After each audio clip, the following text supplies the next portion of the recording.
At the highest level of play, there can be no compromises. Gamers demand the highest clock speeds to give them the FPS they need to perform. Rise to the moment. Intel Core i7, the official CPU of the ESL National Championships. Game, record, stream without compromise.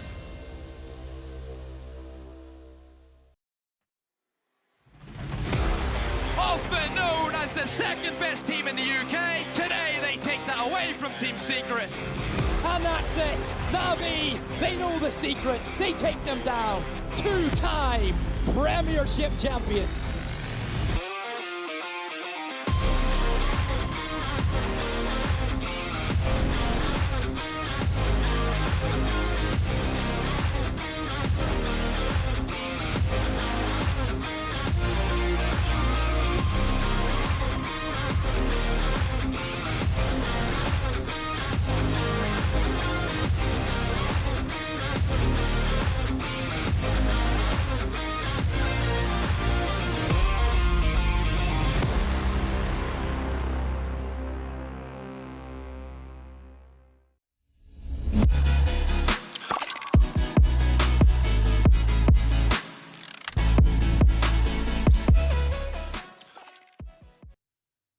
Welcome to the ESL Rainbow Six Premiership. It's the final week. We are into playoffs before our grand finals on the 23rd November, but we'll bring you a lot more information about that very soon. My name is Desertu. I'm your host for this evening, and I'm joined by two gentlemen who are reversing roles tonight.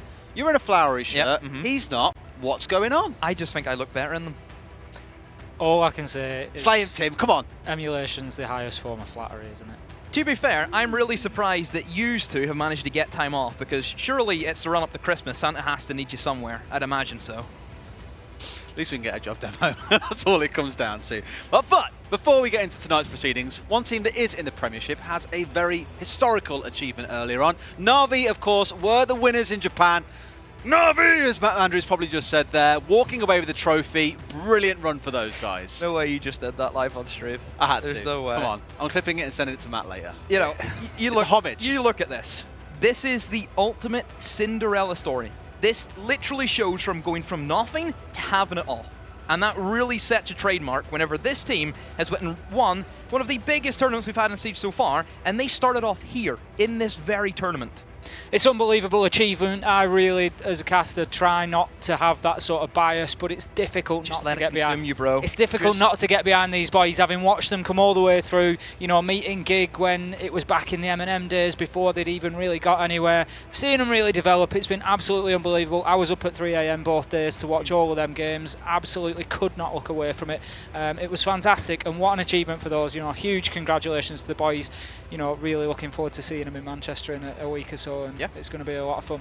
Let the boom consume the hype is all I can say there. But like I said, they will be joining us in Manchester. If you'd like to come as well, we have some tickets available. It's on the 23rd of November, up north in Manchester, more towards Tim's neck of the woods than anyone else's. Get over to esl.im/R6S finals, pick up your tickets and come and join us there. It's going to be an absolute banger. I'm really looking forward to that one, because last time we went there, it was a brilliant finals. And in fact, if you look back not too long ago, we saw Na'Vi playing there when they were under the M&M banner. Yeah, it's the first tournament that they won, and then of course they went on to great things, Challenger League, into Pro League, of course winning another Premiership title as well. Yep. Are they going to do the treble, Tim? This is, you can look at you know, the Premiership on its own as like a little sort of microscopic view of what they've achieved. You know, you look at it, they came in there, they lost to Vexed in the semi-final, really did not have a good day at that LAN, came back, got to the final, lost, and then they've come back and won it twice and done absolutely fantastically, so brilliant stuff. Lots to look forward to, absolutely. But speaking of lots to look back to, let's go back and look at last week's results in case you didn't tune in to see how things concluded in our last regular play day of the season. 7-4 to Exillium on Bank against Audacity, 7-2 to Sonny Carries against Wind and Rain on Villa. We then saw M&M go 7-4 over Fierce on Bank before Na'Vi reminded us why they are a team that can win some fantastic tournaments like the one in Japan, went 7-4 against On With The Boys. That was played the week prior because of course they were in Japan at the time, but the score still stands. It was still a very good result for them. So speak to us, guys. We have some replays coming up in just a second as well. What were your key highlights from last week? A bit of a nitty-gritty one, wasn't it, Tim? I thought it was very, last week tensions were building. The fact that we seen Exillium actually get a win, which was the only win they actually managed to gain, and that was to get them into this position they're playing here tonight in the playoffs. Yeah, it's been a long time coming for them. They're a squad that has got some ability in there, and it's been a little bit of a shame to watch them through the season struggling the way they have. They came out with a reasonably strong start. I know it was a draw, but it was still it was a good performance, and it was a shame not to see them sort of grow into the season more from there. So yeah, you're absolutely right, Dem. It was great to see that happen. For me, I love seeing things come down to the wire as well. So having a finish like that where I'm with the boys and Fierce have to go and play off stream to decide who gets the third place. You must have passed out during the reciprocity game. You must have passed out. You had to. It really, that was something special, to be fair. Yeah. It was some good ones as well. And of course, we can give a slight homage as well to Wind and Rain Audacity, who won't be joining us in the playoffs or, of course, at the live finals. But equally, there were some players on both of those teams who did have some good moments this season. I think Bashed is a guy that we really have to look at. I think that he's really impressed us. Again, just for the newer teams out there, guys, all because you didn't make it this time doesn't mean you don't have another go next season. You guys still have your spot now in the relegations. You can move forward, build from this, and then see if you can nail on to better things. And of course, there's still the Prem Primos, which we have to see really what newcomers will be arriving. You never know who is going to arrive, so keep your eyes very closely on those quals because they'll be here in the next season. But as always, if you want to get involved, we want to hear your thoughts on social media. We're on every platform going these days. Get on Twitter at ESL UK or use the hashtag ESL Prem. You can get us on Instagram or on Facebook as well. ESL UK for Facebook, ESL.UK for Insta, ESL UK for YouTube, ESL.mrainbow6. As you can imagine, I'm throwing the kitchen sink at you here. Just pick one and engage with us in some way, really, is what we're trying to say on that one. Now, I think it's about time we took a look at the top play from last week as well. You guys have been voting quite a lot, of course, on Twitter. Get involved this week as well for the same thing. Let's take a look at what those were in just a second as well. Your winner was definitely not Demo Skill. I sat at 2%. I think it was Bashed. I think that was definitely That definitely said 1% earlier on in the pre-show. Yeah, it did. Hold on a minute. The Copper Duo is trying to come at me. You crazy? Have you seen Tim's plays? It looks incredible. Yeah, sitting on the staircase getting 2 kills. Wow, what an amazing feat by him. Bashed, again, that guy who we talked about earlier, coming in, performed well, got the play. It just shows how good, even though they didn't manage to get the playoffs and did get relegated, it still shows the talent that we have in a team like Wind and Rain. It does, and you find, I think, for a lot of these teams at this level that sometimes it's just the synergy of the team that's not quite clicking. We do have capable players on teams like these that can still stand up and make themselves heard. Just obviously sometimes it's not always in the right context. Can you hear me at all? I've lost all audio. Sonny carries as well. I think we kind of have to say to them and think going into it, there's a lot of pressure on that team primarily, as we're just getting things sorted, don't worry. Tim's audio there. Yep, Tim is currently fixing the audio. We'll get there for him, don't worry. These things happen. We are back. Yeah, we're back. Yeah, I think you're right. See, the boomer pulled out the power cable. I think you'll find the boomer fixed it. He did? How about we just say you're both boomers and we get on with the show, yeah? Who is this guy? Absolute meme fest. We're all good though. So that was that one broken down. Next up is Prem VP. Again, the next follow-on as well, of course, on top plays is who we put down as our Prem VP. So let's take a look at who that one was for last week.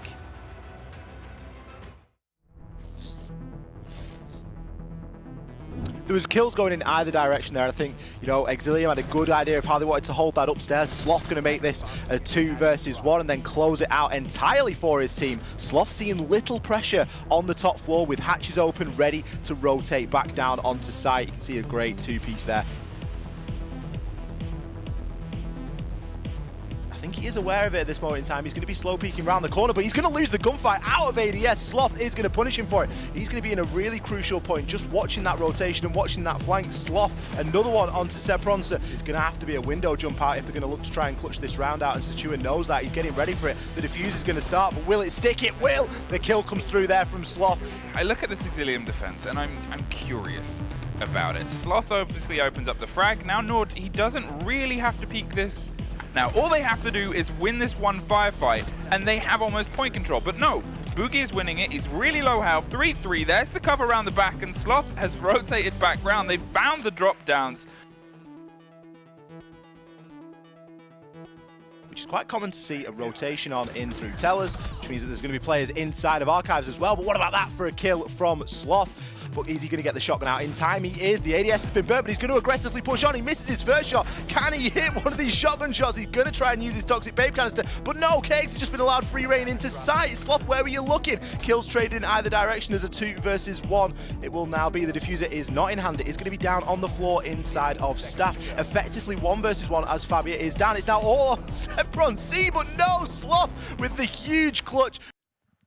Pretty fair to say for Sloth, we've seen him all season long trying to get that Prem MVP, so congratulations on finally getting it. The number of times I recall seeing him earlier this season on Consular, trying to run out to make the hero play and not quite managing to make it work out, really sticks in the mind. Well, I mean, whenever you have what's in front of you, a massive play day for you to get that spot in the playoffs, for any day for him to turn up, it was the perfect occasion. You know, he wasn't lazy for it, Sloth, managed to pull through, and well, now it's given his team a playoff spot, Tim. That's it. If you want to be a player that's going to move, further and further into the scene, achieve bigger and bigger things, you have to show up in the big games. That's always, number one for me, is show up when your team needs it, and that's exactly what he's done at that point. Great players from Sloth. Well, let's see which teams did turn up, as we now, of course, are at the end of our group standings. You can see how the regular season of play concluded. M&M taking that top spot, a surprise to many, I'm sure, but more than enough to take it away from Na'Vi, who finished in second. That then led to us having Fierce, Esports, I'm with the boys, Sonny Carries and Exillium fitting into these playoff spots. The games that we'll see tonight will be made up of those 4 teams. Worth noting that for Fierce and I'm with the boys, yes, they tied here, but they did have a best of 3 after the conclusion of the games previously. Fierce won that 2-0, so they retain the 3rd place spot. I'm with the boys finishing in 4th, and then Wind and Rain and Audacity, as we said, are the ones who will not find themselves joining us here or at the LAN finals. Only thing that really surprised me, if you look back from where we started the season, predictions, I would say, were probably Na'Vi, Fierce, and with the boys, Sonny Carries. M&M were never an equation. M&M were never supposed to be here. Let's be real. They were never supposed to be at the first place.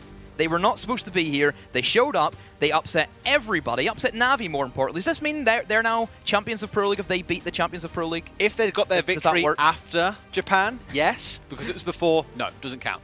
Maybe next time, though, maybe something will change at finals. But let's take a look at the playoff bracket as well, so you can see, first and foremost, what games we have today and what awaits the victors in the next round. Fierce versus Exillium, 3rd seed versus 6th, and On with the Boys versus Sonny Carries. Tim, some interesting matchups in there. I think we know which one looks slightly closer, and that first one we were speaking about Exillium not too long ago. Yeah, it's obviously, looking at that second fixture round with the boys, Sonny Carries, that is going to be a very, very tight fixture. But looking towards the semi-finals, neither of these have got an easy outcome. It really doesn't matter who goes through. They're going to have a tough game. Yep, you can look at that victory of M&M over Na'Vi and say, well, they maybe caught them on a bad day or whatever else, but the top and bottom of it is, it shows to the rest of the teams that Na'Vi are there to be beaten, they're there to be played against, and they're there to be beaten, and that's what Na'Vi did, over the course of the last few seasons with Team Secret, and that's what I love to see, this next team, coming through. Are they the ones that are going to be pushing next for Challenger League and things like that? They're going to be the team to beat, I think, because after seeing them come out as world champions, you have a shot at the world champion. Not many teams will have that privilege for a long time, so now is the better time than any for M&M to do it again and prove that they can at least go toe-to-toe with Na'Vi, if not better them, and equally for the other teams, it's exactly the same story. But let's talk about that first playoff game then, boys. We're speaking about Fierce versus Exillium. A rocky season for both, I'd say. Fierce not being the consistent team we thought, Exillium just about managing to scrape their way in. What are you expecting out of this fixture? Oh, I think it has to go Fierce's way, doesn't it, Tim? Yeah, I think more than likely it is going to do. If we look across the teams there, we've got a lot of experience on the roster of Fierce there. We've got Prox, who's been to the LAN finals before, of course, under M&M. We've got just names across the board. Penguin, we know, can have a phenomenal game if his Maestro's allowed through, particularly. We've seen it target banned out a couple of times because he really does go to town on the defence. That being said, there is ability on the side of Exillium. There's no question of that. As we said, Sloth came out and got himself a big week last week to put them where they are. And let's not forget, on the roster there, Jinxed Owl coming in. Challenger League player, big name, could be a big impact. Team which didn't really do as much though in Challenger League as we expected. Is it really that big of a name, Tim? But you've got to look at the teams they were playing against. Trust they're going up against Fours, BDS, they're going up against Team Secret, going up against a very good Orgless team as well. I wouldn't sleep on any of their players. I wouldn't write them off. You have to remember, Jinxed Owl, he was the replacement brought in for Quadzy, which again is another player that is playing inside of Prem, of course, with Sonny Carries. Just something about the Dutch liking it over here. Maybe it's just because we're better than their own league. I think that has to be it, guys, isn't it? I won't be liking it with the weather here at the minute. Not at all. It's a very British thing to moan about the weather. It's not a good time in this weather at the minute. Let's not make no amends about that. Very Tell you what, boom, I though, think. let's get ourselves into pick and bangs. I'm sure you guys are really nice. I'm very sure everyone's very hungry to get this underway as well. So let's take a look. Villa and Bank, the first two band away. What are you guys expecting to see next? Bearing in mind it's bam, bam, pick, pick, bam, bam, pick. Exillium haven't played Villa all this season, so that's expected. And Bank is a map which, for Fierce, didn't look all too strong, I would say as well. No, I'd agree with that. Yeah, I think if we were looking towards what we're going to see, I think probably two that I think will get through would be Cafe and Consulate for me. The thing for me is Fierce haven't played Border all this season. I wouldn't be surprised if we see that being picked by them. I really wouldn't be surprised if they had held that in their back pocket for this certain occasion. Yep. That gets put in through. Exillium have no idea what they're expecting. And also keep in mind, Exillium, they've went through a coaching change. They don't have a coach anymore. So is that something that perhaps they're slacking in? They don't have the information being able to prep for Fierce. And, well, to be fair, even for Fierce, they also don't have a coach. So it is going to be the battle of just the teams at the moment. Coastline Consulate. I got one of them. Coastline hasn't been played at all by Exillium, so they must have been saving this map. So that's really intriguing to see how they go with that one. And whenever Coastline is a map that Fierce, they're also not afraid of playing. It's going to favour Fierce, let's be honest. It's going to come down to gunfights on Coastline, as it more frequently does. We're looking at an attacker side, if there is an attacker side, and map Coastline would be it. Yeah. It does tend to see the higher attack win rate, so I think really it favours Fierce there. Clubhouse and Border, so Cafe will be the go-to. So Tim, you're right, we are going to see the two maps that you called out. Feel very proud of yourself. Gold star for the Boomer. Coastline, the one that we said. The one that was a bit of surprise that we haven't seen from these guys yet so far this season. Why do you think they've saved it all this time? Well, they only played 4 maps the entire season. You know, they only had a limited map pool that they kind of had going for them. I think whenever you are put in this pressure scenario where it is for a land position, there's an overwhelming amount of pressure on your back and mounting towards that. If you want to try and make a statement, you go and play a map that the team's not ready for. You go out there and you say, yes, you've never seen us play. This is why we don't play it, because we're that good. We don't want to show you how good we are on it. Cafe Decider, expected. Both teams have played that map frequently. Fierce have played it quite a bit, and so have Exillium. I think both played it twice this season. So that is kind of expected. Will we get there, though? That's the other question. Consulate's the real linchpin for me here. I don't want to write Coastline off, but I can't see that going any way other than Fierce. I think coming into Consulate, that's where Exillium need to shine. They're coming in on defence. They've got the stronger side first of all. They need to get themselves a good lead in there and look to take the game to Cafe. That's going to be the best chance for me. Interesting ones. Thoughts from them. We also want to hear yours as well. Who you think will win this series? Get on Twitter at ESL UK. Give us your thoughts. We want to know. First game of playoffs is underway. Fierce versus Exillium. 3rd versus 6th. Let's get in. Demo and Tim, take us away. Where are we going? Where's he taking us away to? Ibiza. Nice. I rate that one. So it is Ibiza. It's Coastline. A map which, like you said, very attacker-sided. And that's down to the real lack of hard breach that is needed for this map. You look at the bomb sites. Firm Habana doesn't really do a whole lot. It's not a crucial scenario where you need to open up a wall. You can very frequently see teams just play off sheer gun skill alone. And if we're talking about gun skill alone, Tim, then you have to fancy Fierce. You really do. As we've said, they've got some absolute gunners on their side, no question. It's not to say that Exillium are slouchers when it comes to that. I do just think that Fierce have the better track record when it comes to that mechanical skill and winning their ones, as it were. So Echo coming in on the defensive ban there, not too much of a surprise. I think we probably see Mirror or Maestro. Being that it's Fierce picking this final one, it's unlikely to be Maestro. They're going to be keeping hold of that one, I would have thought. So I would expect the Mirror, and there it is. Nomad's an intriguing one for me. I think it's an operator that, yes, can be very deadly in terms of covering your flanks, which we see quite a lot of in Coastline, where you have a lot of pressure on the defense to make a play to try and stop the attackers from gaining simple control. Because if you look at the structure and the bare bones of the map, it's very basic, Tim. Everything about it all revolves around top floor control. That's what it's all about. Top floor control, 2 staircases. Yep. Not necessarily 2 ways of getting up and down. Only 2 ways of getting up. You can drop the courtyard as an alternative to getting down. But yes, your flanks are relatively easy to cover. As you say, it's not too much of a surprise to see Nomad taken off the board there, because with 2 air jabs, you pretty much then reduce your ways back up and down those stairs. So seeing Gridlock brought there by Rendy, not a huge surprise there either. We're going to have the Jackal as well, so there's obviously some concern about the roam game there. We see how impactful the roam game can be. Like you say, if those top or bottom floor, depending on the site, if those clearances aren't successful and the roamers are allowed to remain out there, they can cause a real nuisance of themselves if you don't shut those staircases down. So that combination to me is absolutely no surprise. We have, first of all, in comes the Jackal. Looks to get the roamers cleared out and force them back away, and then we start hitting those stairs with the stinger traps just to prevent any late rotations. One thing I like about Exillium in their lineup is that they are bringing smoke grenades. Smoke grenades are crucial for this bomb site specifically, since there is no real power position for Habana or Thermite to play. Yes, you could argue, oh, the massive quad wall being opened up or the wall in towards VIP. Overall, we don't see those being necessities. We don't see those being the must-dos that you have to check off on your checklist. For the most part, you can simply take Aquarium and just walk in and plant the bomb. If you have smokes to cover off different crosses, so then, of course, the defenders can't fire back. And whenever we've rotated to, I would say, a very heavy anchor meta, you look at Maestro, you look at Mirror, you look at Echo, big bans. Maestro's on the board. That's one of Fierce's staple operators. We've seen how strong they can be. It just makes a lot of sense for bringing those certain smokes. We can see there Jinx Dow being taken off the board early. That's the book going missing there. Not too much of a drama necessarily on this objective.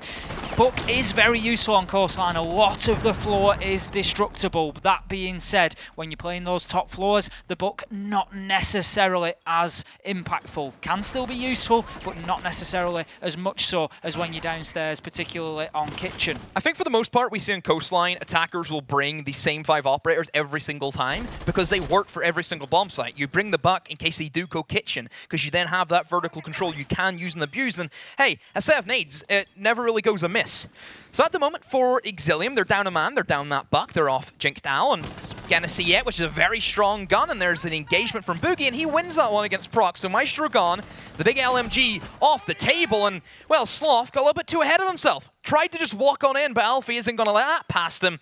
And now Exillium, they've came to a standstill.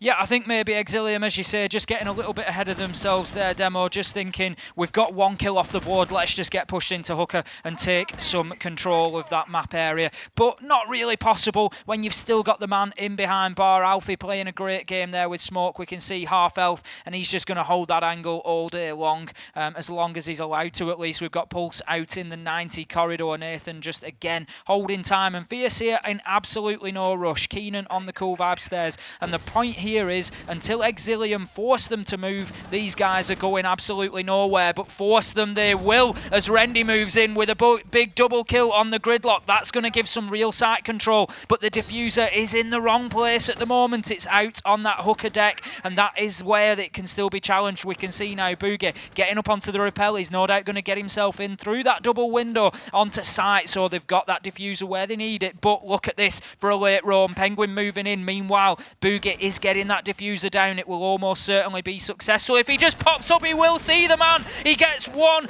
Does he get the down on the second? Yes, he does. This is all down to Rendy now, but the diffuser is in place. We've got Keenan, we've got Penguin.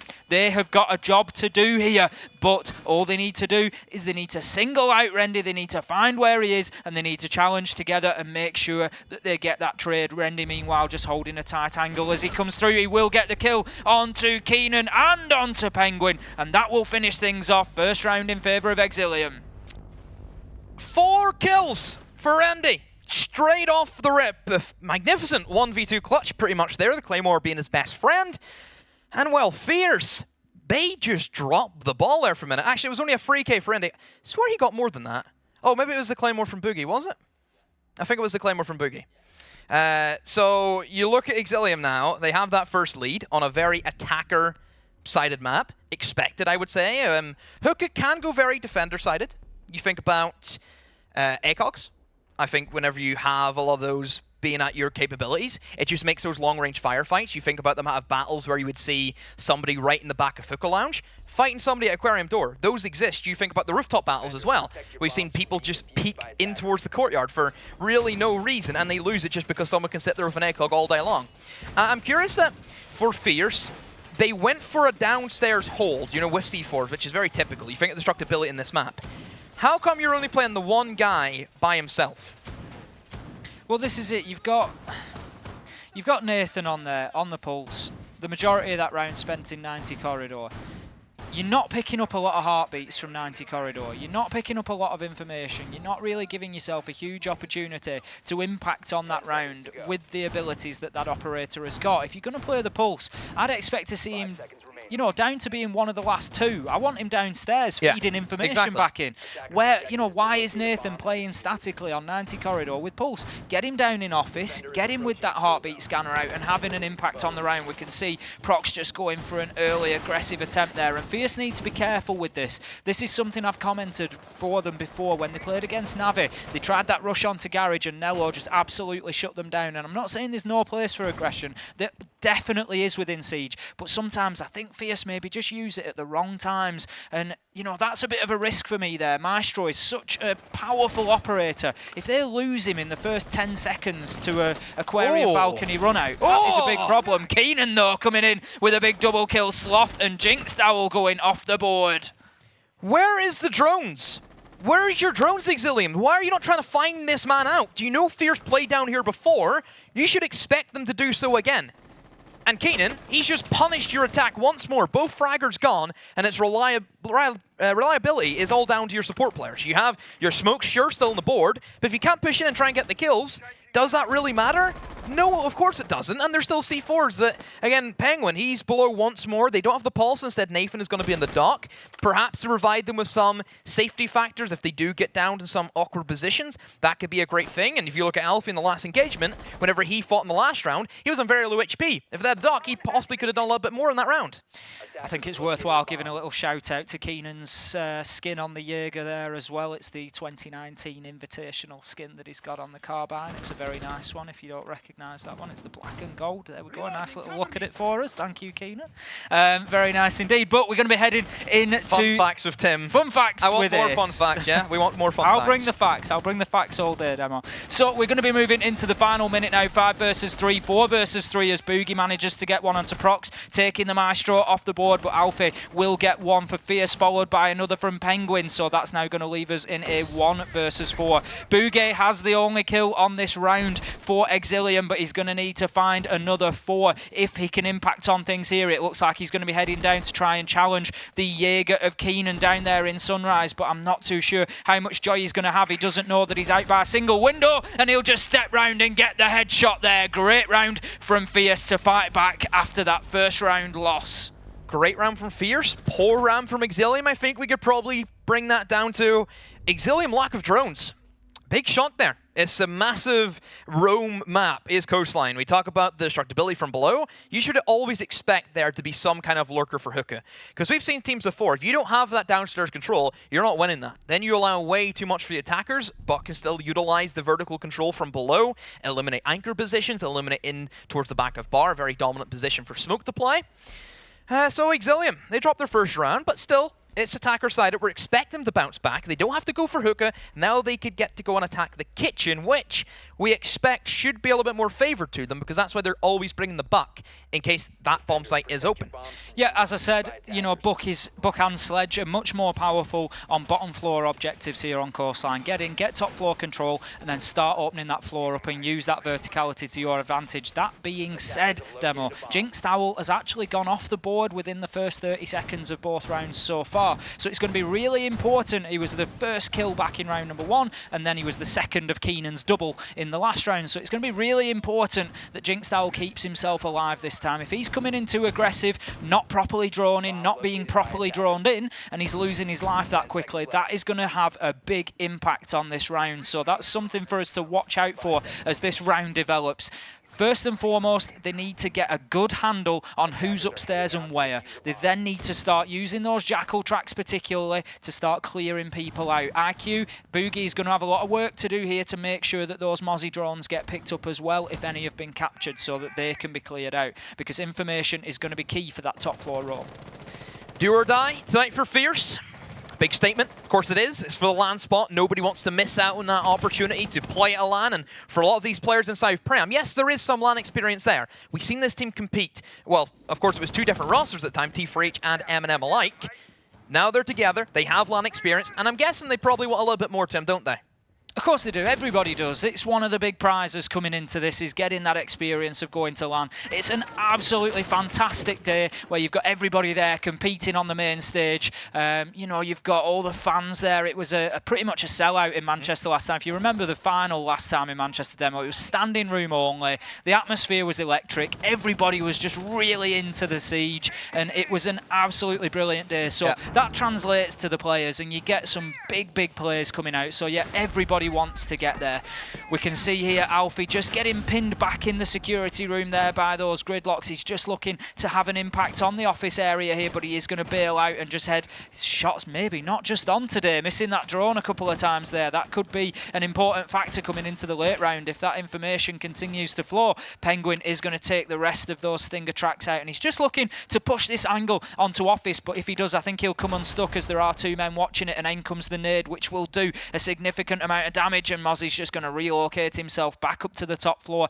Exillium not really worrying themselves too much about these top floor roamers here. Do you think that's going to come back to bite them, Demo? It's really strange strategy that Exillium are trying to take place. They're trying to take in towards Sunrise and Blue, which yes is a common attack, but the way that they're kind of positioning, trying to take in towards Office, for the most part, doesn't really work whenever there is still this upstairs pressure that Fierce can apply. So trades come back. Fourth, Sloth is gone. Prox is gone. So there is that payoff of the Maestro being gone. You don't have to worry about the turret zapping you in the later stages of the game. But all of this means nothing whenever there is this upstairs control. Mozzie using that sidearm can open up these vertical holes, can hold the doorways, hold the windows, deny anything Exillium are trying to do. And for already what I'm seeing for the past 3 rounds, Exillium and their time management, it's been a big worry. Jinxed Owl, he makes a great play, he pushes in, he eliminates Alfie, and now it is potential for them. This is on for them, Tim. Unfortunate for Alfie there. I think he just got caught in that transition of switching between secondary and primary weapon. It was poor timing. You just really wouldn't expect somebody to be so aggressively pushing Kitchen at this stage of the round. So a great move there from Jinxed Owl. Nathan putting shots onto one of the Exillium players. I think it was Boogie, and Prox will clear Turtle out, but Boogie will continue to try and get this diffuser down, but in come the pings. He will, however, get the kill onto Keenan. He's now 1 versus 2, and he won't be able to get the diffuser down as Penguin moves back into the kitchen and gets that final kill. And it all comes down, Demo, to that Mozzie that we were talking about. He wasn't locked down. He was allowed free roam of the map, and look at what he's done. The whole idea that Exillium went for was, yes, they knew that there's going to be roamers in towards security, in towards courtyard, front desk, wherever it was. They had that wall being opened up, the entire triple wall leading in towards Pantry. That left one was completely open. We don't really see that all too often. That does show the attackers what you're trying to do, and that's a very heavy roam game. They tried to force all of the defenders in towards the reception and have their man outside Lamborghini holding that cross, pick up some easy frags as they try and rotate back. The fact that they lost the man who was out there being the Jackal, because of it must have been a great shot from Prox being able to down him, of course got killed in the instance, but still, he made that play, he killed the flank protection, and ultimately, that was the thing that kind of lost them. We seen the collapse come in, Doc rotate it down, so did Penguin, and it was easy collapse from there onto the attackers. Well, that's it. You know, how many rotations did we see coming through that main lobby? We saw at least 4 or 5 on stream, you know, regardless of how many more there was as well. So like you say, just didn't really work from Exillium to shut that area down, and ultimately Fierce were allowed to use it, and certainly did use it to the best of their advantage. So we're going to be heading into round number 4 now. 2-1 in favour of Fierce, and I think Exillium need to just be a little bit careful here that this one doesn't start running away from them. Another round or 2 from Fierce, and it's going to be a real uphill struggle for them. So we're going to be heading into Blue Bar and Sunrise now. What do you think Exillium need to be doing differently on this attack, Demo? For me personally, I think they need to get that top floor control this time. They've ignored it last time out. They need to go in there, clear those roamers out, prevent the rotations, and start using that verticality. Drone. That's what you need to do. And you're not going to get far in life without droning. That's a fact.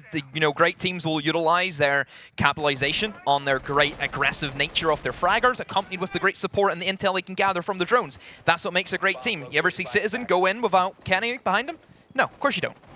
Well, you mentioned that drone, and it just comes down to, I remember an interview I saw with Fabian a while ago, and he said basically if they come out of the drone phase with less than 4 drones alive, they feel like they've lost that phase. Yeah. You know, so it's all about that the really should tell you. Yeah. That really should tell you about the importance that the top teams are putting on those drones and that level of information. They want to be going into the action phase with at least 9 You're limited drones to active. 10. You're only limited to 10. It. That's it. And that's not a lot, Tim, whenever those drones can be just one shot and that's it done. And when a team is seeing losing 10%, losing just one of those is so important, that should tell you just how valuable they are. But we're going to see that first kill come in there from Sloth onto Keenan. Sloth has taken some damage in that fight, but it's a trade I'm sure he'll be happy to take. As I said, Exillium now getting in and just looking to get that top floor control this time out. Penguin having the pressure applied as well. He's in Master. He's going to hold himself there for as long as possible. It looks like he has been pushed away from the hatch though, so he's not necessarily going to have the option of rotating back down through that way. He's just holding himself here. Out comes the C4, but it won't be close enough, and the challenge continues. We can see the Ash just dancing around here, not able to get an angle through onto the Mozzie, but there it comes.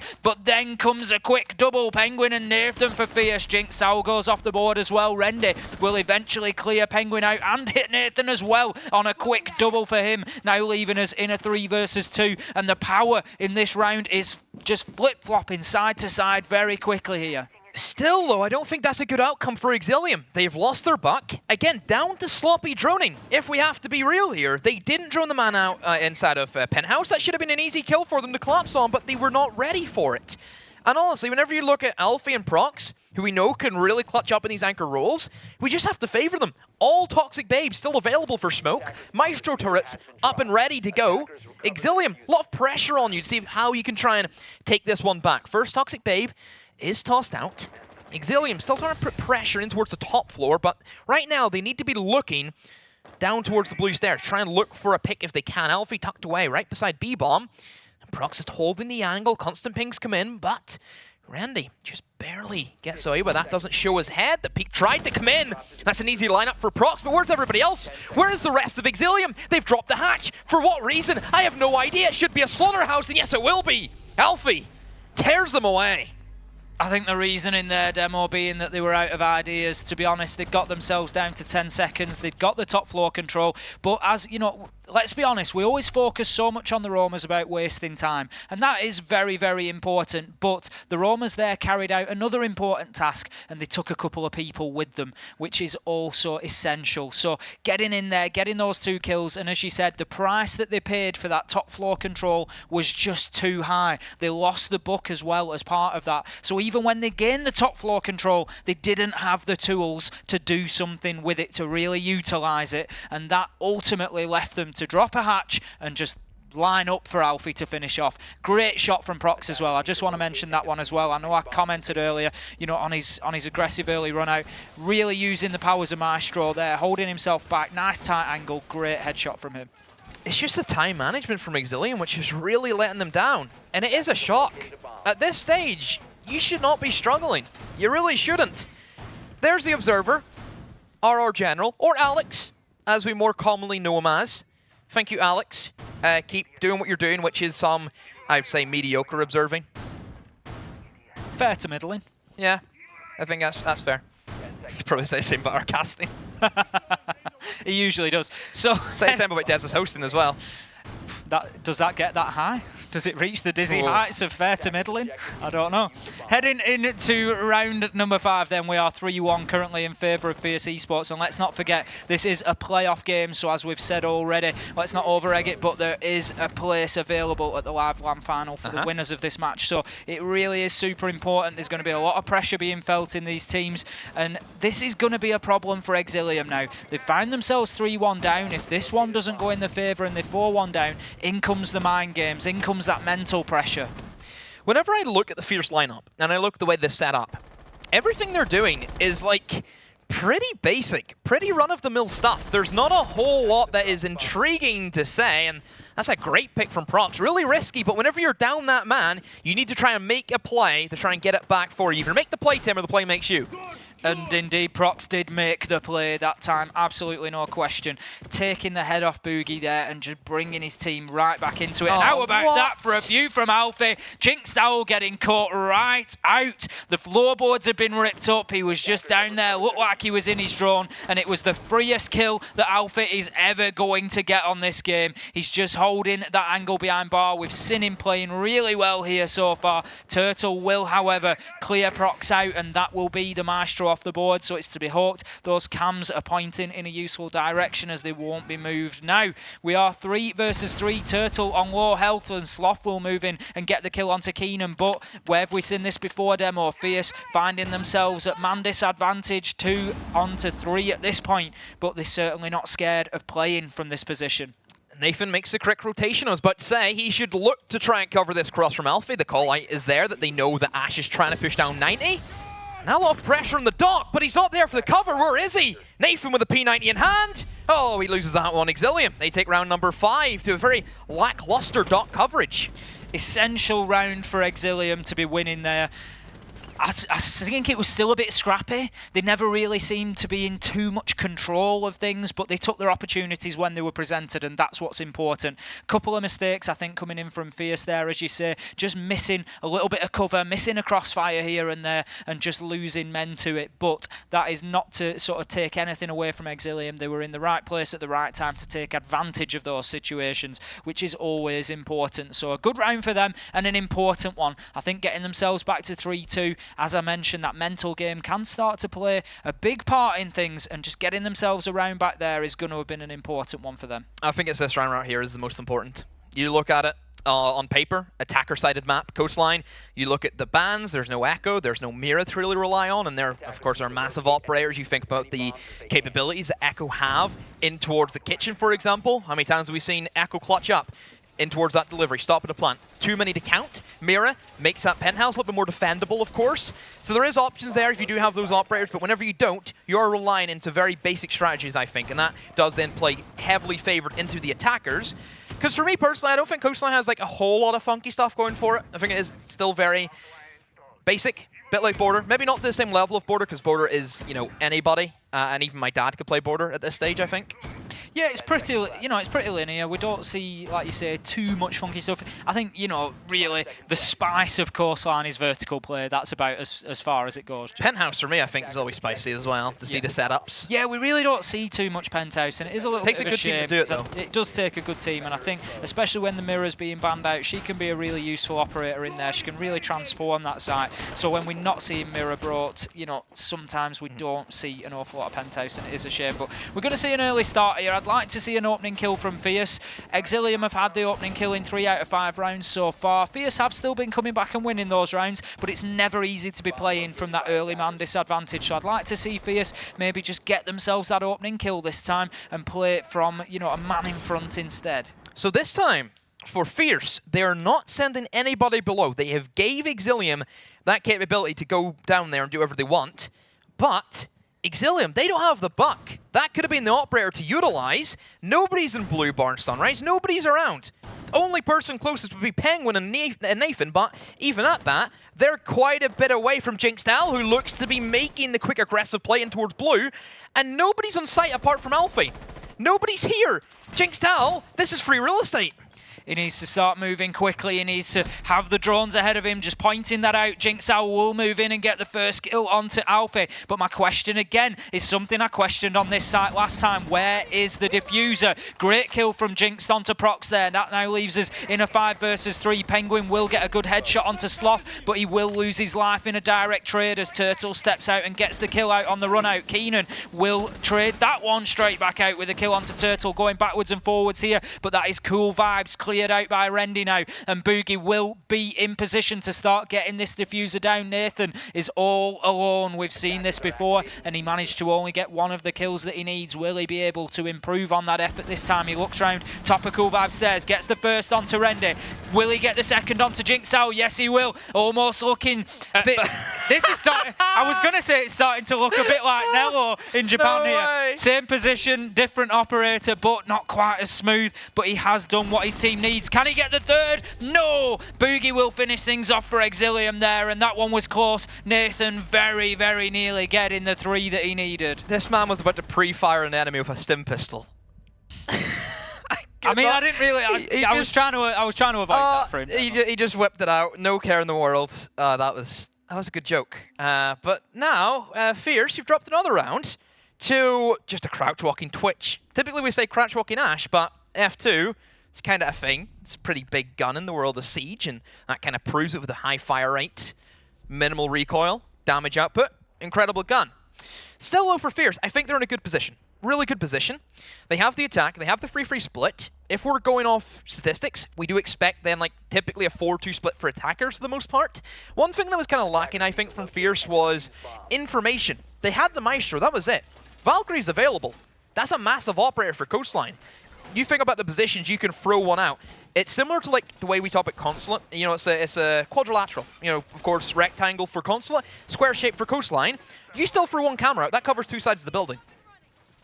There's some really powerful Valkyrie cameras on this map, as you say. We have seen IQ being brought consistently, so you would expect to see them getting taken out. But then at least you're putting it in the hands, you're putting the responsibility onto the IQ. And if they don't get out there and get the job done and clear them out, then, you know, they're going to be punished for it. And it's also the amount of time that's wasted. You look at Coastline, we've got a great top-down view of it at the minute. Look at the distance that can be played here with some of them Valkyrie cameras without obstruction into the map. You can really get them far out, so the IQ scanner then isn't always picking them up if they're close into the building. So, you know, it can be a tricky one for them, and I think you're right there, Demo. I would like to see just how much impact that has now that we've got Turtle bringing the Valkyrie this time out. That said, we don't have a Mozzie this time, which we did last time, so maybe slightly less internal information gathering without those drones. Vigil being brought in from Exillium. Jinxstyle picks it up. Curious to see that pick up, because Vigil, well, as we were talking about him, we'll still talk about him. We've seen it. But, you know, Vigil, the only thing that his gadget does is for himself. It's a solo operator. The only thing that provides is coverage for yourself. It has that EC7, I think, radar scanner, whatever it's called, some name for it, a lot of letters, a lot of numbers, whatever it is. It's only for yourself. That's the only thing you can play with. You don't really bring a lot for your team. There's operators there that you could have picked up, like the Mozzie that we discussed about, can provide the kind of anti-drones. Of course, yes, he is an anti-droner, but not to your team. This is it. If you're playing Vigil, you really are signalling that you've got an idea for a strong roam game there, because like you say, you put in 20% of your team across to nothing more than ability to assist that one-person roam. And when you're going to lose that in the first 30 seconds of the round, that is going to be a really big hit. But Boogie and Sloth will come in and get a nice double kill, so that's going to bring things back into the favour of Exillium here. They've taken 2 important operators off the board. The Zofia and the Book are gone, but Penguin will get a kill onto Boogie now, with just as much importance with the Maestro coming off the board. We've still got Rendy in place on the smoke behind the bar. He has just been drawn there. I'm not sure if he saw that or not, but it's a reasonable suggestion that pretty much there's a presumption that the smoke is going to be playing in behind bar. I'm sure that won't come as a big surprise. Sloth with a great kill onto Prox there, so that now leaves Penguin and Nathan with it all to do. Penguin will start his shift with a kill onto Rendy, putting in some of that work that his team needs. He could well find himself getting peaked from those holes in the hooker wall, though he moves in and looks to just get the... He just gets the smoke out there. He's looking to think about getting the diffuser down, but Sloth just holds himself perfectly, gets that kill onto Penguin, and that now leaves Nathan with it all to do in a 1 versus 2. The defenders playing this very, very patiently. 1v2 for Nathan. Turtle still has the C4. That's the big factor here. Can rip that in, eliminate him if he tries to push in back towards the back, but it doesn't matter. There's the cover. Sloth, massive round from him. I really have to question Fierce there. Whenever you have your Jackal in that prime position, he's in the heart of the bomb site. We just seen there was a drone very nearby, inside a hookah. Why did the IQ not quickly hop in the drone and find out where that Jaeger was? Why did they not go for that? You have 30 seconds. It's not as if it's panic mode with only 5 seconds to go. You have that time. Quickly jump on, go for the drone. It's very rarely we see Exillium go for those crazy runouts because they're not that kind of team that would do that. You have that time to go for it. Information is key. And both teams really struggling for my part on the droning phase. Totally agree with you. I think we're just not seeing, really enough use of them, or particularly use of them at the right times. Like you say, it's almost as if panic had sort of already set in and thinking we've only got 30 seconds here, we need to start doing something, when really in Siege, 30 seconds is still a sixth of the round, and it's an absolute age in terms of time. It only takes 1 second to start putting that diffuser down. You look at Team Vitality. You look what they've managed to do in their meta. It takes a very rare playstyle to get an actual playstyle named after you. Very slow, methodical. We always say, oh, Vitality style of play, isn't it? Yep. I don't really hear any other style of plays really talk about other than Vitality.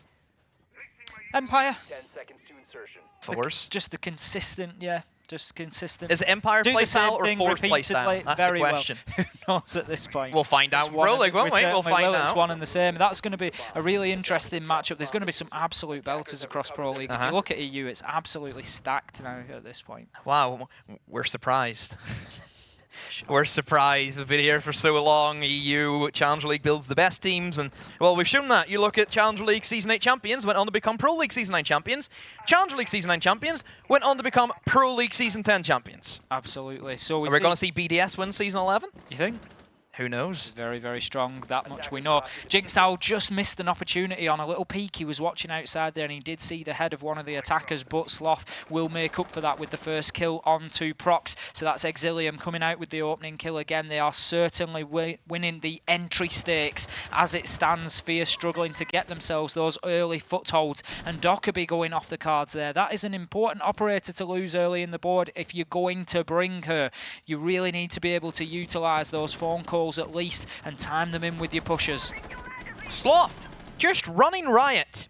He has the permit to kill, and he is using that to the best of his abilities. 2v5 now. Fierce, Keenan, Alfie, what can you show us? Can you show us anything at all? Because right now, the odds are against you. Pushing in towards Penthouse, still looking for Sloth, and comes back to the drones. Where were the drones? Why was there none of these? Fierce, where have they been hiding? Alfie, still inside of VIP, two of them inside of Hookah and Billers alike. And there's Sloth, pops up once more. Keenan, a 1v5 clutch. Doesn't even get that close. I think Alfie just taking advantage there of trying to open up that VIP wall. That was a quick one, wasn't it? Completely forgetting that that massive hole he's opened with the skeleton key works both ways, and he just completely turned his back on it in a line of sight straight through to Billiards, and Sloth just, yep, I'll take that kill all day. It was an absolute freebie for him.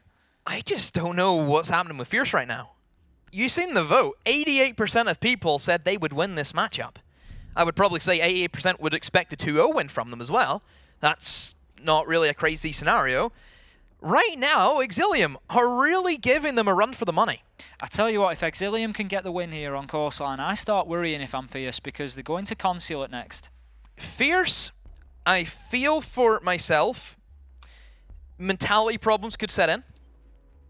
Whenever you are the expected favourites, whenever you then lose, that's a lot of pressure. Because for a lot of teams, the pressure of losing just overwhelms you. You think about Giants. First round it again at Japan.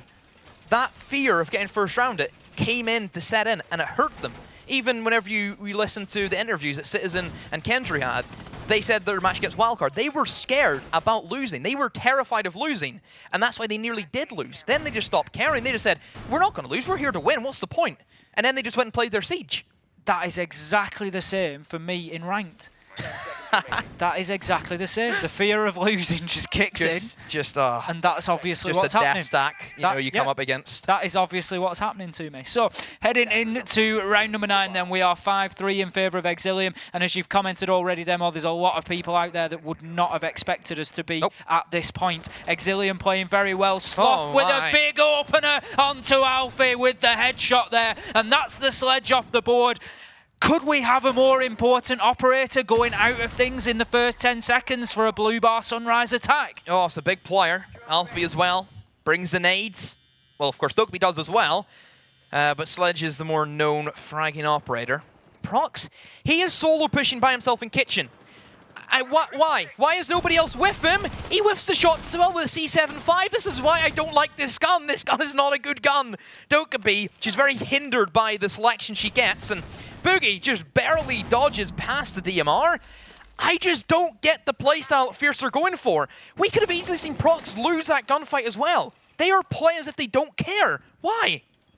He may not have lost the gunfight, but he did lose about 20-23 health, and that is potentially going to pay dividends later when he challenges again. Maybe he loses the gunfight by 1 bullet at that point. All of the hit points that you're losing throughout the round, they all count and they all come back to bite you. At this point, Sloth moves in and gets another one onto Keen and Zafir off the board, and I tell you what, Exillium are starting to play with their heads held high now. They are excited. They can sense the win. Sloth with his third of the round onto Prox, taking the Dorkaby out of things. You commented, Demo, about teams being scared of losing. I tell you what, teams also get excited for that win as well. And when it gets close, when it's within touching distance, they start to run away with things. Nathan will try to get one back. We could see a flawless round here. He takes sort of minimal damage from Jinxed Owl there, given the situation. It really should have been a kill. He's just going to hold the single door from Office through to Blue Bar now, try to clear some of that utility. He could maybe consider rotating. He will get the kill on to Jinx there and finish things off, but he's now on absolutely minimal health. He is one shot, and he's going to have to change his angle up if he wants to have any success on the round here. He's also going to need the stars to align because he's got 45 seconds and 4 operators ahead of him who are all at this point keen for blood, keen to get this finished off and get themselves onto at least a guaranteed draw. Fierce being put through the ringer. Exillium just on top of them, holding them down, not letting them get away. And Fierce, well, they've lost this round. There's no way Nathan wins this. The angle's being held by Exillium, the crossfires, the utility, a single Maestro Zap can take him out. Really no hope. And there goes the final bullet of the round. Boogie with LMG, shuts him down, and Sloth. Oh my word, Sloth, the deadly sin. He's absolutely going ballistic at this point. We've seen him getting 2s, 3s in rounds back to back. He's coming in. What about those entry stats for him at the minute? He is just getting every opening kill, and it's really paying dividends, as we can see Exillium starting to run away with this. And I think you're right, Demo. I think the mental game is starting to play in for Fierce now. We're seeing them just running in on their own, droning on their own. It just absolutely smacks of frustration for me. I just don't know where Fierce go. At this stage, I'm worrying for them. I am big time worrying for Fierce. I really would love to hear their communications right now on what they're thinking. Are they talking to each other? Or are they in that kind of depressed state where nobody talks?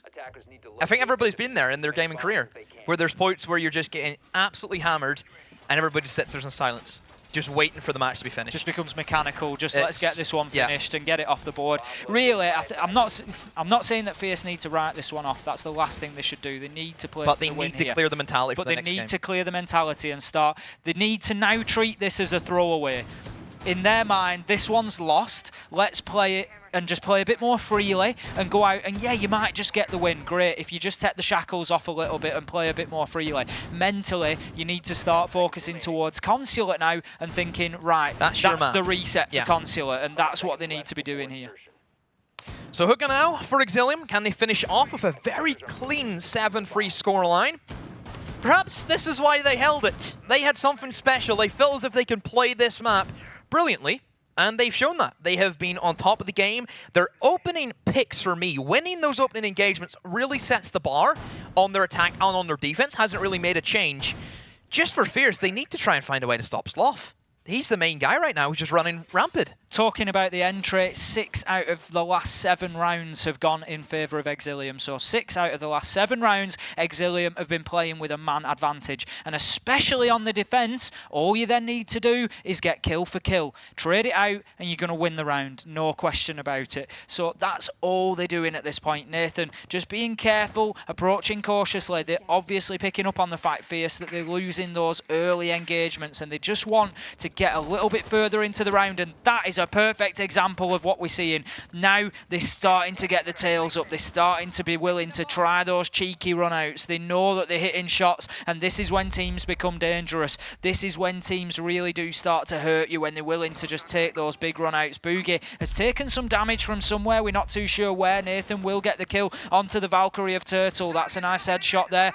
Boogie just holding his angles in Hooker there. I'm assuming there'd been some sort of challenge from Hooker deck. We can see Rendy just looking to pressure out onto the aquarium balcony as well, but he's going to move himself back behind bar. This is a better round from Fierce so far. They've got themselves in and got themselves a nice 2k here to get themselves into a 5 versus 3 situation. They need to keep the pressure on. They can't take the foot off the gas here. They need to think about getting this diffuser down. Oh, a massive pick from Sloth. Gives them potential now into a 3-on-4. More importantly, that was the kind of flank coverage, the connector cutoff that Nathan was holding from the hook attack. Still for, I was about to say trust, as I seen the tag, but no, we're not there yet. We're still doing Exillium. Randy holding on to Billards with the smoke. Typical position. Right now, for Fierce, they just have to get some drones in. They have to figure out where these positions the defenders are playing. Once you know that, then it's easy to coordinate with your Lion, with your Sophia charges, with the nades, with the smokes. Everything comes in at once, and that's how you make a perfect site execution. I like the rotation, though, because onto the window, that's going to be a tough position that Exillium have to deal with. At this point, they are going to have to start thinking about something, though. Time is going to be the enemy now. We can see Rendy still in position behind the bar. They've failed to be able to move him out of there. Alfie will, however, start getting that diffuser down as Keenan comes in with 2 big headshots just when his team needs it. And there's number 3 for Fierce, and that will be the round going in their favour. And that is exactly what they needed. They need to be fighting the way back into this, getting themselves to 6-all and taking this one to overtime. It'll be a tough battle for them. 2 rounds to do it. Can they, though?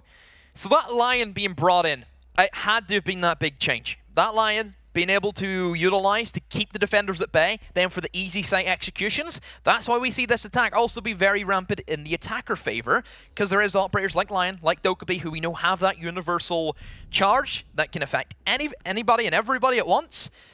It's a massive thing to have in the attackers, and I feel as if whenever Fierce are kind of now, they've changed up their mentality, they've went for the Lion, they're playing a lot more free, a lot more flexible, I would say, a lot more aggression kind of being added in rather than the slow methodicalness.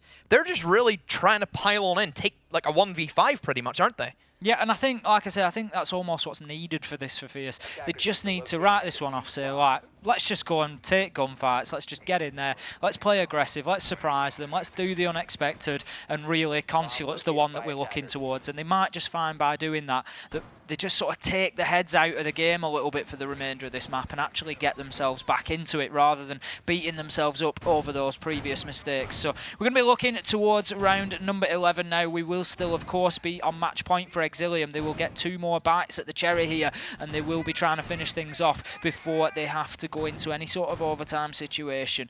We're going to be heading back down to Kitchen. We saw this back in round number 8, and Exillium were successful in defending it. If you remember, we lost a couple of men really quickly at the beginning of the round. It was one where Sloth just went in, quick kill onto Prox, and then got himself a second to follow as well, and it just really put Fierce on a big back foot. They need, as they did last time, to just keep themselves in the round for that first minute before they start losing anybody, before they start taking those fights, so then they can think about exactly how they're going to attack site. Look at Sloth, hungry for it, looking for the opportune moment. He goes for it. There's another one off the spawn right away. Alfie gone once more. Where have we seen this before, Tim? Oh yeah, a couple of rounds ago.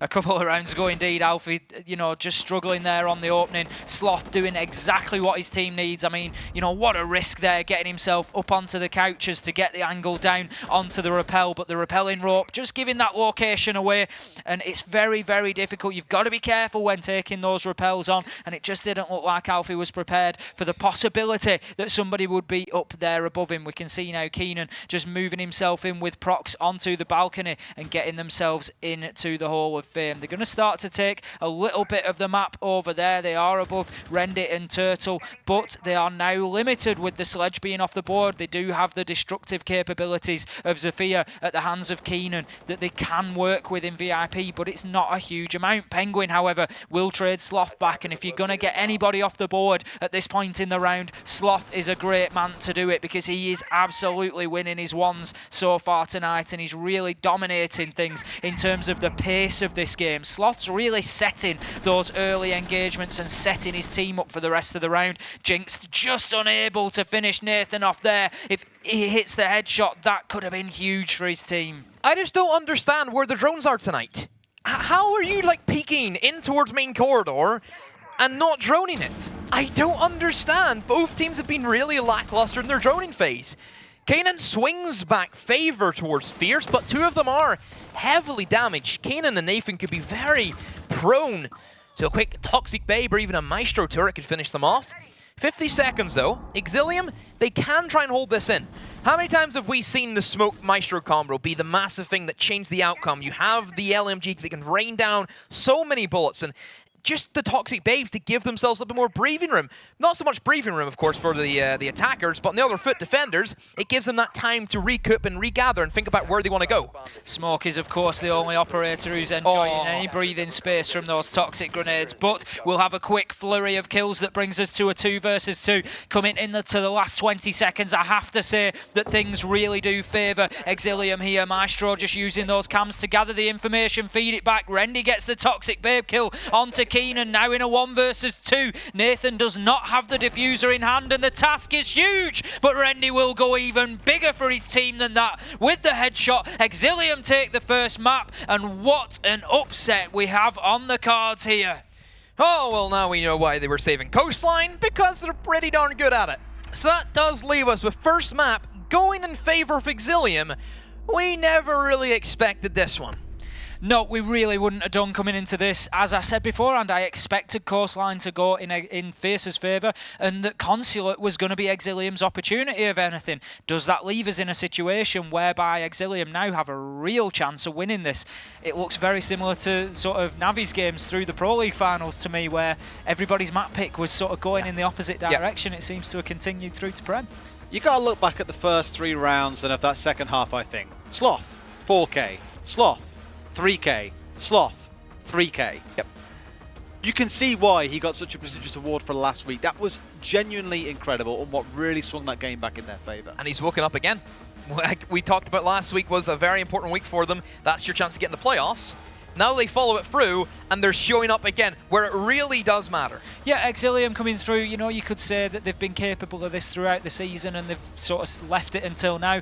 But that being said, you know, there's only 2 top positions there to fight for, so they haven't really lost anything. They're likely in a very similar situation to what they would be, even if they'd played better throughout the season. They'd probably still make playoffs, and they're still in this situation, so great plays from them. I've got to pull back to what you guys said as well, around the droning in this first half of that game. It wasn't particularly impressive. The one round we did see... This one right here. That was the one for me that just killed it. I can't believe that That's the kind of thing, if you're pushing 2 attackers through there, 2 entries through there, you need a leading drone, and like you said, that was missing. Even this one, even that one, letting him get away with a kill in this position with no drones. For me, there's a real problem for Fierce in terms of team cohesion at this point. They just don't seem to be playing together. How many times have we seen them getting caught out on their own? Prox in Kitchen, great example. On the Dokkaebi going 1 versus 3 and ultimately losing his life without having any impact on the round. We've seen it a lot of times from Fierce now, and I'm just concerned about their team cohesion at this point. Really was not expecting this from Exillium. A team which has only had 1 win has just went and pulled a map for Fierce. If only they could have done this throughout the whole series, and or the whole season, should I say, and we could have been a much different standpoint for them. But still, for Exillium, work's not done yet. Still 1 more map to go, and it is going to be Fierce's pick. What worries me the most for Fierce was the inconsistency across rounds. The only round they won in that second half was when they took things a bit slower, got on the drones like we kept on asking for, and took their time to play near the edges of the match and just find the angles in towards where the defenders were.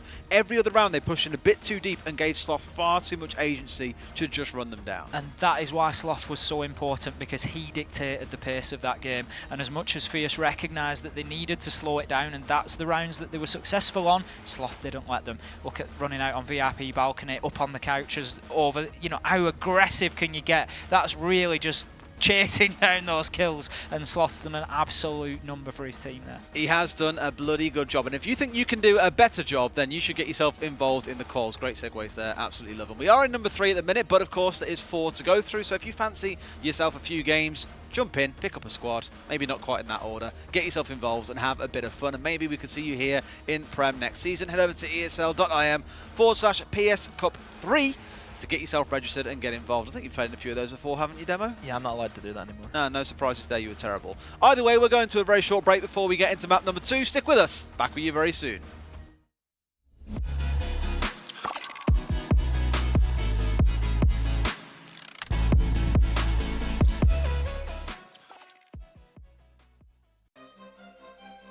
At the highest level of play, there can be no compromises. Gamers demand the highest clock speeds to give them the FPS they need to perform. Rise to the moment. Intel Core i7, the official CPU of the ESL National Championships. Game, record, stream without compromise.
Welcome back to the ESL Premiership powered by Intel. We are going into map number 2 of our first series of the day. Exillium with a surprise 1-0 so far over Fierce Esports. Gents, an interesting map, both sides looking a bit scrappy, but Sloth came in, took that ball by the horns and really charged it over the finish line. The only one who wasn't scrappy was actually Sloth. He was the only man out of the 10 there, I would say, had a decent performance. Everybody else, I think, was very below par from what we're expecting of a match of this caliber. Yeah, I think Jinxdale had a couple of good rounds, but he had a couple of real shockers as well, coming in and losing his life really early on important operators as well. So, you know, a really fun one that someone DM'd me during that game, actually it was fresh, so thanks for watching. He was like, Penguin has died 2 rounds on Mozzie with all 3 pests in his back pocket. Interesting stat. Yeah, and I was like, oh, that's something to acknowledge in the clock, because as you said earlier on, in fact we were speaking pre-game, Mozzie's one of those operators that we're seeing being really interesting, quite balanced, has its niche, but also as an operator, very powerful with all the utility it brings. He's jack of all trades, master of none. You think about and everything we saw he him a lot does. just then for that reason. Has the fragging potential of the P10 Roni or Commando. I'm more of a P10 Roni guy myself. You have the sidearm shotgun for destructibility use. We've seen that also be utilized last match, where they open up holes above, where the attackers will try and push in from, and you kind of get that mini mute jammer effect. You place it in a door frame, they know you can't go through that, or else they give you intel. It's a massive operator. C4 as well, the boot. You can't really argue. He's absolutely fantastic, and I don't know.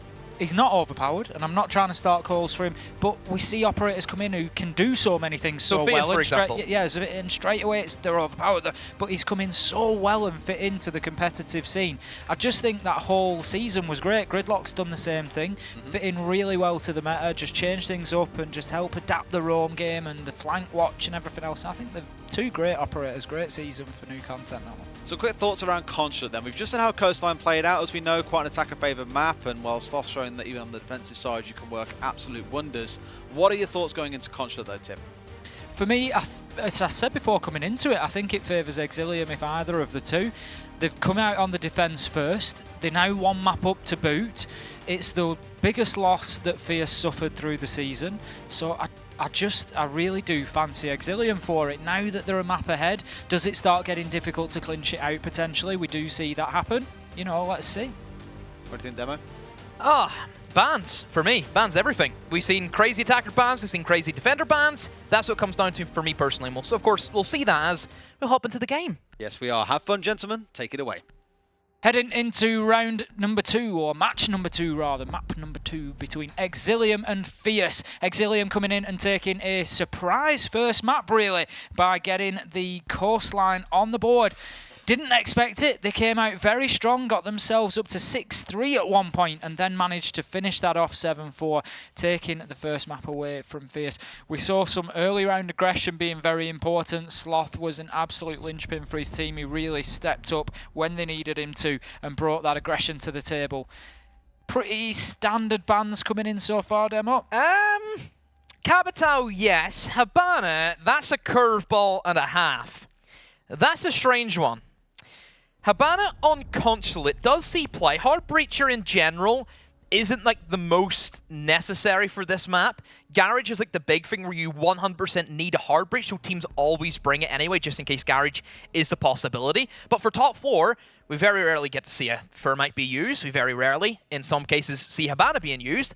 The only options that teams have for Hibana usage, other than the garage, is the top floor, the quad wall along meeting. We will see teams take from admin, move in towards copy room, and open up angles using X-Kairos in towards long desk, because you can't place a Thermite charge on it, because that's suicide.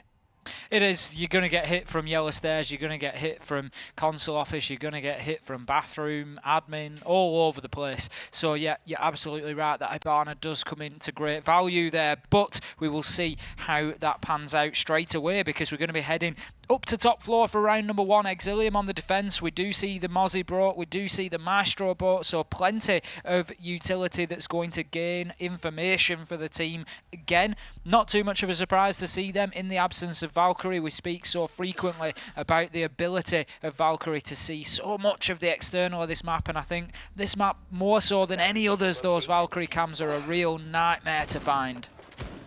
So IQ is no longer required. Her assistances is no longer needed, because she only really counters 2 operators, Valkyrie and Echo. Whenever we see one of them on the board, we typically still see the IQ be played, but whenever both of them are banned, we never see them.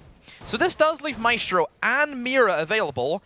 That's a massive defender-sided swing, because if you look at the basement, you have the Mira windows you can place inside of Office, looking right into the breach, gives you that visual information.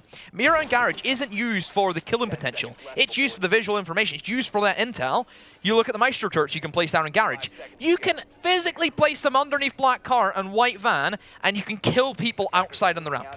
Ridiculous. They are very powerful, and as you say, that's all going to play into Exillium's hands here. They've got themselves on the defence first. We can see Sloth straight away getting himself out on the roam. He's already prepping those potential runouts. We know that the repels are so common on the connector window, on the west windows looking into console, and Sloth is just getting ready to be able to do something about that. An important factor here is going to be Fierce recognising where Sloth is playing and getting him cleared out, because the rest of the team are up on that top floor now. When it comes to attacking a top floor objective on Consulate, we see one of two things. We see either an admin take or we see a yellow stairs take. As it stands, we look like we're going to be seeing a yellow stairs take. Sloth just holding himself tight in piano here, but he is going to be facing 3. Just starts to put shots through the soft wall there. Will do some damage to Alfie. Holding himself in behind piano now. The drone is going to become a problem for him. Rendy just on stairs as well, looking to pester them. But this is going to be an explosive round, because everyone is coming together on those yellow stairs very early in the round. We can see the piano top just gets dropped down, as does Sloth as he hits the ground. Rendy will move in with a huge double kill onto Alfie and Nathan though, and that will now get us to 4 versus 3 as Prox moves in and finishes off Sloth, but that could be huge. That is Sledge off the board and Nomad gone. So now if Exillium can think about maybe getting Jinxed Owl on the Mozzie out into the map, it looks like he's just, if he can get himself elsewhere, he's going to lose himself to a Claymore. If he could have got himself on the roam there without those air jabs, he could have been an absolute nightmare in the late round. Name something more iconic than a smoke or a mute with the shotgun on yellow stairs. One of the scariest things you can go up against in this game. So it is a 3-on-3. Kanan going by himself in towards copy room, looking for another option. He has just missed Turtle, who's crouched himself in towards front office, but holding firm. Now this becomes a 50-50, because Turtle either looks towards the copy room side or towards the open area. Both of these players, they will have to make some big decisions. Penguin has now positioned himself in towards Spiral. Will go for the drone. This is better from Fierce. This is what I wanted from them last time. Try and find the position of Turtle, as he's playing close now. Has the reinforced wall. The shotgun fires through. Keenan's gone. Another one for Turtle. The SAS operators, so strong. 2 kills and 3 kills alike for both of them.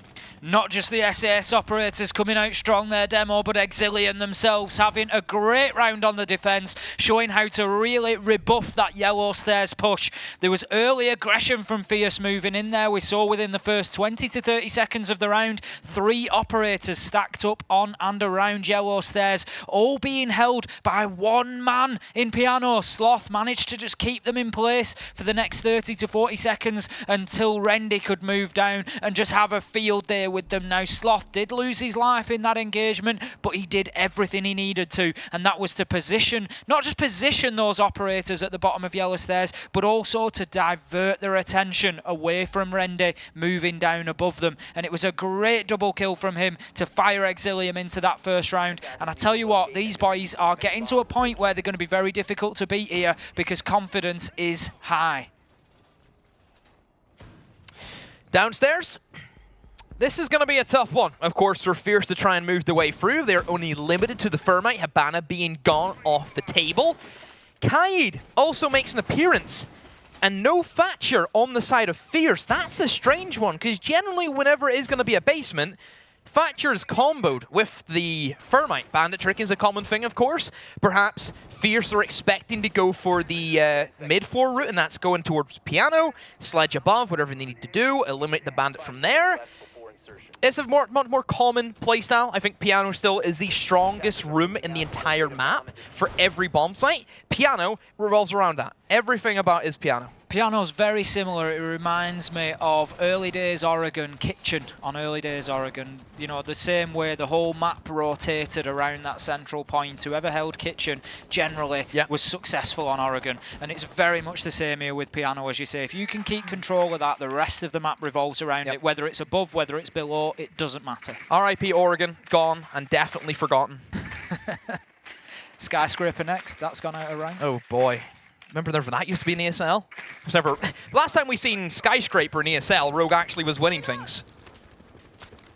Heading into round number 2 properly then. We are in the action phase with nearly a minute gone, and we will see the first kill this time going in favour of Fierce. Keenan onto Jinx Towel. Jinx just struggling a little bit, as I said in the last map on Coastline, with just taking that first death, but sometimes you just need that aggression. He was out on the Mozzie, so not the end of the world, so long as he's already put those pests to good use and maybe got himself 1 or 2 pre-positioned drones. We can see Keenan in complete control at the top of Spiral Stairs now. Top floor is in the control of Fierce, but we are nearly halfway through the round and there are still roamers playing on the mid floor, so Fierce do need to be conscious of time here. They don't need to rush just yet, but it is going to start becoming a factor if they're not careful. We've commented on Piano already. Sloth is out there. He's put damage onto Alfie. This is going to be the pivotal point of this round. Exillium, they're down a man. Fierce, in better shape. But a minute 15 to go, no real headway into their prime position off Piano. They will be caught it close. Exillium, they still have those Kaid charges on the wall. They can open up the breach. A lot of pressure now on Fierce, and I wonder if they're going to bottle. There's at least a kill, so Sloth can walk away with something. But still, there's the refrag that Fierce also nearly needed. And Exillium, they're down the man, but still in really great shape, you have to say, Tim. They are in great shape. The garage door is still closed. There is becoming mounting vertical pressure now, but Sledge is off the board, so that does keep a lot of that floor intact. We can use some destruction up there. Asher's charges, Zephyr's charges, but it is going to be limited. We can see now Prox approaching garage door. He is going to be successful in getting that opened up, but we're only 30 seconds left to go. If Turtle can hold this with a hard push from Cade, this could be a decider for the round. We've got Piano floor open, but it doesn't look like anybody above there. Prox will move in without realising. Kill from Turtle, and a second onto Penguin as he wheels around and just absolutely guns Penguin on yellow stairs. A third from him. Boogie finishes things off. How about that from Exillium? What can Fierce possibly do here? Time is the real enemy for Fierce, just running down the timer, not enough time to clear out. Losing the sledge had to have been the big thing there. Allowing then the Kaid to sit behind Black Car. Again, where was the drones? You have 40 seconds by the time you had the breach open. That is still time to do a quick sweep off the bomb site, to find out the positions. Droning is everything, and Fierce have been really lackluster off it. I tell you now, you've just seen one of the players of the week there. Turtle getting in there with the 3k. Prox coming in without, as you say, no droning ahead of him because he was completely unaware of Cade being in there. He just ran in and got his head taken off. But then how about that 180 switch onto the bottom of yellows, gets himself a second, and then moves on challenges and gets a third. Absolutely unbelievable plays from Turtle in objective there. Can we also just keep in mind that in the history of Prem, with the way we do our LAN qualifications, We have never seen the 6th-seeded team take down the 3rd. It's never happened. I think we could be on the road here, Never. Demo. And if Certainly on the road. Could you imagine if Exillium get to a land with only winning 1 map throughout the entire regular season? That's unheard of. The thing is, it's just about hitting form at the right time, and the right time here is the end of the season. That's when you're getting yourself into playoffs. They've had a good win, that first win coming last week that got them this position, and now, look at them, they're absolutely flying against Fierce. I just don't see... It's almost, to me, I see some games whereby the decision is no longer in Fierce's hands. This is down to whether Exillium keep maintaining this pressure and keep hitting the shots. Yeah. And if they do, there's nothing Fierce can do about this. If Exillium can keep this steady pace, at the end of the day, it's not a sprint, it's a marathon. That's what it comes down to. Best of freeze, it's all about how you can compose yourself. You don't throw everything into the first map. Well, sure, you can go for that route if you want to, but still, you need to keep that level of mentality. And mentality, we know, this is something that Fierce, they struggle with. Something that, if we see them lose another round, I think we'll start to set in. We can see that tilt factor play a massive part. And if you're Exillium, you want them to tilt. You want them to start fighting each other. Top floor clearance starting here, but Sloth will start things off for Exillium. Once again, how many times have I said that? Can we get that on repeat? Can we just... That's it, just clip that. Just clip me saying Sloth gets it started. He gets the kill onto Penguin, takes the Ash off the board. Not the biggest loss for the attackers. That is what Ash is intended to do, but lost without any damage done to the Jaeger. And that allows Sloth to just retire back to console office. He's going to start knocking holes and bullet holes so that he can watch the top of Visa stairs there, and he's just going to hold his position. Rendy just covering in the corner of meeting room there, and him and Sloth working beautifully to just have themselves a crossfire and try and defend themselves. Look how heavily this top floor is still being held. Jinxed is up there as well with the ACOG of Doc. He's going to get aggressive. He will find one in copy if he keeps going. He is going, and he will get shots onto the Zephyr. Keeps fighting, but the prawn of Keenan will just win the fight for him, but he is now very, very low health and being chased down by Sloth. Who else goes in and gets a second and a third? And that will be the headshot onto Prox. Nathan will get one back onto Boogie, but Rendy will get one of his own onto Alfie. Headshots galore going on here as we are now 3 versus 1 in favour of Exillium with still a minute to go. An explosive mid-round there. Exillium, what have you done with Exillium? Where are they? This is not the team we have seen struggle this season. Barely got into the 6th seed position, and they look as if they've been top of the league all season. That's the way it looks like. It looks as if they're meant to be here. I love it, because I'm looking at the LAN finals, I'm thinking you've got M&M and Navi, both fantastic teams. We know they've played very well through the season. We've now got more teams that are stepping up and are going to really make some fixtures of this. And if Exillium get there, I tell you what, whoever plays against them, I would be cautious. I wouldn't be going into that thinking it's a ticket to the final, having watched this. And that's time again for Fierce. Nothing for Nathan that he can do. Let's get some kills. Is he going to give Sloth for the 4th? Yes, he will. Yeah, just lock in the MVP. Just lock it in. It's Sloth. Get it all day of the week.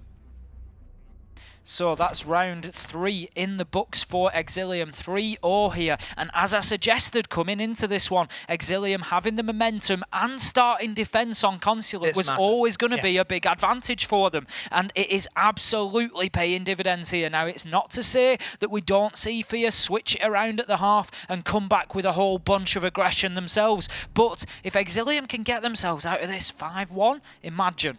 That is absolutely huge. 2 rounds away, not only from getting to the LAN finals, but doing it in only 2 maps. We've seen comebacks in Consulate before. We've seen it happen. You take, for example, G2 Navi in the regular season of Pro League. G2 were 5-0 up. Navi won 7-5. Stuff like this happens. Momentum in Siege is huge. It's one of the biggest assets to any team. And there are certain teams I feel, once they have like 2 rounds on the board, unstoppable. Momentum just drives it home. I think GT are one of those teams. I think Navi are one of those teams. That's why we see both of them be absolutely incredible teams in their own right. I think then there's the newcomers like Fours and BDS who can also ramp up surrounds. I think the bigger question here is, are Fierce one of the teams that can play from behind and get such an overturn? I don't think they are. I really don't think that throughout the course of the season for Fierce. Have they really had any comebacks? No, there's been very rarely any comebacks this season at all. It's been very decisive wins by whoever made them. I would agree with you. I think Fierce are a team that play better when they're out ahead. Yes. I think they're very good at keeping themselves Why we've seen them ahead. dominant in coastline in the start, and then they kind of let it slip. I think they are good at keeping themselves ahead, but I think when they are challenged and when teams do put themselves at a point advantage like they are now, 3-0, I think we do see Fierce start to struggle a little bit. I think we start to see frustration creep in. They start rushing into sites, they start losing men early, the drone work maybe isn't as on point as it should be, and they start losing those early fights, and they're finding themselves 5 versus 4, 5 versus 3 in every round. Jigsaw has grabbed himself a drone as well this time around, and will use that to give himself some information that he can use to eliminate even more drones. And whenever drones are the most valuable thing, whenever you're losing them for Fierce, it's never the best play. So Exillium setting up very similar to what they had last time. They have the kind of shotgun mayhem towards the yellow, and even Turtle, he can appear out of nowhere. Out of his shell he comes, and can snap back at Fierce. Jinx down low. He even has his own little shotgun out. And that little thing does hit like a truck. Let's be real here. That shotgun, it's maybe small, but it's put to good use. He's just got a peek onto Zofia there, and he knows she's inside. The battle does ensue, and Jigsaw will lose a lot of HP there, and the rest will go as Alfie moves around the corner. Great teamwork from Fierce there. Keenan and Alfie just teaming up to get Jigsaw off the board. We can see Prox now approaching, and he's going to be opening up a wall on the thermite there, so we are 4 versus 5. Exillium not in terrible shape yet, but the line of sight through from admin all the way into meeting has been opened up, so that restricts Turtle's movement now. He is on the shotgun. We've seen how powerful this can be, and he's just going to not have a challenge there. It looked as though Alfie was going to push him, but won't. Nathan will get himself a kill onto Boogie there, so we are now 5 versus 3, and this is the first round that really looks like it is potentially going to go in the favour of Fierce, but there is one big factor, and that is the Jaeger of Sloth. Nothing has been done about him yet. He could have a big impact here. Lurking downstairs, approaching his roam game, and oh, the table gets eliminated, and Turtle, all of a sudden he's exposed, and there's the quick peek around from Penguin and Buck alike, and now Randy and Sloth have to make it work. Misses the first spray, falls back into the safety of the connector.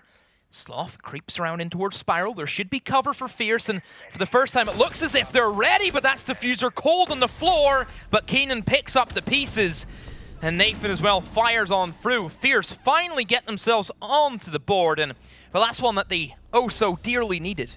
Much better from Fierce there. They were much more coordinated as a team. It was sort of punctuated by that early kill between Alfie and Keenan onto Jinx Owl. The Zofia calling out exactly the location at the top of round stairs, and Alfie moving round and finishing things off, and a challenge that Jinx just didn't expect. What I don't get from Fierce is that they're bringing IQ.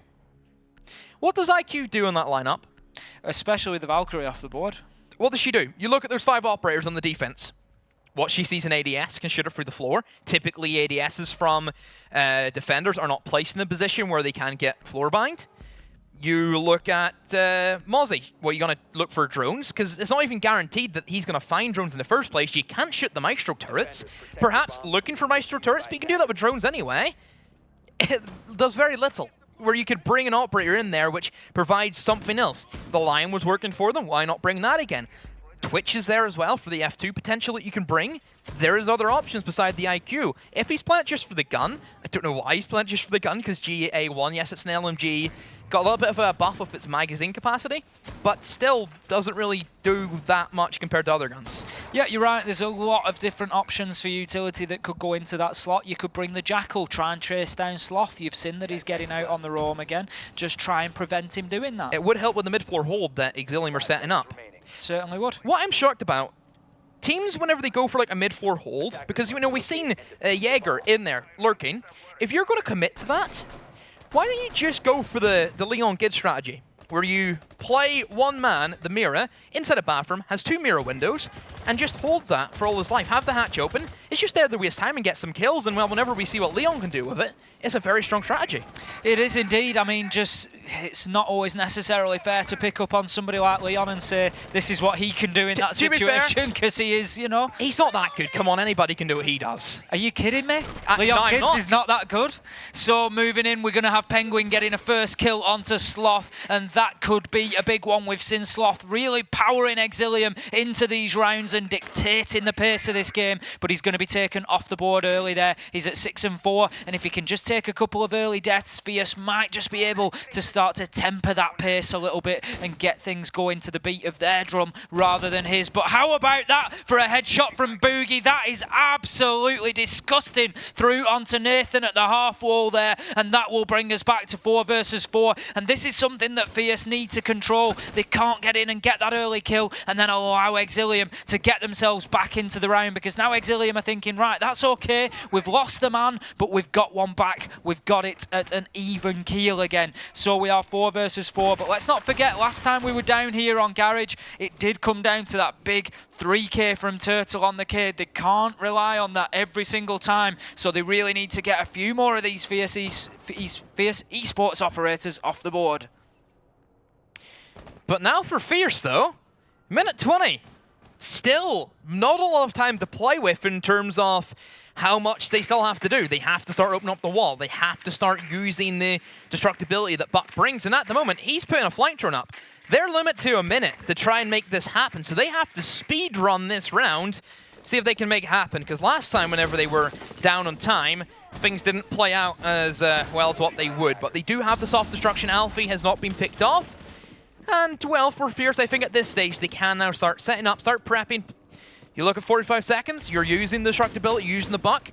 Only thing I worry about is, do they still have enough time to get themselves set up, but also use the drones? I would be concerned about time as well, Demo. It's something that I've picked up on for Fierce across the season, really, is once or twice just seeing them coming in very late on the attack and not showing enough sort of, you know, not showing enough pace in getting in there and getting themselves prepared. Keenan will, however, get a good kill onto Turtle. There will be no 3k defense for him this time, but Jinxed Owl out on the Mozzie will get one of his own onto Alfie, but that will be traded out by a nade that was actually dropped by Alfie before he died, and that will be Prox getting in for the defuse now. Keenan with a kill onto Rendy. Boogie with it all to do 1 versus 3. We know that Alder is the clutch machine, but it won't be in this round as Penguin closes things out with a kill onto Boogie. And I tell you what, Fierce are going to be quite happy with the scoreline at this point, considering those first 3 rounds.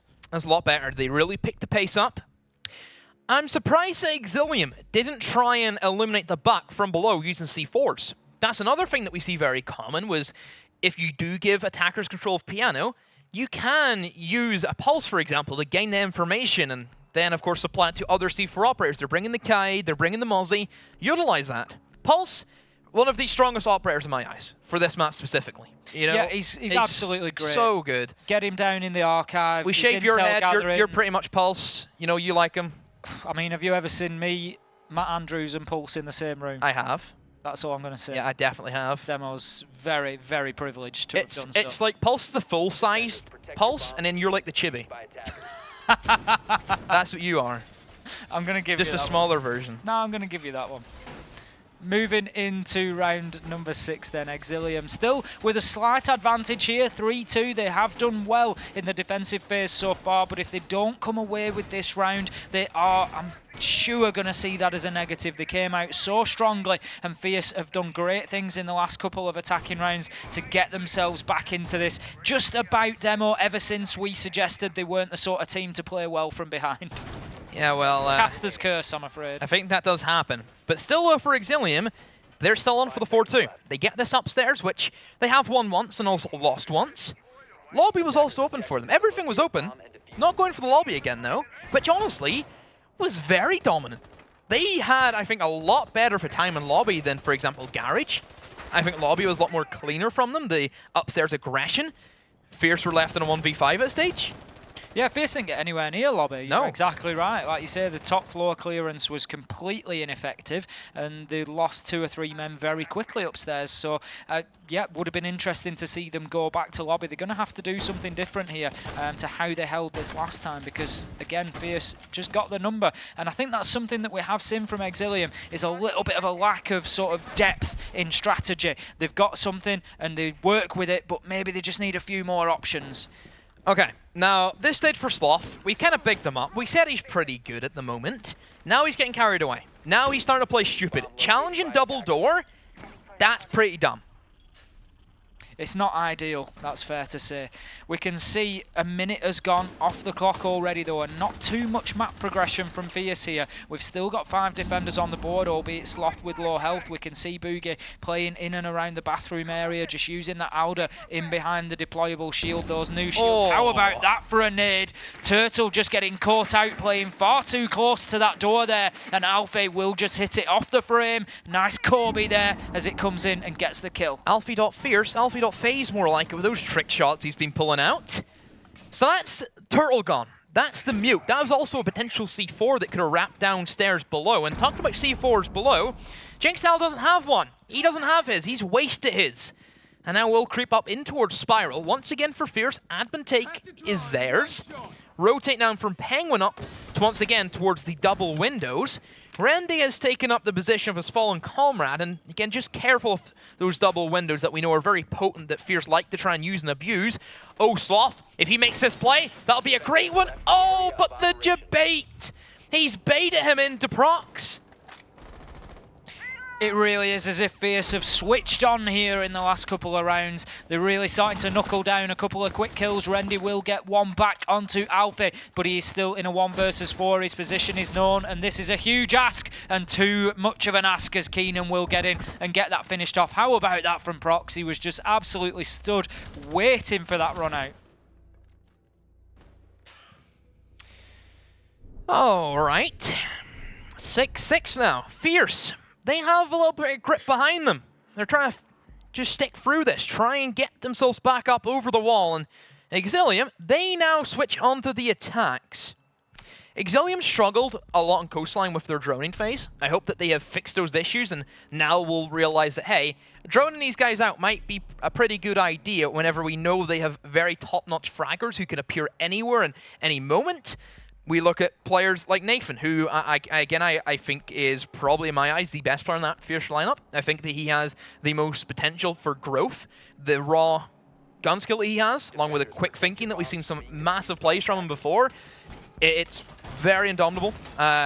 Fierce in general, for me, whenever I see them defend, they're very structured in their playstyle. They're not the kind of free-flowing, moving team where they just, wherever the wind takes them. They're very structured. If someone falls out of position, and they lose that position, everything else collapses underneath that. Yeah, and that's something that Exillium are going to have to take advantage of. So as attackers, they need to come in, they need to recognise, first of all, how do Fierce want us to play into this? So what's their setup? As you say, drone work then being very important. What's the setup? Where's the utility?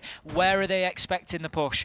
Exillium need to then have the flexibility to do something different. They need to disrupt what Fierce want to do with their setup. As you say, push them out of position, move them around the map, force them to change on the fly. And that's the best opportunity they're going to get at picking up attacking wins here. As it looks, we're going to have a yellow stairs push to begin with. Personally, I'm a fan of getting a couple into admin and getting the pinch. Okay, Exillium. How will you set up for your attack? A different approach compared to what Fierce went for, and that was a very aggressive admin take. They swung in, they took control of admin, there was no coverage really from Exillium to stop that happening. They will instead go for the yellow stairs, and there's an easy opening frag for Jinxdale. Don't know what Nathan was doing, even more so, I have no idea what Prox was doing. I'm not sure Prox had any idea what was going on there, as in comes a great kill, and this is great aggression from Exillium. As we said, they've come in there, they've wiped out the couple of roamers. That is a great clearance from them. Obviously some good drone work going in, Jinx moving in, knowing exactly where that defender was and getting the kill down in Garage. Sloth just being held back on yellow stairs at the minute. He will take the opportunity while the Toxic Baby's out there to clear that barbed wire. That will allow him to approach quicker. He moves up, he can't see the smoke smoke through the smoke, but Keenan will finish off the downed Alfie in a team kill, so that will now leave us 4 versus 2, and things are stacking up pretty well for Exillium here, but Keenan will get the kill onto the Ash of Sloth. He's now looking for one onto Skylark, but he will be downed as the Doc. He will be able to pick himself back up if he has those stim pistols. He doesn't, he's used them all, so that is going to be Doc out of the fight. Penguin finished off, and that's going to be round Exillium, and things are just getting absolutely turned on the head here, round after round. Whoa, what a round. What was that fiasco? Because that was a big one. We seen for some reason Jaeger was below, got picked off. Prox is just having a little wander around the map. No idea. Still will question what Prox was doing down there whenever his manager's been murdered inside a garage in plain sight. And he's just like, oh, I'm just going to walk past where my friend died and let's see if I can survive. And not only that, whenever you look at the Yellow Stairs fight that took place, it just seems that Fierce are just trying to flood men back in towards Yellow to try and gain those gunfights back in. It's not going to work if the man advantage is already in favor of Exillium. They have that crossfire, they have the refrag potential, which they've shown. You have the guy in Scarlet, you had the guy pushing up Yellow, you had the guy inside a bathroom. Everything worked together because they had that man advantage. Clinical from Exillium there. Like you said, they had every angle covered. Punishing them. Yep, they had every angle covered. Honestly, that was probably one of the best roam clearances that I've seen inside of this season. They just went in and absolutely nailed the defenders within 20-30 seconds. Just absolutely nowhere that they could go. Jinx moving straight down into garage, bang, gone. Prox, bang, gone. And it was just 5 versus 3 within 30 seconds. Great plays from Exillium. Let's see if they can continue that sort of pace again. We've seen them do this where they have one really good explosive round and they chain a couple together very well on the back of it. Is that going to be a trait that we see continue now that they're heading down to garage? Will they place a little bit more importance on getting that garage wall open than maybe Fierce did? It tended to be in the last minute, if at all, that they were getting down there with the thermite. So is that going to be more of a priority for Exillium here? It certainly looks that way. Still up in the air there. Can go either way. Garage now will be the home for Fierce this round. An upstairs roam from a Jaeger and a Legion, so no real influence towards the mid floor. No bandits, no kites. That's an easy breach open for Exillium. So already, 30 seconds gone. They've got the control of the breach. It means that everybody inside a bomb, they can no longer play in, white stairs, for example. I like this though from Fierce. The fact that they've opened up above the breach means that now Exillium, they have to go for the room clear. They cannot allow these defenders upstairs because they'll deny the plant.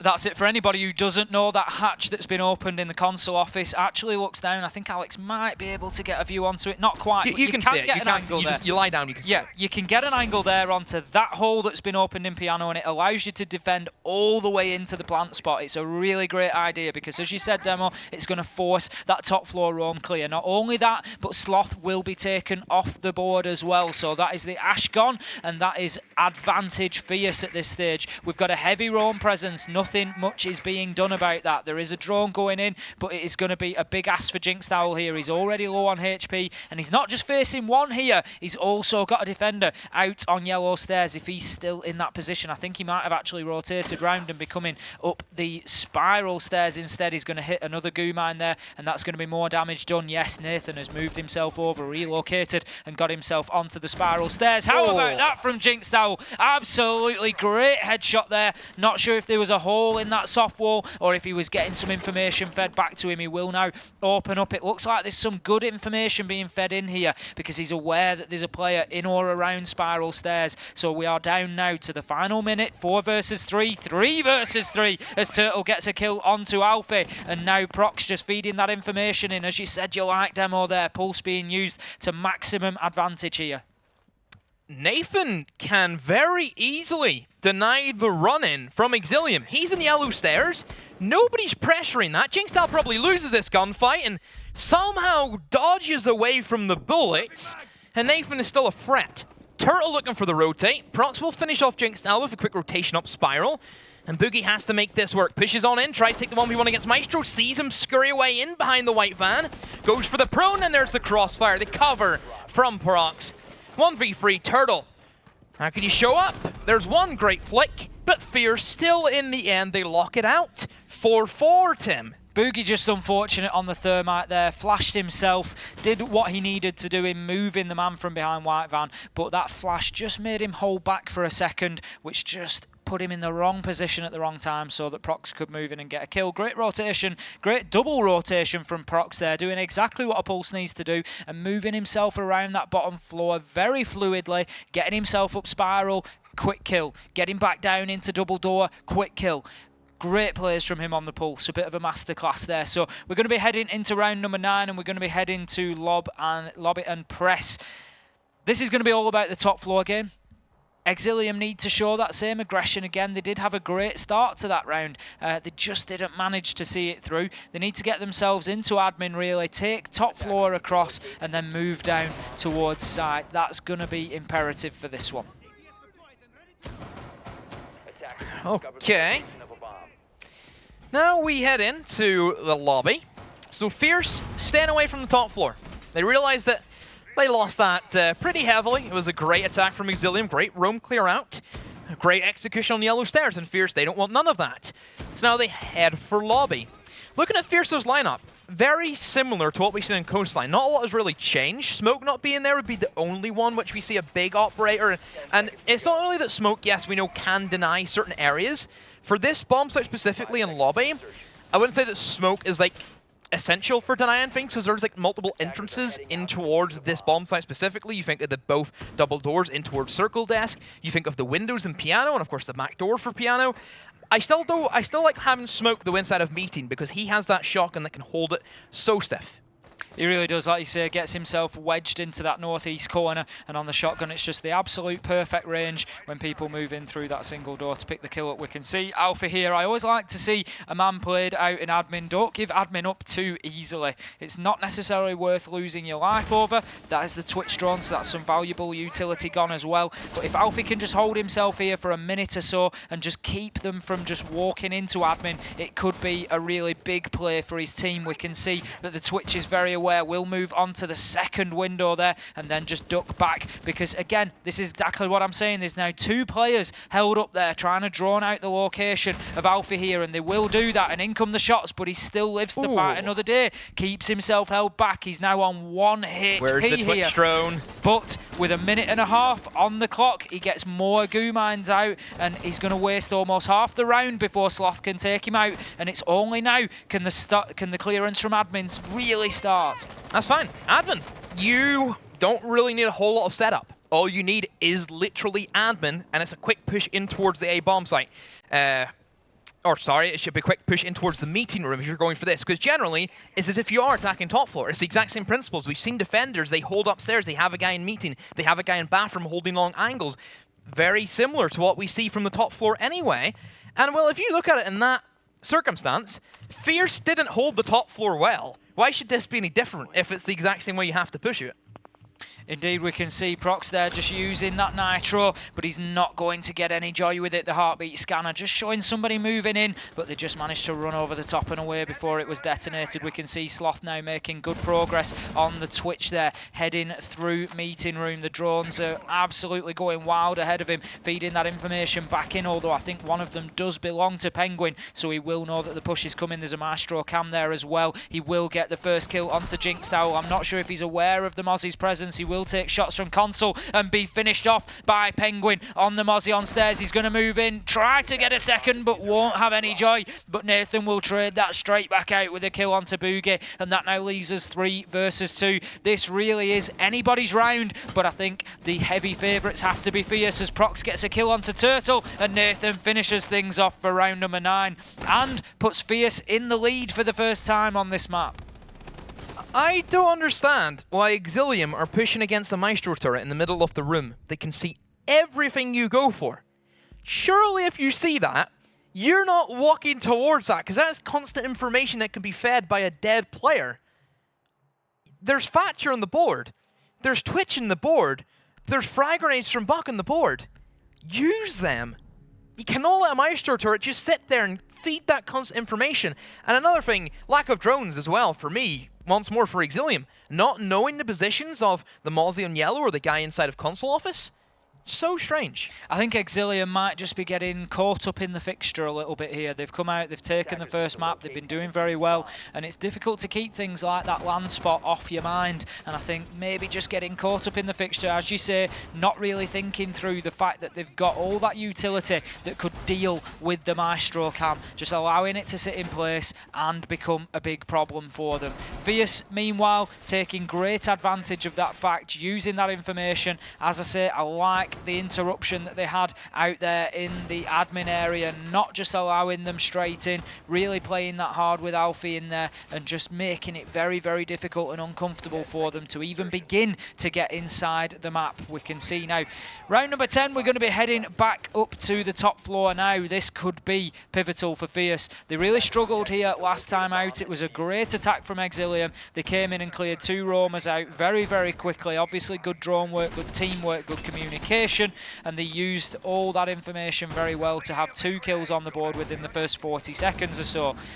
Fierce need to play this differently. It looks like they're going for less of a roam presence here. No Malsey this time as well. Nathan very adamant about the pulse play. I think he's a great operator. The fact that he can go and sit below and can gain that early information to see exactly where the attacks are setting up, because the way Console works out, you either push from yellow stairs in towards B, or you push from admin area in towards A. You can sit in server, you can pulse the entire east wall. If you see 5 heartbeats, you know it's going to be an admin take. Then your team can appropriately set up. If you see that nobody's going to be there, then you know it's going to be open area. And that early information has then allowed Penguin to rotate in towards Piano and try and hold that to assist Alfie. So 5-4 in favour of Fierce Esports, round number 10, and this round would put them in a position of guaranteeing overtime as a minimum. Jinxed Owl will come in with the kill onto Penguin. Alfie holding a hard angle here with the shotgun, and he will make it pay as Sloth moves round on the Ash and just wasn't ready for the fight there. But you have to presume that there could be an operator on yellow stairs. I just don't understand why there's no crossfire being held from the window on yellow stairs. And Nathan, he appears from below, finds Jinxed Owl, and Turtle and Randy have to try and make it work. But it's really up against them. Fierce are in such a strong position right now. I think that's the round done in my eyes. I just don't get why nobody was rappelling on that window to then assist your Ash. You never challenge yellow stairs against a shotgun. That's Siege 101. You don't do that, and they're paying for it. Like you say, as a minimum, you've got to have somebody up on Skylight to at least have some sort of crossfire in place to try and just assist that push up the stairs. But no, they will learn that lesson the hard way. We've got Turtle up there now just holding Skylight, but it's a little bit too little too late for the Thatcher up there. He's just going to need to start thinking about moving inside the map here. He's got 40 seconds and 4 kills required. He may well be using this as an opportunity to have a discussion with his team and just talk about the strategy for the next round. And, you know, if he can get a pick or 2, great, but it's largely going to be impactless. I don't know if he's just trying to drop in there. Oh my! How does he not take damage on that? What is this? Witchcraft? That's unbelievable. Turtle gets the first kill onto Smoke, but will not get any more after that. And that will be Keenan finishing things off. So that now leaves us 6-4 in favour of Fierce. Production, at the end of this map, could we please get that in the replay? Because I have never seen that before in my life. That's a big drop. I thought he was trying to kill himself. That's what I thought he was trying to do. But he doesn't even take any damage.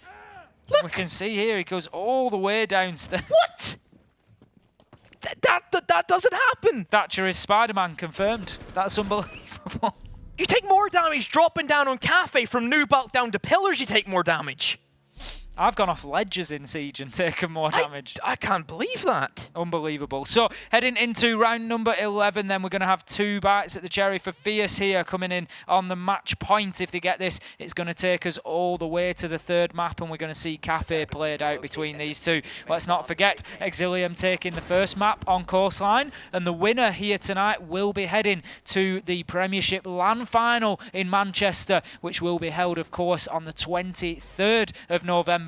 Tickets are still available for that one if you want to join us. We already have Navit and M&M confirmed. We will have one of these 2 teams, whoever manages to come out of this, what is turning into a bit of an epic battle here between the 2. And then we will also have the winner of I'm With The Boys versus Sonny Carries.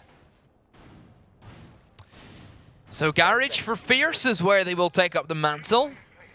Still, the split bomb site is an option, but generically, at this level, tier 3 teams, don't really see that all too often. It's more the tier 2, tier 1s who take up that effect. So Garage is the choice. Spawn peek from Nathan, it looks to be in towards Yellow Stairs, looking for a head. Nathan also, he's been running the P90 over the MP5. I've been criticised for that before, mainly by X. I'm going to have to agree with Ollie, though. I quite like the P90. Is it more of a boomer gun? No, I think it's... I just like the recoil on it. I just seem to control it better. Do you control that recoil better than the MP5? It just seems to, I don't know, maybe just... Crazy? Yeah. Alright, well, we thought seeing somebody jump off Skyline survive was a weird thing. Nope, he's topped it there. So Nathan on the roam game, on the dock, along with Keenan, and both of them trying to hold it firm as they can, similar to what we seen the last time for Garage, was this upstairs roam game that Exillium did have trouble with. They couldn't really lock it down as well as what we thought they could. I think Exillium now, they're just looking for their options, looking for some different angles to try and use and abuse where some positions Fierce may not be expecting. And Sloth, once again, the first man in to try and take the fights.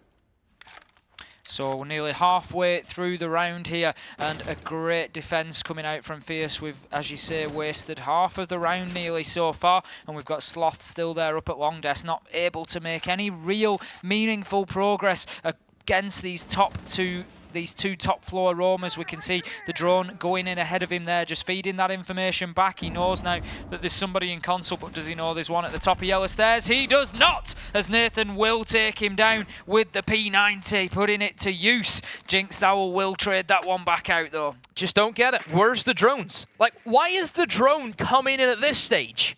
I don't understand what Exillium are doing. They're doing things in reverse.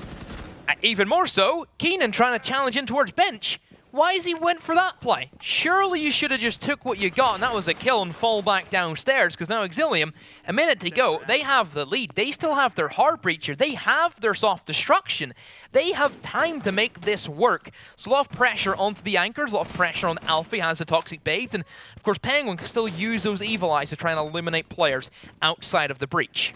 We've seen so many occasions here where players are running in to just blind corridors and getting hit on the flank, and like you say, it's just a little bit of a lack of information, but this could be a huge play from Penguin as he moves around. Headshot onto Rendy, and he really is using one of those big boy sort of one-speed operators on the roam here, but the call out goes, and Jinxed will get the kill onto Penguin, leaving us now 3 versus 2. Penguin just not making enough of that roam. There's the kill onto Alfie, 3 versus 1. It's time to start thinking about that diffuser. Prox will get one, but he won't get any more as Jinxed comes in and gets the kill there. Great effort from Penguin to get himself out on the roam, but after he got that first kill, it felt like he was in no man's land. He didn't really know where to go from there. Exillium, they live to fight another day. 6-5 the scoreline. Fierce, you gonna bottle this? You gonna step up to the plate? You gonna win your map? Exillium, can you make this happen? Can you make this overtime a thing? As it will be the lobby for Fierce. They head there rather than the garage once more. Fierce seemed very much in control for a lot of the early round there. The poor drone in from Exillium allowing Sloth to just be taken out at the top of Yellow Stairs. I think he was obviously planning, I think he got the shout out that there was somebody in the sort of closet area, so he's thinking get to top of Yellow Stairs, use that Ash Breach in charge and just fire it into the soft wall, open things up and make it difficult for the man hiding in there. But he had no idea that there was the Jaeger at the top of Yellow Stairs, who then just was able to gun him down without too much of a problem. And I really thought that put Fierce in a great position there, but then they just ran themselves into a couple of blind alleyways without, again, really knowing what was going on, got themselves caught out, and then Exillium took advantage of that situation and were able to clear things out. Didn't panic when Penguin hit them on the flank, just went and picked him up, got the kill, moved downstairs, took Alfie out from behind. So again, that suggests a potential lack of teamwork from me. You've had Maestro killed at top of Spiral Stairs and doesn't call out for Alfie to sufficiently think, I might get pushed from behind here. Just communication, big lackluster thing there for Fierce. So now we get to go to the lobby. Exillium attacking from admin once more. They did struggle with the Maestro turret right in the middle And I really hope they eliminate that before anything else, because I really have to question their thinking behind what they were going for, because it just wasn't good. It wasn't good one bit at all. Fierce with a very heavy top floor control. There's at least 3 guys up here. Even Nathan kind of lurking towards the staircases can be opened up for a bit of a flank potentially, wherever he wants to go for. And the fact that there is no smoke for Fierce does give Exillium that extra 30 seconds. You have to worry about the clock at that stage. You have all the time in the world to really make this happen. I just really want to see more drones. Interesting contrast on the defence here. I commented on Alfie's position in admin last time around. He wasted about 1 minute and 15 just by being present in admin this time. They've forgone that, and they've allowed Exillium to come in and get very early control of admin and now move on to the roamers. It's going to be interesting to see if that plays out any differently. Turtle with a big first kill onto Prox. That's going to be the Maestro off the board. Massive kill for Turtle. Massive, massive one, because that Maestro was a massive nuisance in the pain of the back of Exillium, and Sloth rips apart Penguin. There's the refrag though from Alfie, but that's the job done. That's Fierce. They're scared. They have to pull away. Nathan's still in bathroom trying to hold the angles, and Turtle, he's on the rappel, but lurking below is going to be Keenan, using the vertical holes that were made for him. Waiting to see if Thatcher will give his position away, but still for Fierce. Sure, they have some semi-control. If they can get a kill back and then perhaps rotate, that could be massive. But at this stage in the game, Exillium, they are geared up, ready to take the COT.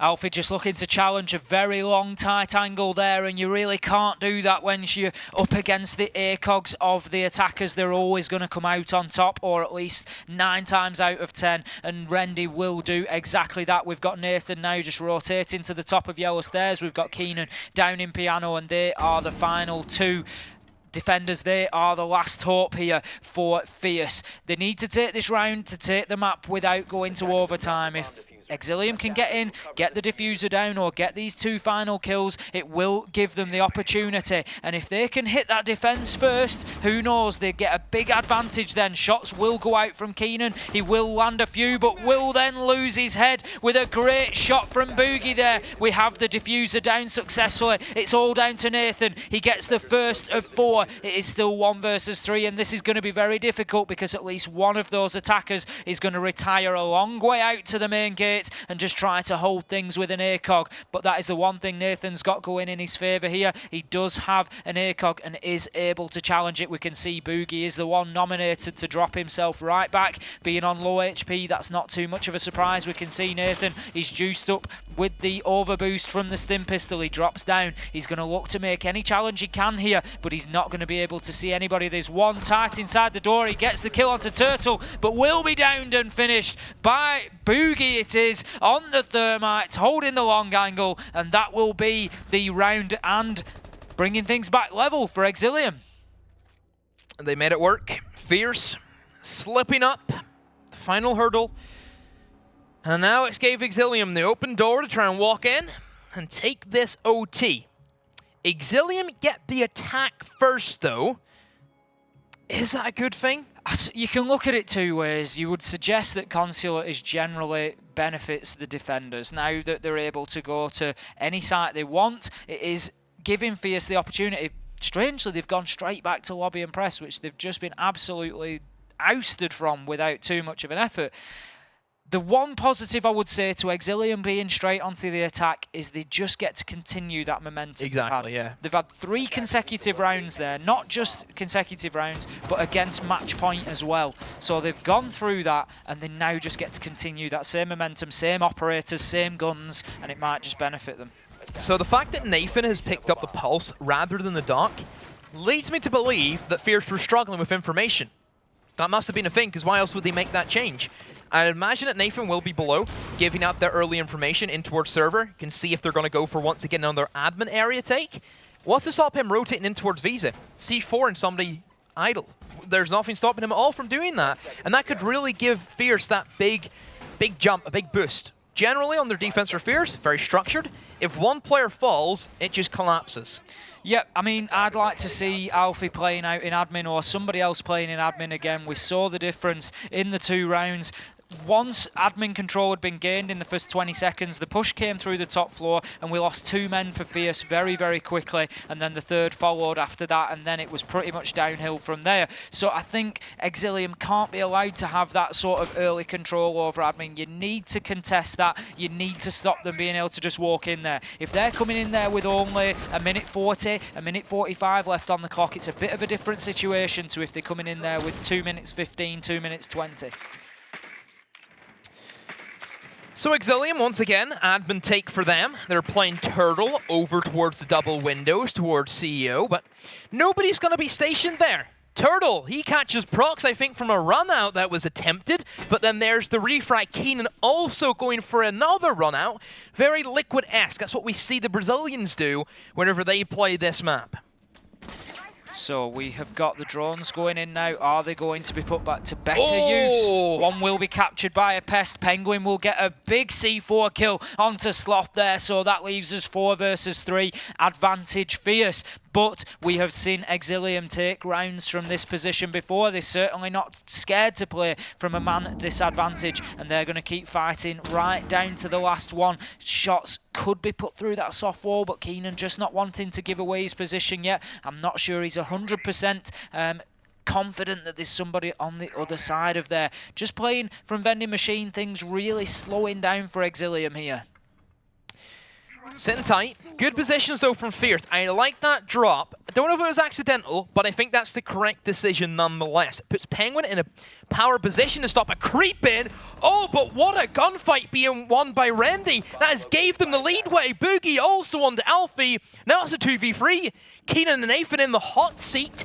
Jinxstyle above, holding control of the hatch. This 1v1 is massive. Jinxstyle against Keenan. Who wins this, Jaeger or the Buck? Both of them right beside each other to creep around, and there's the C8, lands the shots onto the head. And Nathan has to clutch, has to go big. Go big or go home. That was the quote. Now it's time to step up. Step up indeed, as he's just holding a tight angle here at the minute. He's just waiting for his opportunity. He knows that they're not in a position to plant immediately, otherwise that would have started happening. Great first kill from him, but as he moves round to challenge the Nomad of Rendy, he will put him in the dirt, and that will be advantage Exillium in overtime here, and they move on to the defence. We saw them take the first 3 defensive rounds very convincingly. Can they do the same again here? I'm sure they're probably going to be heading up to top floor where they had some great success. They get the defense. Fierce, they have not had an attack for 7 rounds. They're not in that momentum. They're not in the main frame of going for the attacks. Now a defense should be as easy as pie for Exillium. Top floor hold for themselves. They have won this twice, but also lost it once. So still, 66% win rate for them. I think they're going to be feeling pretty confident coming into this. The only thing that could impact is the fact that this round literally determines whether they head into that LAN final or not. So it is a big deal for them. You know, these players are not going to have expected to be in this position. Let's not forget, they had to win the first game last week to even get into the playoffs. So heading to the LAN finals is not going to have been part of their thought process. Nope. They are now faced 3 minutes from the LAN finals, and that's going to be a big mental barrier potentially to them. Fierce, a team that was very heavily pitched to even come top 2 in this competition. Right off the rip, we expected a lot from this team. They've had their ups, they've had their downs, still managed to make it to 3rd place. You think going up against Exillium, a team which only had 1 win, and that was last week, that should be an easy pickings for a team who has experience in this competition, who has the LAN experience, who are a mesh of 2 great teams that we've seen last season perform to really great standards. Where are they tonight? Where have they been? Where's that great team, Tim? We certainly haven't seen too much of it, if we're being honest. They really have struggled. Meanwhile, it's just one of them, you know. Fierce have seemed to struggle to just really hit a stride, get into any good sort of team cohesion. Comms seems to have been a little bit off, other than the odd flash here and there. Meanwhile, Exillium have really stepped up and have won the ones. They've won the gunfights, and they've really put themselves at man advantage a lot of the time, and they've played well from it. Sloth just looking to hold them out of admin for as long as he can. He's going to look to potentially try and pressure them, but initially we're going to have Keenan moving in there quickly on the Zephyr, and that's that's not going to be an easy challenge for him to make. It looks like Sloth has just dipped away and got himself more towards the vending machine area, even potentially further back than that by the looks of things. At the minute, good early progress from Fierce. They've got themselves control of admin. They're just going to be held back by the pest there, but that will be momentarily cleared out and will allow the drone to move forward. We can see now Prox is just going to open up that wall with the thermite, so that's going to allow a greater range of sight in towards the long desk area, and in comes the second exothermic just to give the angle directly into meeting. Meanwhile, Nathan will get the kill onto Jinxed Owl. Out go the flashes to burn any ADSs. We've already seen a great kill with a nade, and the same nade is thrown in there, but it looks like the smoke of Rendy has learnt his lesson last time, and he won't be playing so close to the door. This is looking the exact same way as went for Fierce on the only attacking round that they did win for the top floor. Everything's playing out similar. They have the first blood, they have the admin control, they have everybody spreading out or repelling in towards the double windows. Exillium, they need to make a play. It needs to come fast. A minute to go. Fierce bearing down their necks. Another one for Nathan. Now it's a 3v5. He's in spiral. Massive crossover position where he can hold these flanks and, more importantly, stop anybody rotating into A bomb site to stop the plant. We are coming right down to the wire here, and that is what makes Siege such a beautiful game to watch. It really is these rounds that fire up the excitement. Which way is it going to go? At the minute, it's advantage to Fierce. They are 5-3 now. The drone's coming out just pinging, but there are pings coming out from cams that are going to help the defenders. We can see now time is going to become the factor. The diffuser is going down. Prox is going to continue to hold on to that, but he will have to dip away as he takes a lot of damage from that smoke canister. Boogie with a kill onto Keenan, and here comes the hold, and that is huge as Prox gets down. Nathan and Alfie get a quick double. It's all down to the smoke. He will get shots into the corridor. He can move through the Toxic Babe onto the shotgun, but no, he will be down by Nathan with the pistol, and that will be Fierce just getting things in the last few seconds there to take us into the very final round here on Consulate. Yeah, if you're Fierce, you're probably quite happy that what Smoke just did doesn't exist in the next season. You're very, very happy that you don't have to deal with that, because the fact that he can go for the walls, that was kind of close. But still, 7-7 it goes. Even though Fierce took the round, still didn't look convincing. It was really messy. This match, I think, has just been a dogfight. It has, and sometimes those are the ones that you've got to win if you want to go on to compete at the higher levels of competitions. You really do need to, yeah, it's great when you go in and everything fires and you can use your strats and it just works perfectly. That's amazing winning like that. But these are the games where titles are won and lost, where you really have to dig deep, you have to get down and dirty, and you have to win these difficult games that just become a dogfight, where shots are being missed, where players are popping up in unexpected locations, and it just takes one of the teams to really grit the teeth and to finish it off. You know, I look towards that epic game that we had at the Invitational this year, G2 Empire on Coastline, where it just became exactly that sort of game, just really sort of dogfighting into 40-odd rounds, and it just takes somebody to get it by the scruff of the neck, and that's what one of these teams is going to have to do here. Okay. Fierce on the defense. They get their garage. Exillium so far in this matchup, there's been 2 garage defense. There's been 1 win for Fierce and 1 win for Exillium. So it is a 50-50 right now. A big, big old risk, I feel, for Fierce going for a bomb site. The Exillium, they haven't had to play too much, and they have looked strong whenever they've attacked it. We're going to see how that pans out over the next 2 minutes 40 as we are in the action phase now. We can see a couple of defenders all the way up on the top floor, which is going to make it very difficult for the attackers. I think it's a great tactic to use because it means you have to clear from the top floor down, and it wastes at least a minute and a half before you can start thinking about approaching site. I'd like to see maybe Boogie prioritise getting that garage door open. I think it's always a good start to the round if you can have that line of sight and stop people being being too comfortable in sight, but we're going to see Nathan taking a big first kill onto the entry fragger of Sloth there. So that's going to be Ash off the board, and we still have 2 roamers on the top floor that have not yet been affected. A minute into the round, and they've got a kill on the board as well. This is a great start from Fierce if they want to take us anywhere near a 3rd map. Exillium need to pull this big. Fierce with that opening kill. Whenever we see them have that strong opening setup for them, they look undefeatable.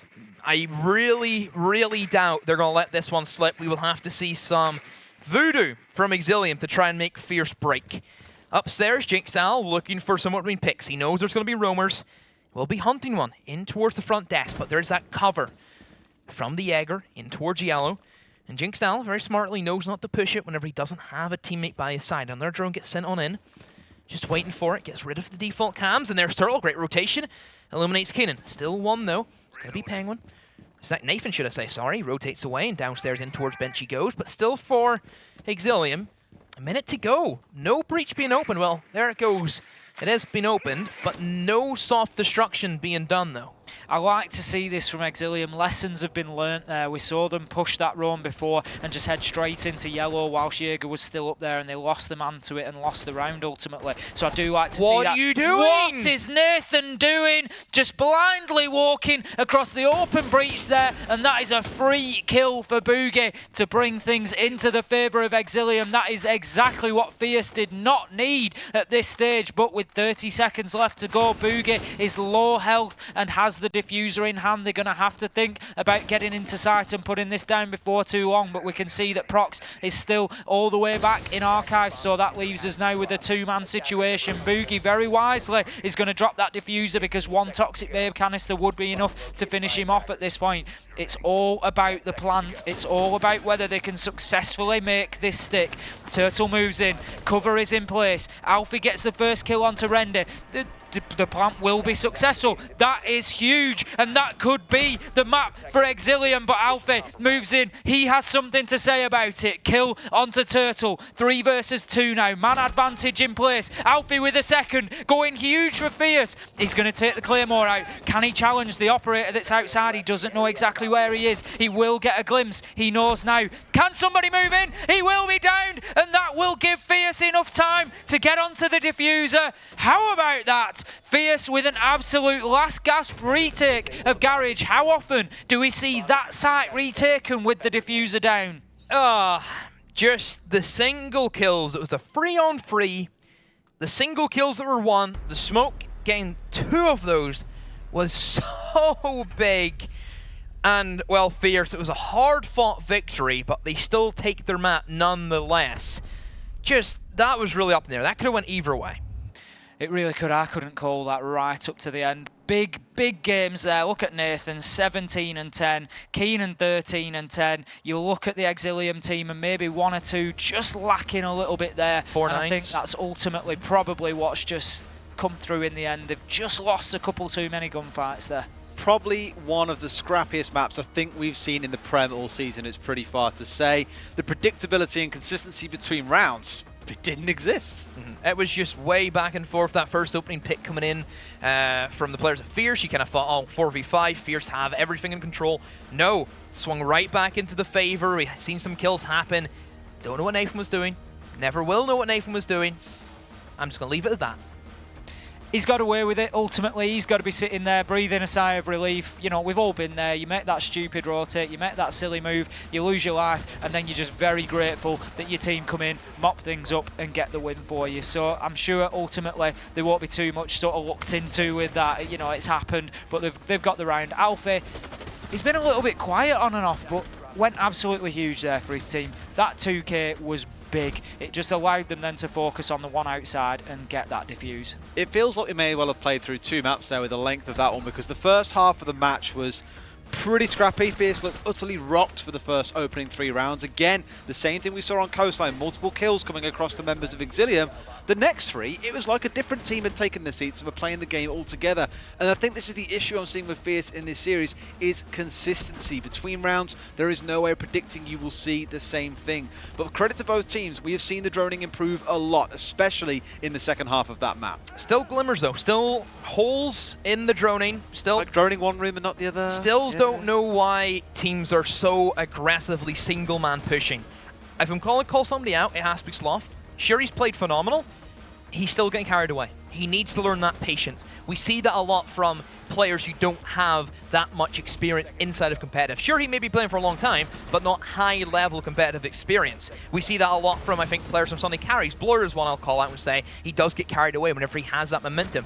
You need to learn how to hold yourself in a way that you still, yes, can be an aggressive threat, but not a free kill.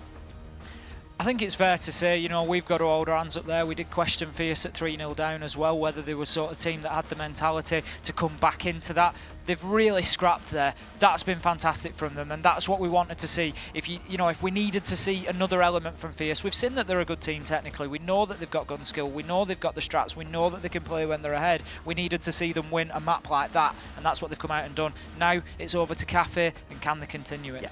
3 crucial kills in the very last round was all they really needed to make that happen. But just to give you guys at home an update, because these are best of 3 series, if we'd played every single map out, the second series went to best of 3 as well, we'd be here till gone 1 AM. So that second series will now be starting whilst we conclude this first series on Cafe after a break. But as a quick shout out for tickets, you've seen an absolute blinder so far. Why don't you come and watch it in person with us as well? 23rd November, you two both popping up and down at the same time then, like, oh, excited now. He's just trying to be taller than me, but it's not going to happen. Like a pair of ferrets. But come up to Manchester on the 23rd of November. Link is on your screen. Grab your tickets and come and watch. It's going to be an absolute banger if it's anything like this series that we have seen so far today. But what we'll do for now is jump into a quick break, and when we get back, we will have the epic conclusion to this series. It's going all the way to Cafe, Exillium or Fierce. Find out who goes to LAN after the break.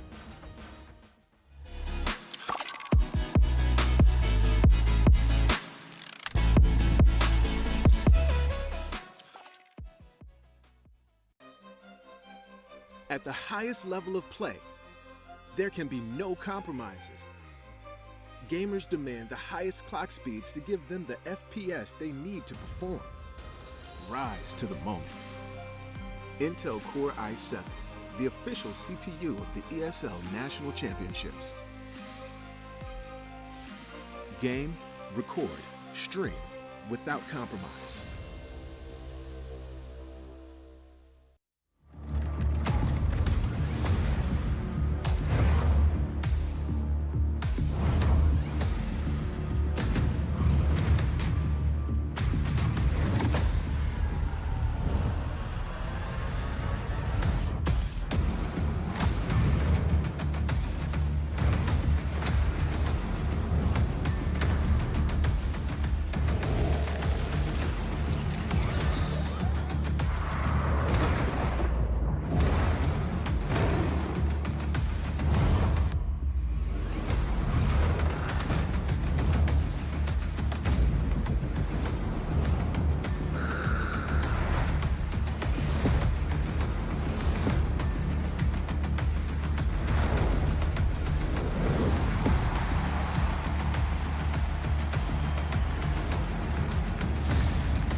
absolutely stunning!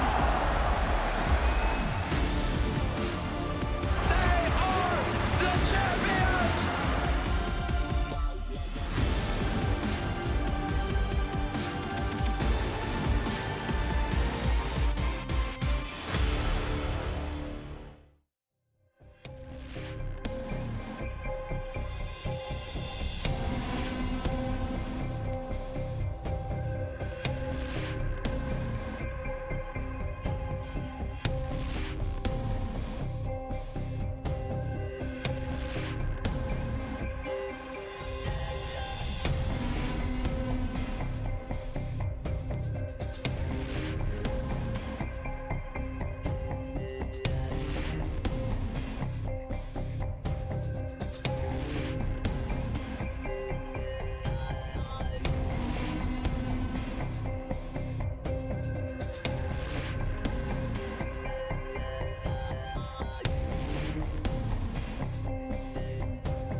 Welcome back to the ESL Premiership. We're going into map 3 of series number 1. Cafe is all that separates one of these two teams from their spot at the LAN on the 23rd of November. And Cafe, interestingly, was the map that they played against each other in the regular season. It ended 6-6, both teams taking 5 defensive rounds and 1 attacking round. Could you think of a better map to end this series on? I have no idea where this is going to go. Both teams have played Cafe quite a bit, of course, against one another.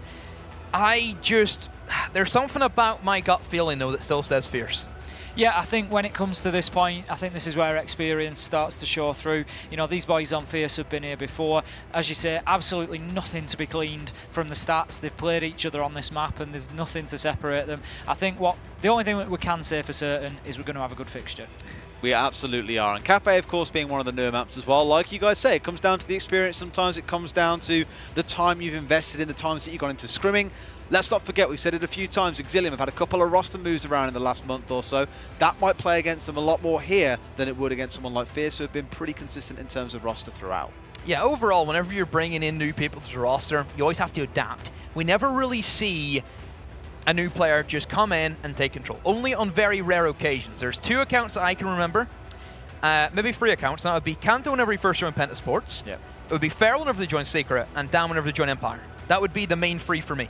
And look at the players that you're naming. You know, you're naming special players there. These really are at the pinnacle of our esports. So that just goes to show what sort of quality it takes to just walk onto a team and click overnight, done, you can go in and make an impact. So, you know, you're absolutely right there. Roster changes at this sort of level, national level, Challenger League level, they're huge. They are huge. We've called out a lot of the flaws that we've seen in this series so far, but coming into Cafe, what's your expectation? What are we going to see be the big defining factor between these two teams, and what do you think the scoreline is going to be? Starting with you, Tim.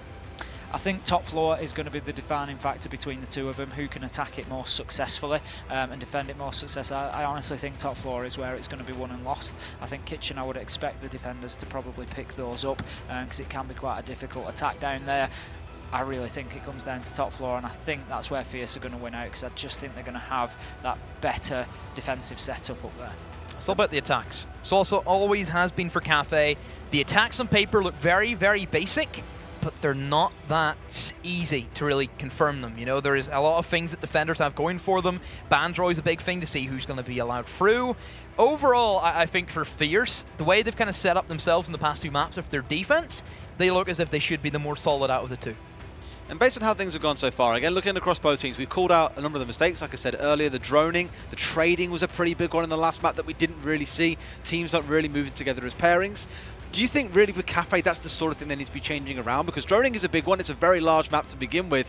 The trading, though, feels like one of the key things that was really missing for both teams that they need to amend going into this final map. I think drones plus trades in Cafe is everything. The fact that you need to have such a coordinated attack. Communication, a big piece of it as well. You look at Piano in towards the top floor. That is like the pivotal area that defenders want to try and lock down, the attackers want, because that's going to be their main way to set up for the breach. You need to find out who's going to be in there. You need to find out how many people are going to be in there, and then you need to coordinate with the window play that is available for Cafe, along with the aggressive drop hatches. And you need to find the Mozzie that's waiting underneath in trains. Yeah. That's going to C4. C4s, a lot of C4s. That's the reality. That's what we see on this map. You know, and you have to draw them out. You have to go for that mid-floor clear on your top floor attack. You have to ensure that you're not stood on essentially a landmine waiting to go off underneath you. Just to let you guys know, we do have a couple of players sorting out a couple of tech issues, so when that's resolved, we will of course be into map, so you can enjoy our lovely faces and voices for a little while longer. Your guys, much longer than mine once we actually get into the game, of course. But I think mentioning the soft flooring and stuff on this map is a big one.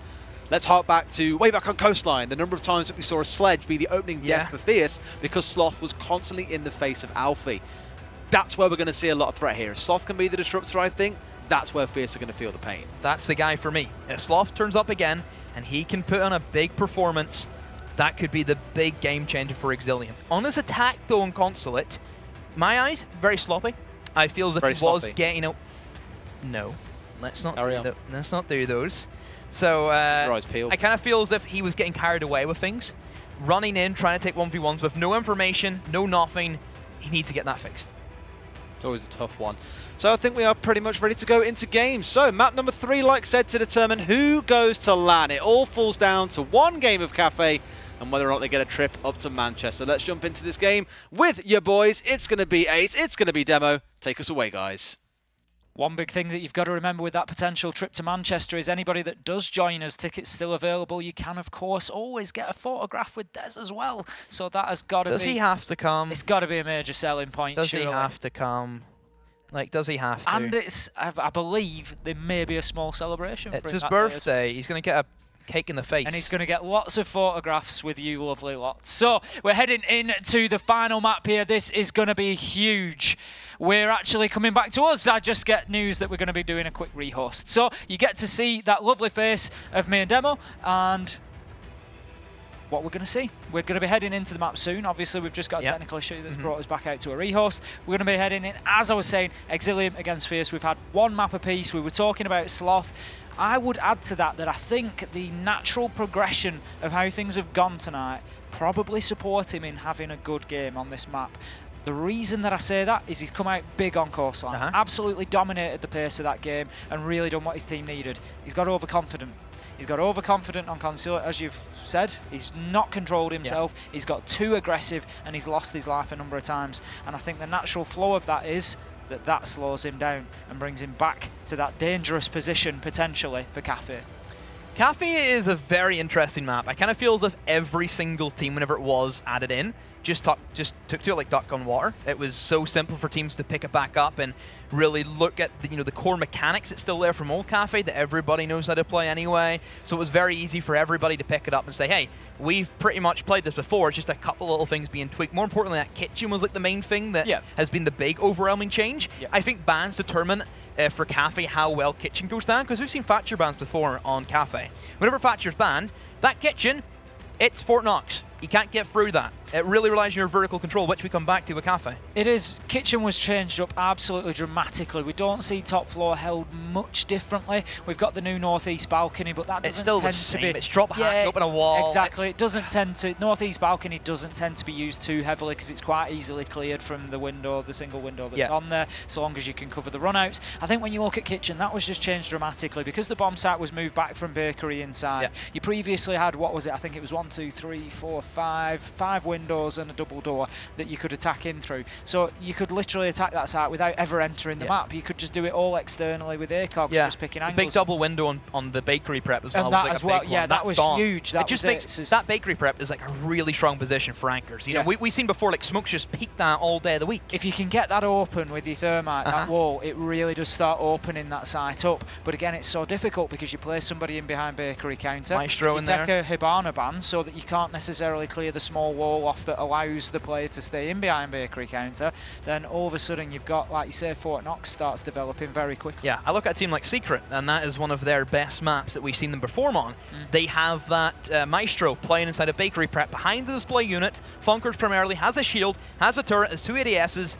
Even, we talked about the Fort Knox actually getting into the bomb site. You have to go through the big outer fence first of all, don't you? And even that's a challenge on its own. Whenever Capitao is a predominant ban on Cafe, because then it allows the defender to sit in bakery prep, it makes things 10 times harder. And if you look at the opposite side of that objective and you look towards a freezer push potentially, it's no easier. The angles coming in through freezer are very difficult. You've got the double window in front of you, you've got the single door off to the right. You've then got what is effectively a half wall. It's the kitchen counter, but you've got a half wall off beyond that. So you tend to have a player playing in that corner that can just duck in and out of that cover, and they're hitting you through the single door. You've got a line of sight that goes a long way through the site from the double window, which again is opening you up to more angles. You can't move away from one without exposing yourself to the other. So it's not even as simple as just getting in and getting freezer wall open and pushing from that side, because again, if you haven't cleared out your Maestro behind bakery counter, he's going to move back in and use that ACOG to absolutely decimate. Exactly, and Maestro is a massive talking point, one of the best defenders right now. We see his ban rate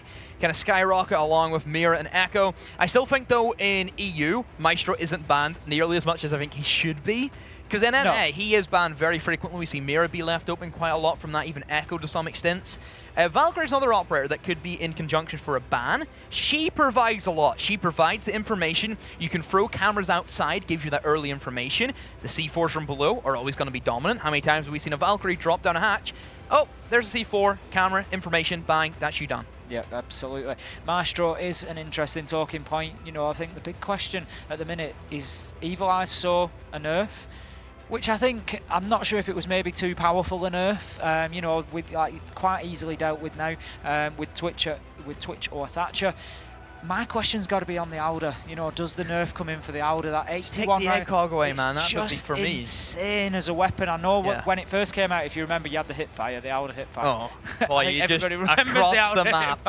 And that's never drop shotting was a thing as well. Absolute nightmare, but I wouldn't be surprised to see, you know, the jokes and the memes are building and building and building about this Alder and its 81 round mag capacity, and the fact that you can just absolutely unleash on people. You're 1 versus 2, you can just keep shooting, they can't get anywhere near you. It wouldn't surprise me to maybe see some sort of reduction to that, or like you say, ACOG removed or increased recoil or something like that. There's the bans, all done for us. So Nomad being banned away by Fierce, and then the Capitao from Exillium, along with the Mira and an Echo to round it off. So pretty atypical Maestro being available, expected for the EU region in general. Capitao is a great one. I think it suits both teams fine, not having that operator. We see how strong he is. He provides a lot of utility. Not only is he a free speed who can kind of pop off with the power, a very strong, hard-hitting rifle, but you also get the crossbow bolts. You get the 2 fire, which can be great for sanctioning off crosses, where some defenders will try and run through into a better position. And of course, you can just fire in towards Freezer, for example, another very strong anchor position for like a smoke.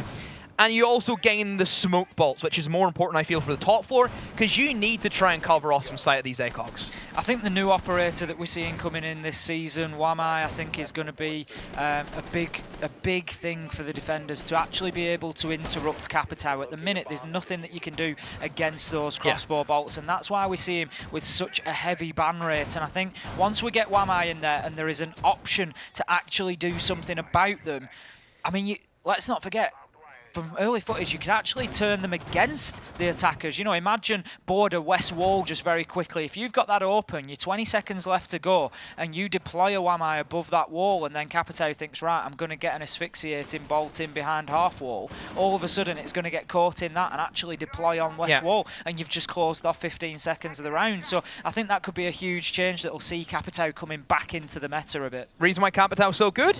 Doesn't have a counter. Honestly, is he one of the only operators who doesn't have a counter? Maverick. You just peek him.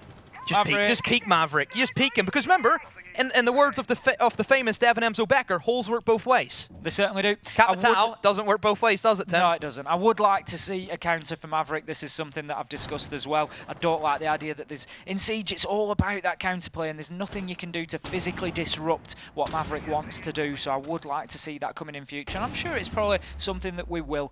Back to the game then, we can see Sloth here just holding behind that deployable shield that is becoming a stalwart of the defense here on Piano, just using those panels to see through, and he's going to get a great down onto Zofia there. She will, of course, be able to use that last stand ability if one of her teammates doesn't come to pick her up. Too risky a position there for them to do that, so she will pick herself up onto 10 HP, and that is not going to leave her with very much room to play with. She did as well manage to get that explosive grenade round off and clear the deployable shield. That could be very important. It's going to allow Progress now to move into that Piano room and start to get the control that they need to allow Prox to get the breach onto the wall. 1 minute left to go, and we are now 4 versus 5 as Alfie hits an unfortunate team kill onto the already low Zofia. It's not a good start, and there's the Alder. Into the back of the bomb site it goes, and that's an easy pickup from the Maestro. 3 on 5. Fierce. Alfie naded his teammate, then he got killed. Now it's left his 3 remaining teammate in such a pickle. I don't know where they go from here. No Capitao on the board, of course, means that they don't have that safety factor of being able to fire out the freezer, which is a very strong position that we can see Kaid play. And Sloth, he just peeks on round. Does get refragged though, but I think the damage has been done. Fierce, 15 seconds, no real headway in towards the bomb site. They're just playing for time. They're just playing it out. Jinx down, eliminates Nathan. And there's the Kaid hiding in freezer. Strange there. It was as if Penguin just could not see through that Toxic Babe canister at all.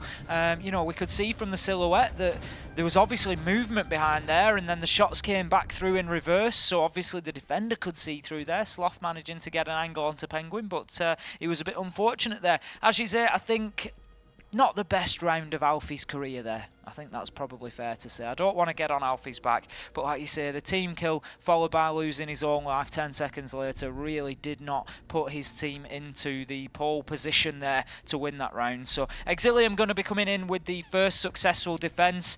That's the top floor defender, and this is where, as I said, I think this map is going to be won and lost, is on those successful attacks or defences as it will pan out through the rest of the thing. So in the fact that Fierce have failed on that attack on top floor, I think that's a little bit of a missed opportunity that they really needed to be coming in and just asserting a bit of dominance and saying, right, that top floor is going to be ours. Yeah. You can have your kitchen defences, we're going to win it up there. Okay, Bakery. Nobody really extending towards the Bakery, which I'm quite surprised about. Instead, just hunker it down in towards Kitchen for the most part. No Maestro, which is surprising on this bomb site specifically. This is one of his strongest ones that he has going for him, where you can place these Maestro turrets, of course, in towards the Bakery. Perhaps you may be seeing a little bit of aggression, because there's those castle barricades, but nobody's there that's really telling us that that's what they're going to go for. Everybody from Fierce near enough has spawned in towards the north side of the building, so we could see perhaps an upstairs take, try and utilize this off-destruction that Alfie has in store, which it looks to be that may be the case as they rappel up in towards the rooftop. So I think whenever we see teams go for the mid-floor kind of attack, you want to try and utilize the Ash, or the Sledge, should I say, try and get them in there, try and utilize everything that he has going for him with the Sledgehammer. It makes a lot of sense. Now I'm curious to see, since Exillium, they put some defense utility in towards the Bakery, does that mean they will still try and hold the mid-floor? It's going to be interesting to see, as we can see the top floor is going to be the first port of call for Fierce. They're going to get in there and get control and then look to move down probably both sets of stairs and get themselves into that mid floor, like you say, to get some advantage from Sledge. But it's going to be important that they don't lose the Sledge too soon. Alfie will, however, get back in and get the kill onto Sloth, so a better round from him already. And quite a contrast to what we saw from him on Coastline, where Sloth was winning those entry battles repeatedly and taking the important Sledge operator off the board. Fierce now are going to have a great opportunity to get themselves downstairs quickly, get that mid-floor control and start to put Sledge to work and just see if they can open up any lines of sight into the bomb site itself. We can see he's in there now already. He's dropped the hatch and he's got himself into train. He's going to be opening up those angles. He just needs to be careful. As you say, they work both ways. He doesn't want to be losing his life through one. Still looking for the top floor control, but instead has rotated it downstairs, and still taking their time though, I think, for Fierce there, trying to play it out as much as they can. There comes the Sledgehammer. Now for Exillium, where do they go from here? Because they can't really sit in bomb site as safely as what they would before. Randy, he appears with a kill. Must have been a roam game from him. Penguin, he's gone. So now 4v4, hatch is open, so perhaps we're rotating towards a back push from Fierce, it looks to be. Certainly does, as Randy is positioned out there around the rear side. He's just working on that north side, up and down that corridor, so it looks like the kill might have come on or around red stairs. Alfie will get a second on the round. That'll be a kill onto Turtle, so that's a good round from him, but Randy has the opportunity to just move himself up them stairs at any given time and hit the flank onto that mid-floor control that Fierce have managed to gain themselves. 25 seconds, and are we going to see the time factor causing yet another problem for Fierce? We commented on it in the last round. They just seem to leave things that little bit too late sometimes, and they end up flooding into sites and losing their lives as they do so. But we can see the diffuser going down. Great cover from Nathan there to protect his planter. Prox will be successful in getting that one down, and we are now in a retake situation, beginning with the kill onto Rendy. 1 versus 4, and that will be the end of things as Nathan gets the kill onto Boogie. Great attack onto Kitchen from Fierce there. Never really posed much of a problem from Exillium. No, Exillium, they set up very heavily into expecting Fierce to go for, I would say, the more atypical kind of push where you take Bakery control and you simply walk in towards Kitchen. But no, Fierce, they really highlighted the effect of the vertical control. Shows how strong a Sledge or a Buck can be in that scenario.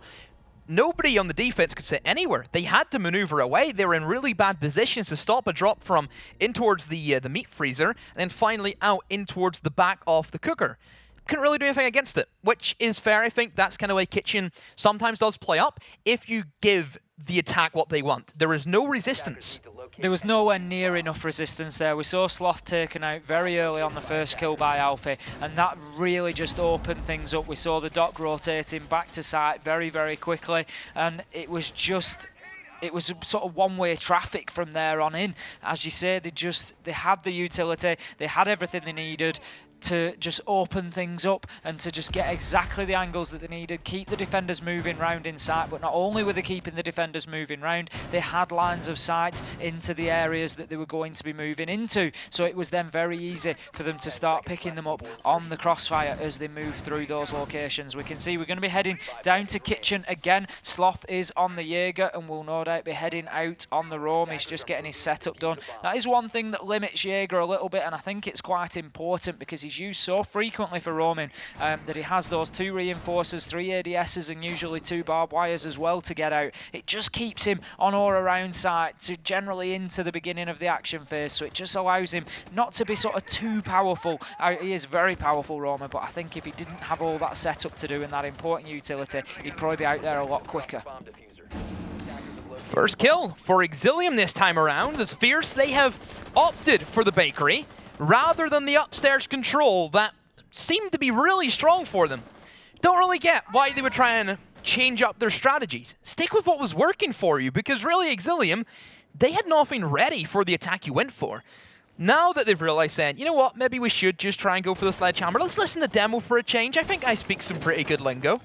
I think you're right, Demo. The last attack, Exillium had so little to offer in return that why would you not try the same thing? You know, you can't always rinse and repeat things, but when it's been so emphatic a victory on the round, then I think, yeah, the call is there. Let's just do the same thing. They had absolutely nothing to hold us out of that mid-floor control. They've obviously recognised that now. They've got themselves back up into those positions. We can hear Sledge is going to work up there. Alfie's going to start opening that floor up, and as it stands, 4 versus 5, Sloth on very low health, and this could be another good round for Fierce. What they need to do now is put that control to good work, and they need to just get themselves a pick or 2 and put themselves back into a man advantage. As it stands, Jinxed Owl is just holding tight on that main door, waiting to see if there's an opportunity to hit a run out or not. I don't think there's going to be this late into the round, as the majority are in the map. We can see he knows there's one still outside, and there's another one just dropped in front of Bakery, and oddly now, they're just pushing back in towards Bakery again. We can see Rendy just challenging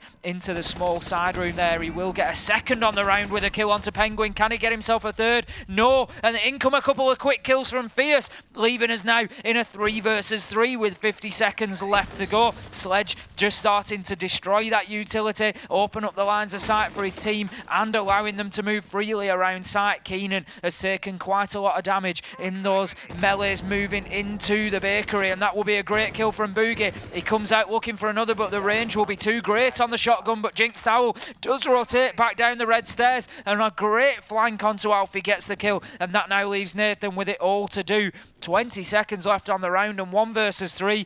I'm really not sure what happened with this Fierce attack. I just don't get why they didn't stick with what they were going for, because it worked. It's not as if they had any issues with their back take.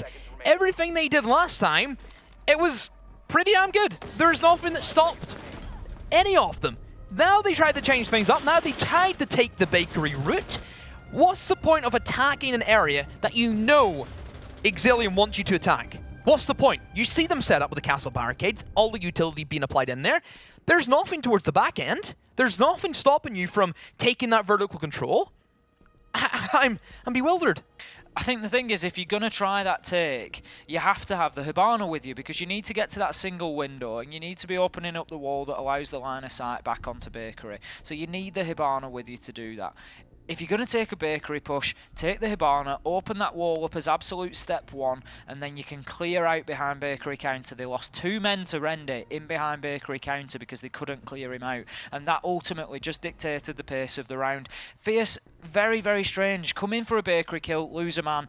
make a good decision, I think, to rotate away from that attack. We've lost a man, they're defending it heavily, let's get mid-floor control. They got mid-floor control, started opening the floor up, and then said, let's go back to bakery door, and then just lost the round from there. Very strange. We're going to be heading back up to top floor here. Exillium 2-1, and this is why I say potentially top floor is going to be a real pivotal area for this map and this fixture. If Exillium can get the win here, they go 3-1. They start to look good then. They only need to get one more round to have a successful first half. Yeah. So this is going to be very important.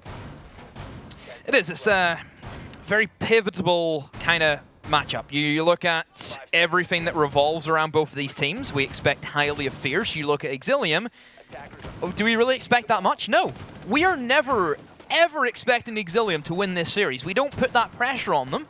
We're mounting all the pressure on Fierce, because at the end of the day, if Exillium lose, it's expected. You know, they don't lose anything from it. If Fierce lose, on the other hand, oh boy.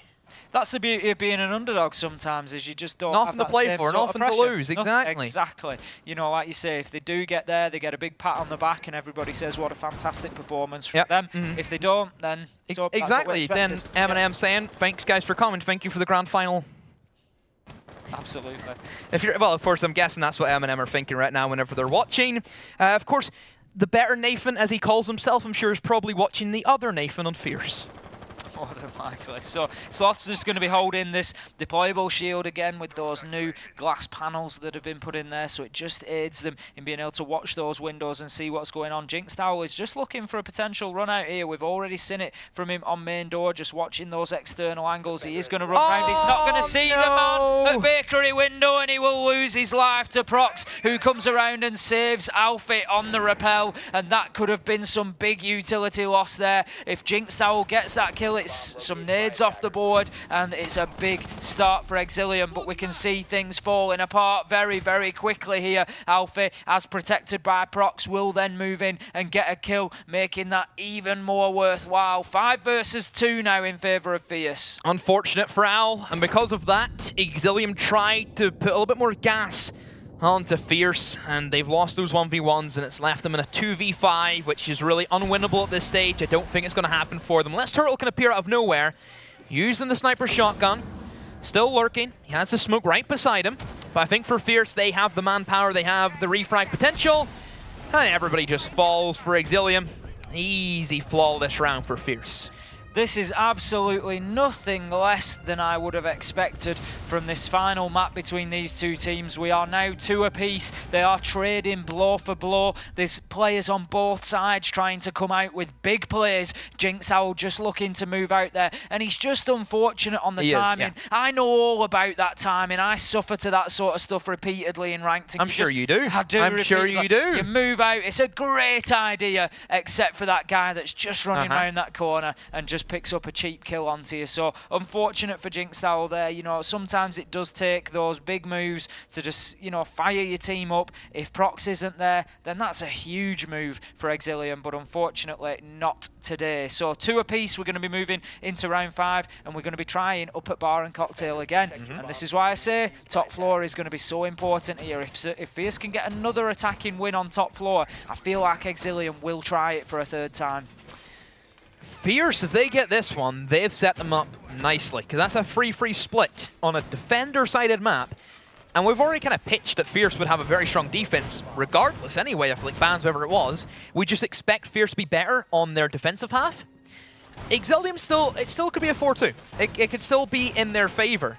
If we see a 4-2 go to Fierce, though, has to be done by there. Has to be. At that point, I would be very surprised. But then again, we said that back on Consulate. You know, they brought it back, but Exillium made a real match of it. I know Fierce ultimately ended up winning it, but it went to the last round. And if this goes to the last round, it really is, you know, who knows at that point. It's absolutely anybody's. But looking back to the round at hand, we are going to be heading into round number 5. We are 2 apiece at this point, and Fierce Esports and Exillium are absolutely going toe-to-toe. Neither of them want to back down. Do not go anywhere. There are going to be fireworks in the remainder of this fixture. That is the only thing that is guaranteed here. We can see we are back on the top floor. We are a 50-50 win rate up here for Exillium on the defense at this stage. They've won the first time they went up here. They've just lost the last time on round 4. So what are they going to do differently this time, Demo? They just seem to lose a couple of men very, very quickly in the last round. Yeah, just going for the aggressive peaks, losing the 1v1s. It happens to the best of us, but still, Exillium, you try and pull it back. Another fixture. We, of course, have off-stream I'm with the boys against Sonny Carries in their other playoff match for a spot at LAN, of course. Currently 5-3 to I'm with the boys on Clubhouse. I did say I like time with the boys for it. It's not to say it's over yet, but... But if I'm not mistaken, I'm with the boys had the defense first. Yes. So then that does change things up. That. But I don't know why. I do like them for that fixture. Do you like them, do you? I know Sonny Carries have had a good season. Good to see somebody likes them. I know Sonny Carries have had a good season. There's just something about that fixture that I think I'm with the boys will take the advantage there. Sloth has been pushed away from the dark spot inside of Piano. From below. Ow, that's a C4. Is he going to try and toss that up through in towards Cigar Shop? I think he's just trying to play the angle and try and save that C4 for the late rounds. And there's a down on the Keenan once again. And Keenan, he's been playing well, but he has been losing a lot of gunfights where we wouldn't really expect him to. It's a tough throw, is that Nitro, to get the angle, to get it up through, and we can see there it just dipped short for Jinx. He didn't quite manage to make it up through there, and that's potentially allowing Keenan to get back onto his feet there. Obviously the call had gone out that somebody had been downed in there, and he just didn't manage to finish him off. And if Keenan can come back now and have a real impact on this round, get a kill or two, then you've got to be sort of kicking yourself as to maybe playing on the other side of that wall and getting more of a vertical toss onto that Nitro. But we can see now Prox has opened into the washroom there. We're going to have a little ring around the roses, but ultimately Sloth will come out on top there with the kill onto Prox, but he will be down by the Toxic Babe of his own team, and Penguin will finish things off with the kill onto Sloth. That now leaves us in a 4 versus 4. Rendy taking big damage there, and he's now down onto only about 5 HP. He's going to use that Toxic Babe to slow the progress of Fierce, but slow it he will not as the diffuser starts to go down. Penguin with a couple of quick kills, and that now leaves us 4 versus 2. Diffuser down, and Exillium have got a mountain to climb, and that just got even steeper as Boogie tries to challenge, but will be unsuccessful. Alfie getting the final kill there, and Fierce really starting to gain some momentum, and I don't want to call it just yet, but it looks to me like they might have just won this one on top floor. I think if we see them win this next defense, that may be it for Exillium.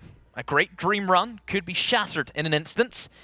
That round, that team kill, oh, that's a real stickler, isn't it? It's unfortunate, is that? It really is. Sloth playing fantastically against Prox. Yeah. Little ring around the roses. He was on it. He was on the heater. I don't know why that Toxic Babe has been deployed on that it's like door. 40 seconds as well. It's like still 40 seconds. Yeah. Sloth's just got the kill onto Prox, so you know there's no immediate progress there because Sloth's still on his feet and fighting. I'm not really sure on the thought process for that one from Rendy. Strange one. It's a strange one.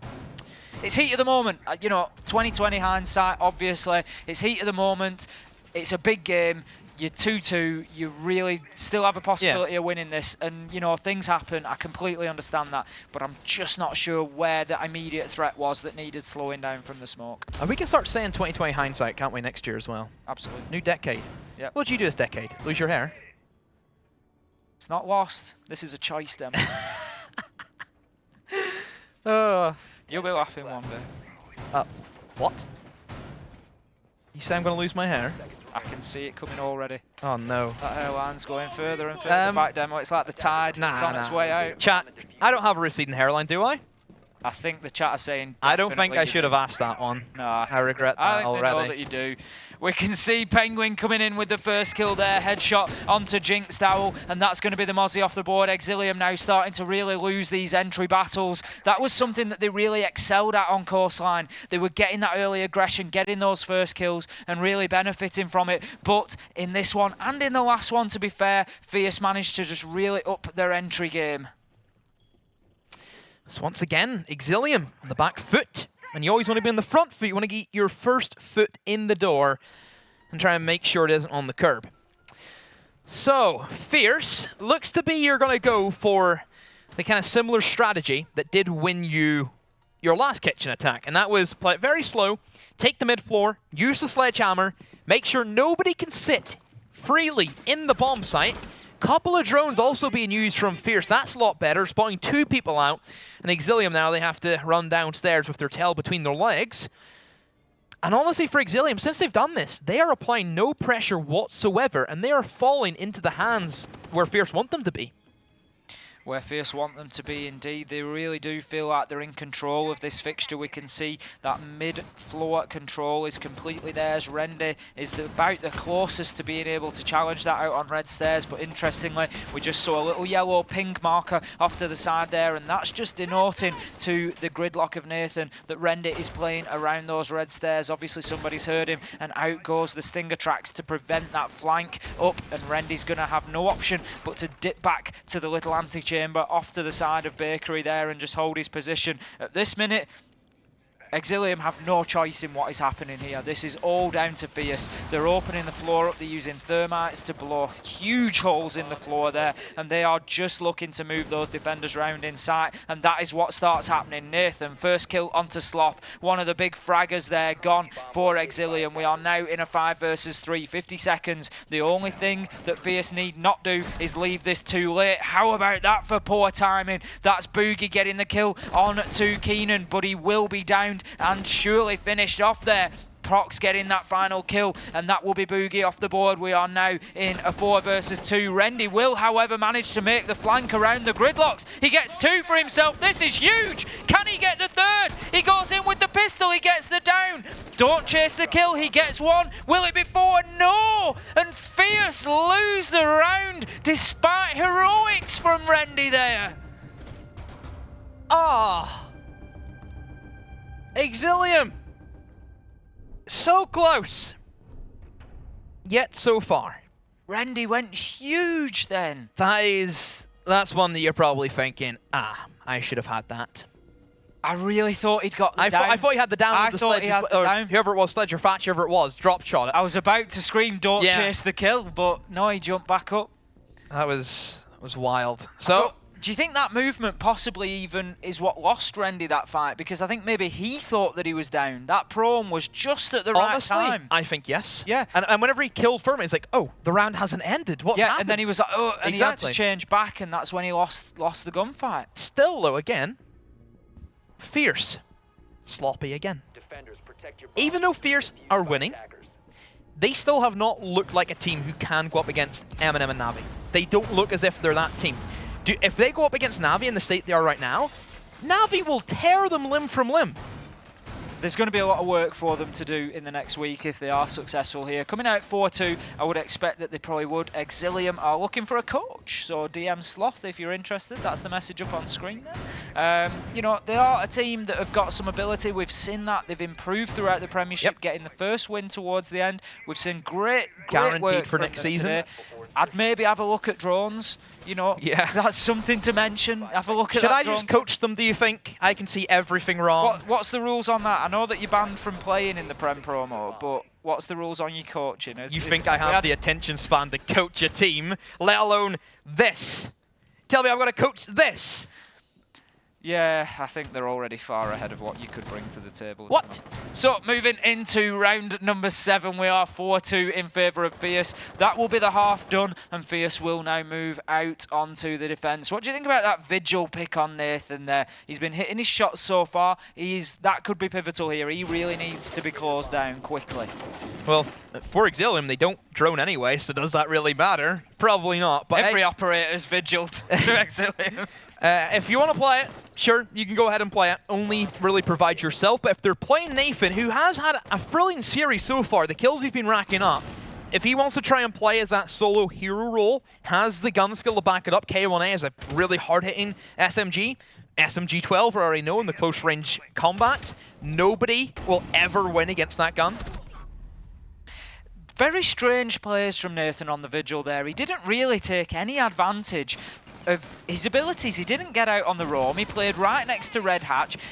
it looks more like he just likes the gun, and that's why he was using him, because he really didn't put any of Vigil's abilities to any great use there. He was getting droned constantly, and it's no surprise to see Sloth drop down and get the kill onto him. Prox, however, will get one back for Fierce, so that now leaves us in a 4 versus 4. But Fierce need to be careful here. If they lose the next kill or two, then this defense is going to become very, very difficult. We can see we've still got the man at the top of White Stairs in behind that deployable shield. Now, I think only one ADS shot has been burnt here, so in goes the second, and that will allow Sloth to burn that shield and get rid of it for them with the Ash breaching charge. So he's now going to have to challenge Washroom, and this is always a difficult angle to push, because if you've got somebody on White Stairs, it's very difficult to move out, get round the door quick enough, and hit your shots as well. So he's going to dip away from that, and that's going to leave Turtle to just watch that angle while Boogie moves in and gets this wall open. So we can see now, it looks like the smoke of Alfie to me that's holding in there in the washroom. He's got that shotgun for close engagements, so Turtle needs to be aware of that, and he needs to keep himself more towards the back of Piano so he's not getting hit with the full force of that shotgun. 37 seconds to go, the breach is open. They're in a good position here, but they need to think about getting this diffuser down. Sloth in the prime position to try and grab the match and take it for himself. Of course, Crouch walk in. Try and play the angles that is available, but still for Fierce though. They're holding on firm. The drop comes in from Randy and automatically being shot down. It's a slaughter, and Fierce, they get the better end of it, but still a 2v2 Sloth and such low HP. The diffuser needs to go down. Boogie is nowhere near the objective. Exillium, you fall short. Oh, and Tim, I think this is the beginning of the end. I think it probably is at this stage. 5 rounds on the board for Fierce now. This is going to be a big, big ask for Exillium, especially with the way that Fierce played that round. Very cleverly, they played it very patiently. They weren't aggressive, they just held their angles and just allowed Exillium to move into them. It ultimately came to doing things like dropping Skylight, and they were losing players very, very quickly at that point. So I like what Fierce did there. They're dictating the speed of the play by not playing aggressively and forcing the attackers to move into their lines of sight. Kitchen now for Fierce. Bandit being chosen, an operator that wasn't picked at all for Exillium. Again, we know how strong the Bandit trick can be. The only downside is that you can open up above him with the vertical control that is available to attackers. I wonder if Fierce will try and take that away from them, because typically if you do bring the Bandit, you should know straight away you have to defend above you. That's like basic. I'd say at 5-2, you've got the opportunity here to put a couple of roamers out there. You know, give it a try. Even if you lose them in the mid-floor battle, it's not the end of the world if you lose this one round. You can then shore it up after that. I think the opportunity's there, but looking at the operators that they've brought, there's not too many that I'd expect to play out on the roam. Obviously, you've got Keenan on the Jaeger. I'm sure he will.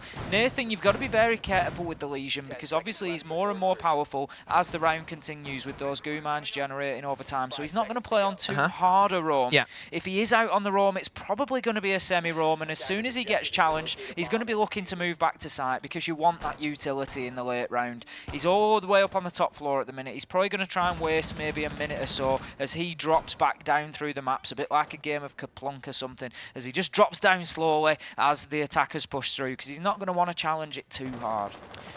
So, first map for I'm With The Boys against Sonny Carries has finished. Clubhouse, 7-4 the scoreline in favour of I'm With The Boys.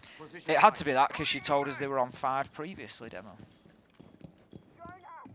Okay. But it was just the suspense that you were trying to build there. I know. I liked it. But I know, just trying to get in there. I'm trying to harness my inner Andrews, but I failed. I'm With The Boys then, taking a good first map there, and they're going to be looking, I'm sure, to build on that into the second map. Like I said, I think there's just a lot of experience in that team, and come the playoff point, you know, they've been there before, and I'm sure that they're going to put that to good use. They're going for a triple roamer setup. They have Bandit, Jaeger, and Legion. This roaming Legion has actually been a very big staple for Fierce as a team. You know, we've seen this before from them. I think they like the fact that you're playing on Nathan, who we know, very dominant fragger in his own right, But the fact that you can use those goo mines as a roaming tool, if you know you're getting pressured, you can throw a goo mine at a doorway. It gives you the sound cue more importantly, and it kind of makes the attackers double think what they're going to do. Well, we learnt that on the Halloween event. You know, you could be running away and just dumping I never those played goo it. mines. I never, no, because I was in Croatia, weren't you? exactly. Yeah, it was a lot of fun. You could be running away, you'd be dumping goo mines down behind you as you were going, and just again slowing the attackers down with it. So yeah, it's the same sort of process, but just a little less extreme. Nathan in then with the roaming Legion, getting the first headshot onto Jinxed Owl. So that's going to leave us with a 4 versus 4 procs off the board on the Bandit there. So that is obviously the Bandit trick gone now. So the ability to open those walls up is going to be there if they can get Boogie into position. We can see that the Legion has moved back onto site, as I suggested would likely be the case. He's done his job. He's gone out, he's got himself 1 kill, he's rotated back into site, and they're now going to have that full Gooman utility late into the round. A lot of pressure on Alfie, because he is like the first line of defense against the drop. Sloth wins that one out against Penguin. But 30 seconds ago, Exillium have struggled with time in the past. Let's see if it will be the same course of history. That's a brilliant shot from Sloth. Great recoil control, and Keenan, he's off the table. A 2v4. A lot of pressure and Fierce to see how they want to make this work. 20 seconds ago, first Toxic Babes being tossed out to try and deny access to Freezer. Nathan holding on firm, has the deployable shield, acts like a mini mirror window, peeks up and down, but still no shots rattle off. Turtle does find one, and now it's a 1v4. Nathan all the clutch. 7 seconds, Diffuse has to come in, but they don't even get there. They don't need to get there. Sloth fires free, a great round from him. A bit visceral that round. I could really feel the pressure that Nathan was under, just his movement and his speed of action there, just really translating to the people watching. I think you could just really feel that pressure building on him, shots raining from every angle, players dropping hatches. He just had the deployable shield between him and the rest of the enemy, and unfortunately it wasn't enough for him, so that will be round lost for Fierce on the defence there. That's going to be the first attacking round that Exillium pick up, and it's at this point that they really need to start building on that. They're going back to kitchen, so they can effectively, if they wish to, do the same sort of push, try the same sort of thing, and see if they have the joy with it again. I'm sort of hoping they don't do what Fierce did and then decide, right, let's push into Bakery as a second attack, because I just don't feel that it will work for them. So, Fierce. Will they go for the roam clear? Or not the roam clear, the roam setup for then Exillium to try and clear out, because they did kind of bottle it, didn't they, very early on?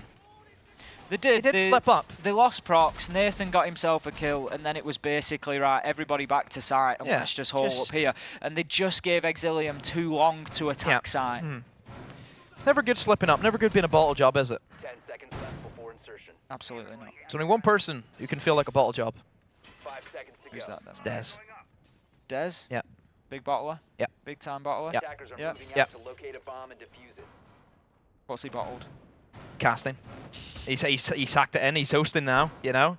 You can't hack it anymore. Big calls. Can't run with the big boys. I'm sure he'll have something to say when he gets back onto the host.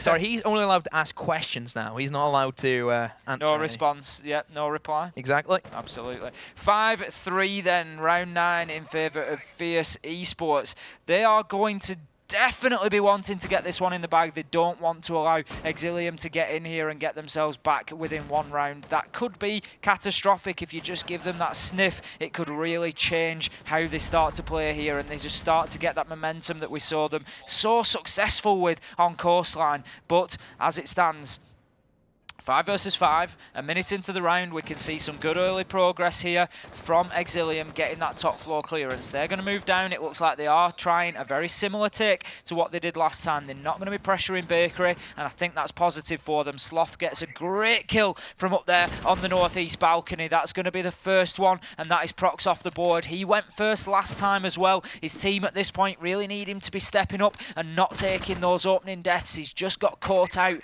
on the roam there with the Bandit. So that's now going to allow mid-floor control to go to Exillium, and this is exactly what happened last time, except this time Nathan yet does not have a kill. Sloth gets in and gets the second onto Keenan, and this is all going in Exillium's favour at the moment.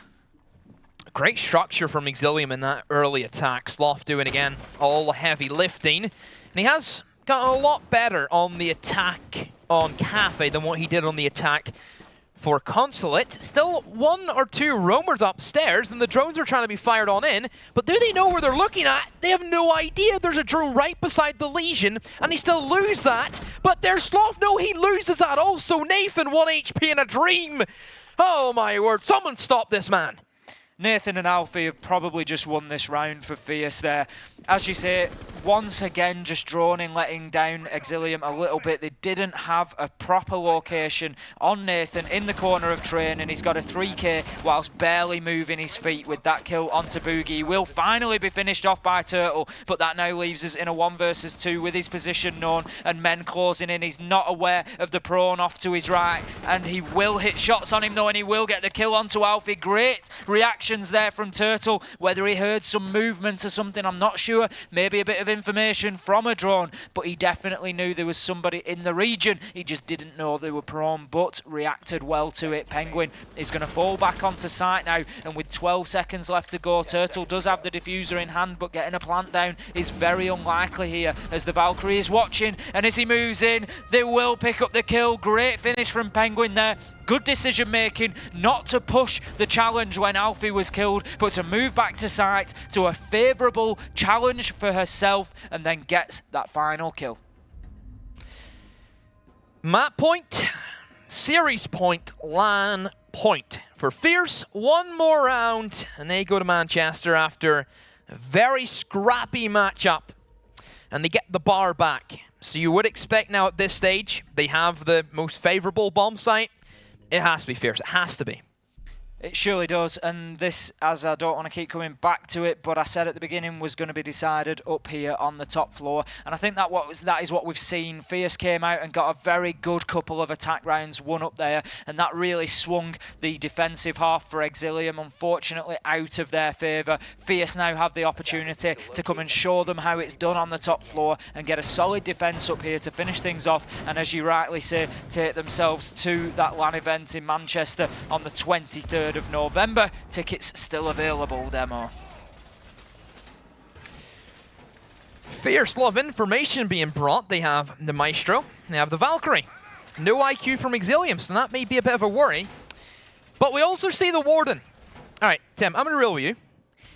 I have never, ever seen Warden do anything. I have never seen him get a kill while being flashed, and I've never seen him get a kill through the smoke. I mean, I've seen him walk. I've seen him run a little bit, but I've seen him die a lot. Yeah, but I'd have to agree. I haven't really seen Warden do all too much. He really hasn't been very impactful in the meta or the game in general. Teams are still trying to make it work as well, aren't they? They really are, and I think there could be value there, but I know they made a little bit of a tweak recently. I just think there's maybe further tweaks that are needed, but I think they're just very conscious about how powerful he could potentially be with those tweaks, so I don't think they want to rush anything with that.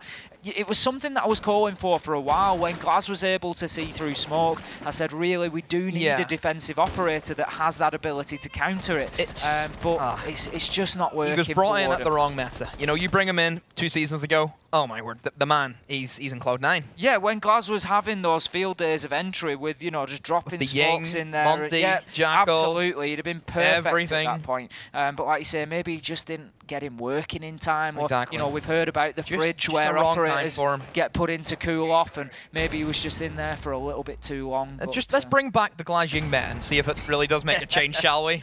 Jinx Owl is going to level things up for Exillium there with a nade kill onto Nathan, and it's Warden that will go, and he did not really do very much before dying. Where's Keenan going? What is he going for? He's made a full lap of the building, and now he's back downstairs inside a kitchen. I'm guessing looking for a jump out and somebody repelling, and it doesn't make that happen. So, for Fierce, 4-4, they've lost the Warden, which, again, literally does nothing anyway, so it's not as if you're losing the Maestro or the Smoke or even the C4 from Valkyrie. Minute 20. Exillium, they're taking their time. They've opened up the breach. There's still a man, though, in towards the bathroom, behind the shield, and that's going to have to be the next thing they have to get rid of, and they only have 1 more nade from Jinx now. They have no soft destruction since Ash is gone. This may be difficult. Here comes the nade being cooked over. Doesn't hit any damage onto the man inside the bathroom, but the shield is gone now. Even Jinx Tal, he can try and pull out his own shotgun and go up against the smoke. But I think we know how this one probably works out. The man on the back stairs as well should have the crossfire. Oh, Jinxstyle, why would you go for that play then? Keenan still alive and well. 45 seconds to go. Exillium up against it. Exactly as we called it previously, moving around that corner and trying to get into washroom for the challenge is very difficult. If you've got a man on white stairs, much like Keenan is there, he's almost always going to win that fight as soon as you turn your flank to him. Turtle will keep pushing, but out comes the Toxic Babe this time, and it will be successful in slowing down the push there. We've got the Thermite in place, but it doesn't look like Boogie's getting that charge in place just yet. He's holding himself back. He's obviously waiting. I'm not sure. There's nobody there that can deny the Thermite, but we're going to have Gridlock dropping in. Keenan will get a kill onto Boogie. That's the Thermite off the board. Here it comes. This surely has to be it for Fierce, and Keenan will move in with the final kill onto Turtle. Headshot will do it, and that is Fierce heading all the way to Manchester on the 23rd of November to compete in this season's Prem LAN event. Fierce, expected. That's what everybody thought. This is the team that would win. Probably not in the fashion, though, that they have. It's been a lot scrappier than I think a lot of people might have expected. Very weak Fierce in my eyes. But it goes to speak for them. If they can win games when not playing at the best, that's what you need to be able to do sometimes, is just grind out those results, and that's what they've done tonight, to be fair. It's all it takes. Sometimes it's a little bit of a slog, and I think the first two maps we said were messy, but Cafe, like we were speaking out before, the map itself was a much better affair for Fierce, seeing, I think, what we expected out of them at the very start of this series. I think Fierce were always going to be the favourites, looking at the map bans as well. You look at Cafe being decider, we always favoured them just with their setup in the defense. Very, very strong dominant. They showed that to us. Just that Coastline Consulate that could have been a 2-0. It could have been a 2-0. It could have been. Coastline really threw it into the mix. It was just such an unexpected result for Exillium to come in there and get that win. I know it was their map choice, but I just felt like Fierce had a real advantage on there in terms of the gun skill. But Exillium came in and just said, no, we're not bothered about your gun skill. Sloth particularly, you know, we've gone on and on about it, but he dictated the pace of that map and, you know, really took Exillium over the line. The most interesting one for me here is the big standout was that on previous maps it's been players like Sloth, members of Exillium in general, stepping up and finding 2, 3, 4 kills around. But a couple of times on that map, it was Nathan on the side of Fierce that we saw standing up and making himself heard, and it was good to see that confidence being restored into Fierce. It is a team which are very top heavy on their fraggers. They've shown that to us time and time again. Whenever they're feeling each other and they're feeling just the whole synergy with everything, it works 10 times better. You know, whenever you have everybody who has the same mentality, same thinking set, where you just know what your teammate's going to do before they even do it, that's always a great thing to have. I think a little bit of an unsung hero for Exillium on that one. For me, the player that really nearly got them over the line or really tried to push them towards it was Render. He had a couple of fantastic flanks. We saw the one where it looked like he maybe thought that the player was downed by the dining table. It just was a well-timed prone, I think, from the Fierce player that just made it look like a little bit of camouflage there. Looked like he'd been downed, and it just threw him off a little bit. But Randy had a great game, couple of big double kills, and really tried to push his team forward, but it just wasn't enough. I've got to really give it to Sloth as well, because I think back at Epic LAN, a lot of us looked at the way he was playing and said it's a guy who's very gun heavy, wants to get outside, do runouts, go a little bit crazy. But I think actually in this series he's made a really good name for himself, where with the coordination with his team, admittedly, sometimes a little bit lacking. When the drone play was there, when they were working together, he really popped off in so many rounds and does paint a very exciting future for him and potentially other players of Exillium into the future. But of course, it's not about us and what our thoughts are. What matters most is who you think was the player of the series. It's Sloth, Nathan or Alfie. No surprise to see any of those three names there. Do let us know on Twitter at ESL UK. Get your votes in, and of course we'll see who stands atop all of them when you guys have had your say at home. Closing thoughts on that series though, gents. Like you say, Fierce are the ones going to LAN. It's what we expected, but definitely closer than maybe we thought it would be. Yeah, they better get things up in shape because they're up against Navi. Big time. It's going to be a tough day for them. I think I'll echo something that Demo said at the beginning of the night. Exillium there have got a lot to take away from that. They've played very well. They look very promising as a team, and I really want to see, you know, these sort of bottom half of the teams that come out of the Prem to be fighting, to be coming back. No roster changes, no disbanding, no forming two other teams. You know, let's stick together. Let's start building some teams. You've seen Navi do it. There's no reason we can't have others. We've got strong teams like M&M coming through. Be one of those. Absolutely. Well, let's take a look at the bracket as well, just to see how that currently stands after that completion of the first best of 3. Of course, there's a second going on now, and we know the result of that. We'll be able to show you this once again, just to confirm, because Fierce are without a doubt the highest seed, third in group stages. They come up against Na'Vi, who of course finished second behind M&M, which means the winner of I'm With The Boys against Sonny Carries will come up against M&M Gaming. But of course, speaking of them, their game is going on right now. They are into map 2. We'll be jumping into that after the breaks. What we will do now is get this break underway nice and quick. When we come back, we'll jump into that series to find out who will be our final team joining us in Manchester on the 23rd. You don't want to miss it. See you in a few minutes.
At the highest level of play, there can be no compromises.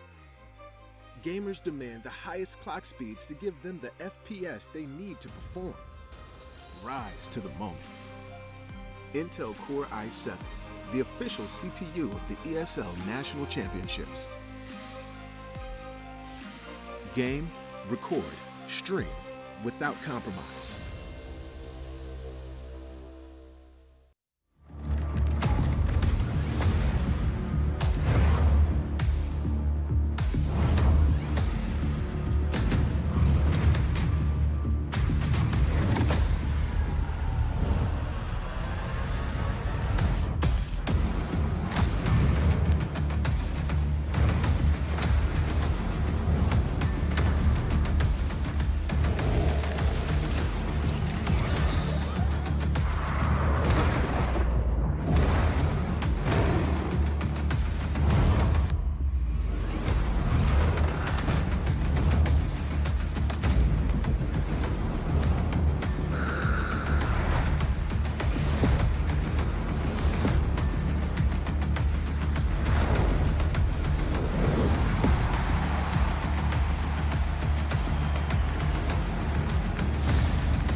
Welcome back, everyone. We are here ready to go with our second series, but we have missed, for the most part, pretty much all of it. So we're going to quickly jump right into the game and get it going as quick as we can, because it's Sonny carries against I'm with the boys. I'm with the boys are one map up. 1-0 they go. Tim, how's this one going to fare? Honestly, as I said coming into it, I think I'm with the boys. I think their experience will probably pull them through. They have had a roster change, so we've got Hayes playing, I believe, instead of Jugger. So that is one factor that could come into play. Obviously, we can see Sonny Carries just having a slight advantage here on Coastline 3-2 as it stands at the minute, but one map being in favour with the boys. Interesting to see if we go into that third map or not. Obviously, Sonny Carries looking at that on the defence. I'm with the boys currently having a good advantage in this round and might just be looking to take the half or sort of draw the half out, at least 3 apiece, but they might have expected for a little bit more on attack. Harris creeping around, has the Maestro LMG in hand, and we'll find Hayes, and another one. Tank also falls to that. Where's the cover? Where is the rest of I'm with the boys? It gave Harris now the perfect position. However, Vexed, he walks on in a quad kill. This is for the ace. Can the Ash fire through? Yes, he can. Oh, Vex, what a way to kick things off. How about that for timing? We come in just to see the tail end of Vex clutching out an ace there, and that is going to be the round going to I'm with the boys. That's going to be their final attacking round. We're just going to drop back to us for a minute, you lucky bunch, whilst we sort the game audio. So we'll get that sorted, but we can see their first half over, 3 apiece, so we're coming into this pretty even Stevens. We're going to see the second half with I'm with the boys then on the defence. I'm sure they're going to want to close this out in 2. Well, now they get to go on the defense, and then we're going to see Sonny Carries on the attack. Let's see how things go.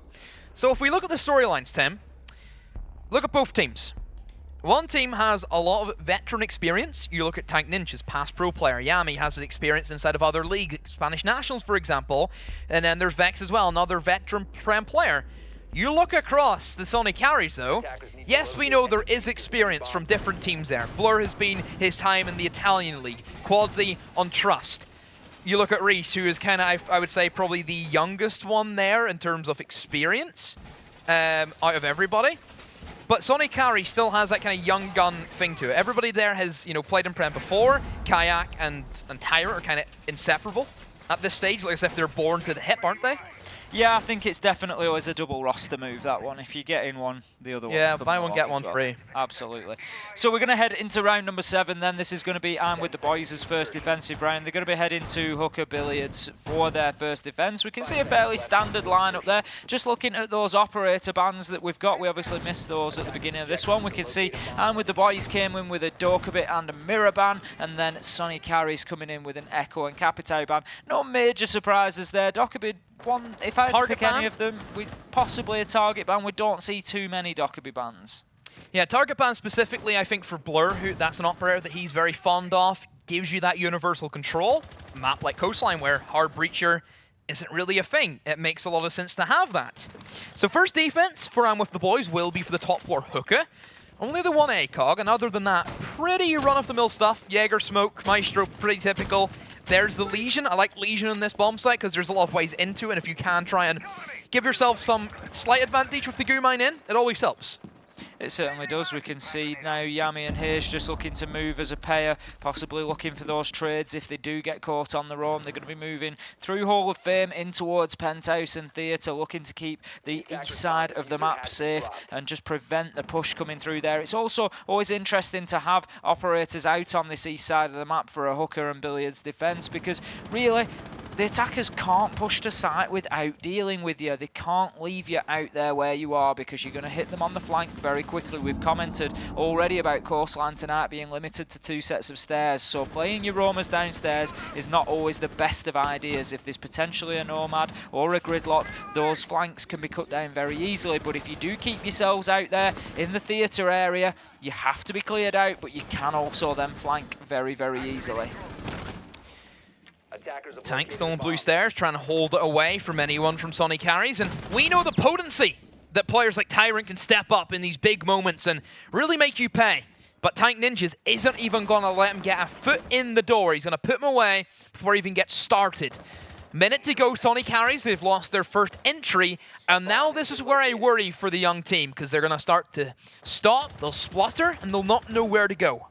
Kayak on half health, he's taken some damage on the Jackal as well, so now 5 versus 4. We can see some pressure starting to mount on site around the hooker area there, but out goes a Toxic Babe to slow that down. Kayak and Blur with a quick double between them onto Yami and Vex, so that's now going to leave us in a 4 versus 3 and a quick swing around to put things at the advantage of Sonny carries. But we've got Reese in here behind bar still. He's going to pull out the shotgun. He knows that there's operators around him, and he's just not sure what is going to give him the best opportunity to challenge there. We've got Hayes on the Jaeger looking to move back through Sunroom into Aquarium potentially and hit on the flank. Tank Ninjas, if he just holds that angle, might get some joy on Cool Vibes. He turned away at the wrong time and Blur took full advantage of that. Reese with a huge double kill, but Harris will move in with a headshot onto Reese and start to think about getting this diffuser down. It's all down to Hayes. He won't be able to do any of it as Blur steps around the corner and finish things off for Sonny carries there. Great first attacking round from them.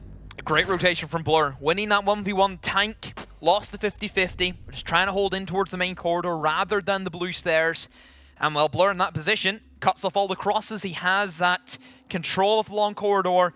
It worked out well. So Blur, big round from him. And now Sonny carries expected though, attacking sided map to win the first attack.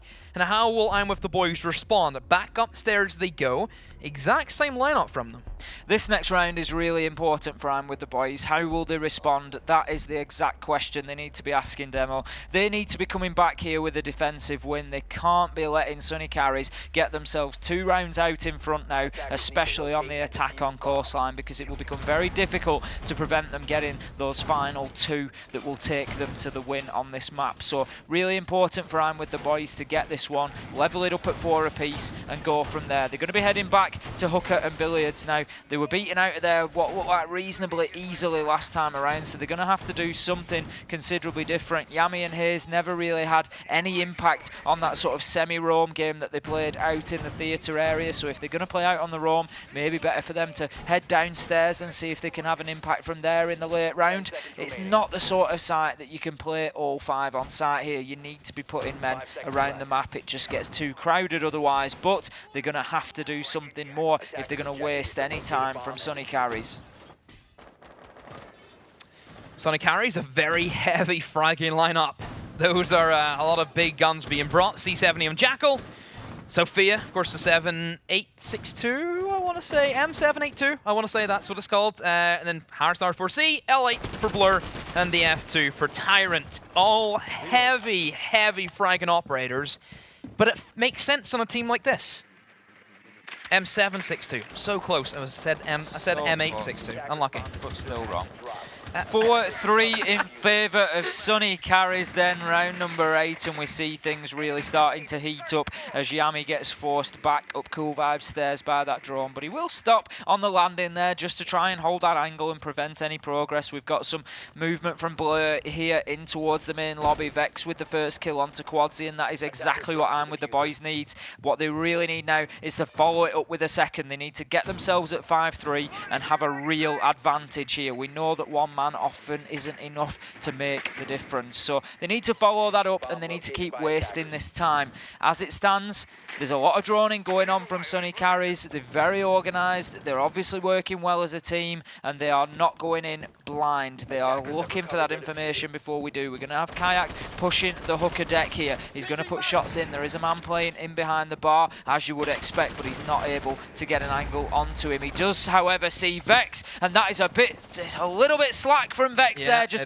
out in the open, giving a very easy angle there for Kayak to pick him up, and then he will move downstairs and get the footprints of the Jaeger as well and start putting shots up through, but I think the metal joists will prevent a lot of those going through. That's a big kill, because that means nobody from the defense is playing in behind the connector, kind of reinforced wall area. Nobody is there. Tyrant trying to get rid of the Maestro turret, which I think he has managed to sneak his way in and get rid of that. So, a minute to go. They have their aqua control. I am curious to see what Blur's going to do, because again, he's in that prime position. He can rotate up blue. If he makes that play, eliminates the Maestro, opens things up massively.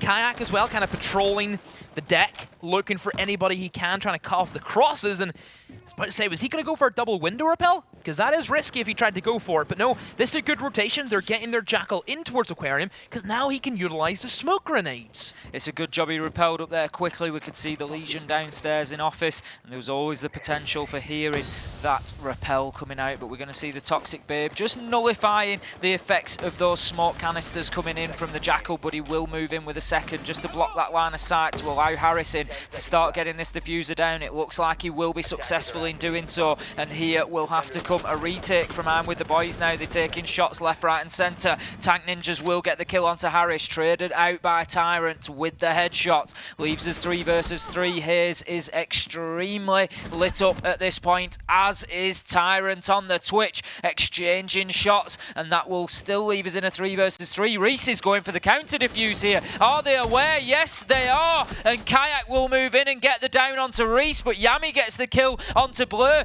Kayak with another one onto Hayes. Double with finishing Reese off. He will be down, but this is getting very close. No choice but for Yami to get on that diffuser. I already think he's out of time. He makes the challenge, gets the kill, but it will be impactless as Sonny carries manages to just defend that diffuser for long enough. Great attack from them there, focusing on what was important, and that was staying alive. That was a massive IQ play from Harris. Crawling under the wall and planting right beside the window, an off-site position that you don't expect. And whenever that diffuser goes down, it's a hard bomb to retake, and it's shown why. Reese, very close, 2 seconds left. But Kayak, 2 kills with a sidearm shotgun?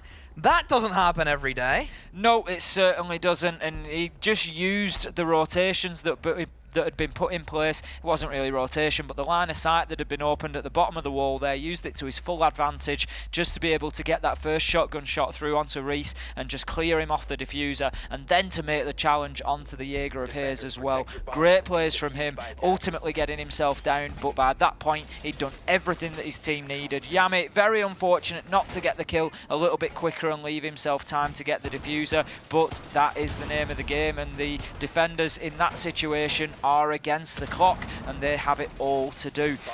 Heading into round number 9 then, Sonny carries 5-3 ahead now, and they're going to be keen to take this round and get themselves into at least a guaranteed overtime situation here on Coastline.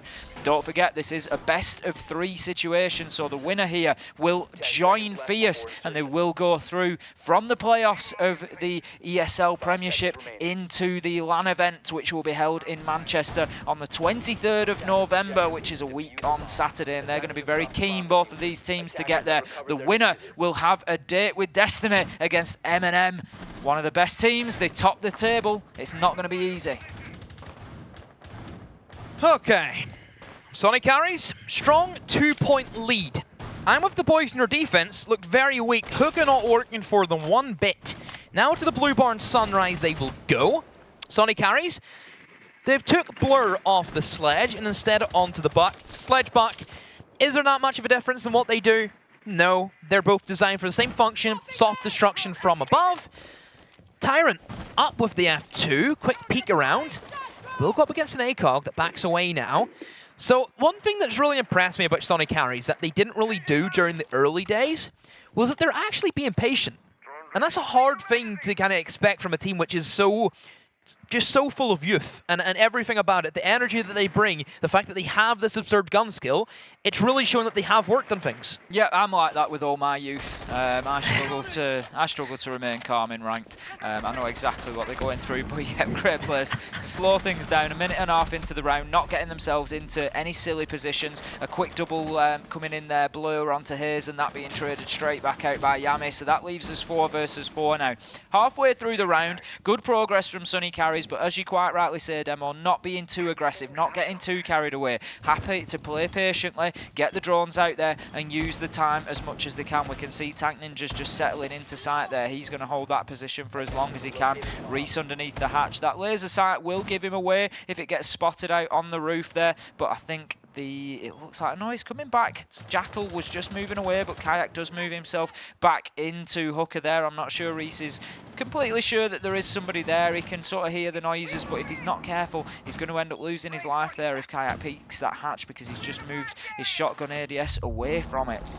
1 minute left to go. 4 versus 4. A little bit too slow here from Sonny Carries. 4v4, 45 seconds to go. I can already tell that this one is going to be close. Tank has the shield, can try and use that as like a mini mirror window in many instances, but still just holding firm as much as they can. Pressure on Sonny Carries to make the first move. Position that Vex was in was really strong to try and deny access to Blue, but Tyrant, he's just walked straight in. He said, thank you for the 2 kills. I'll take some more. Reese puts down Kayak, and there's the pop-up from Quadzy. Sonny Carries their attack on Coastline. Magnificent. They certainly weren't concerned about leaving it until late in the round, and they got themselves prepared for the execute well. And when the time came, they all fell onto site. Tyrant with a great double kill for his team there, just to fire them forward. That's what they needed, and that really did get the ball rolling, and they managed to get themselves into site. They were in a position to plant, but ultimately didn't need to, as the kills that they required came in short succession, and that will be round number 9 going to Sonny Carries. Heading into 10, they now have 3 consecutive match points here to close this one out and go to a 3rd and deciding map. And with the boys, they're going to have to really dig deep here to get this back for an overtime. Definitely. Big shoes now to fill if you want to make this comeback happen. But Sonny Carries just shows why a map like Coastline fits him so well. Coastline has always been attacker-sided because you don't really need to worry about supports for the most part. It's all about getting the kills. Team of 5 fraggers. That is more of an NA thing than the EU thing. But whenever they're making it work, who are we to really judge them? Yeah, we've said this, it's about going in and winning your gunfights. If you can section off the roamers, get them pinched, get them cleared out, you'll find yourself at a man advantage. You can take control of areas like Aquarium, looking at this objective in Hooker Billiards, and from there it is generally then an attacker win. Very, very difficult to defend. It's a really difficult default plant spot to defend against. We know that we see the smoke in behind bar, but other than that, it's very difficult to challenge, because you can't really challenge the plant spot from Hooker. If you come wide enough into the left-hand rotation that we can see there, so if you peek in to the left-hand side of that central reinforce to get the angle behind the bomb, it's very difficult because it's always being watched from the double door of Aquarium. You can, of course, play it from beneath, but if the roamers have been cleared out, you generally don't have anybody downstairs anymore. So it is a very tricky plant spot, and that is why the attackers often do so well on here. The 20 seconds into the round, Sonny Carries, again, reasonably patient, just approaching the building. The droning work is going on. We can see that moving through blue bar there, just pushing Yami and Hayes. We've seen them working as a roaming pair quite a few rounds now, but they've not really had too much success since we've started watching this game. So, Tank Ninjas on the Maestro. Hard support for Tank, and always has been that support player in any team he's played. He fits that role, and honestly, one of like the longest standing supports that we still have inside of the UK community. He's been there for a while, hasn't he? Yeah, he has. He's been sort of ever been around the block, hasn't he? Still, by the way, still holds the record for the only team to get 10-0'd in Pro League. Maybe not a record that he wants to keep. I will make sure he never forgets it. Maybe not one that he wants to keep. So, looking into this now, we are halfway through. Tank Ninjas, as we're discussing, input some great shots there into one of the Sonny Carries players as they move up the Hooker steps. Not much progress able to be made to the external approach to Hooker here, being held down very well by Tank Ninjas. Drones coming into sight now. The pressure is starting to build. You can feel it in the movement of the players if you watch sort of the flurry of action now as Hayes gets a kill onto Blur. 4 versus 4, leveling things up, and that will be the sledge off the board. Quadzy and Tyrant also damaged here with the full I'm with the boys lineup, all on maximum HP, so there is an advantage to be found there for them. But it looks like they've got Aquarium control, and they will start thinking about potentially getting a plant down. Out come the smoke grenades, but that will allow Reese a little warning that the diffuser may be coming into the plant spot, so he will put one of his toxic babes out there, and that just prevents any progress. We can see the Twitch drone just looking to move in there, gain some intel and possibly clear out any remaining electronics as well.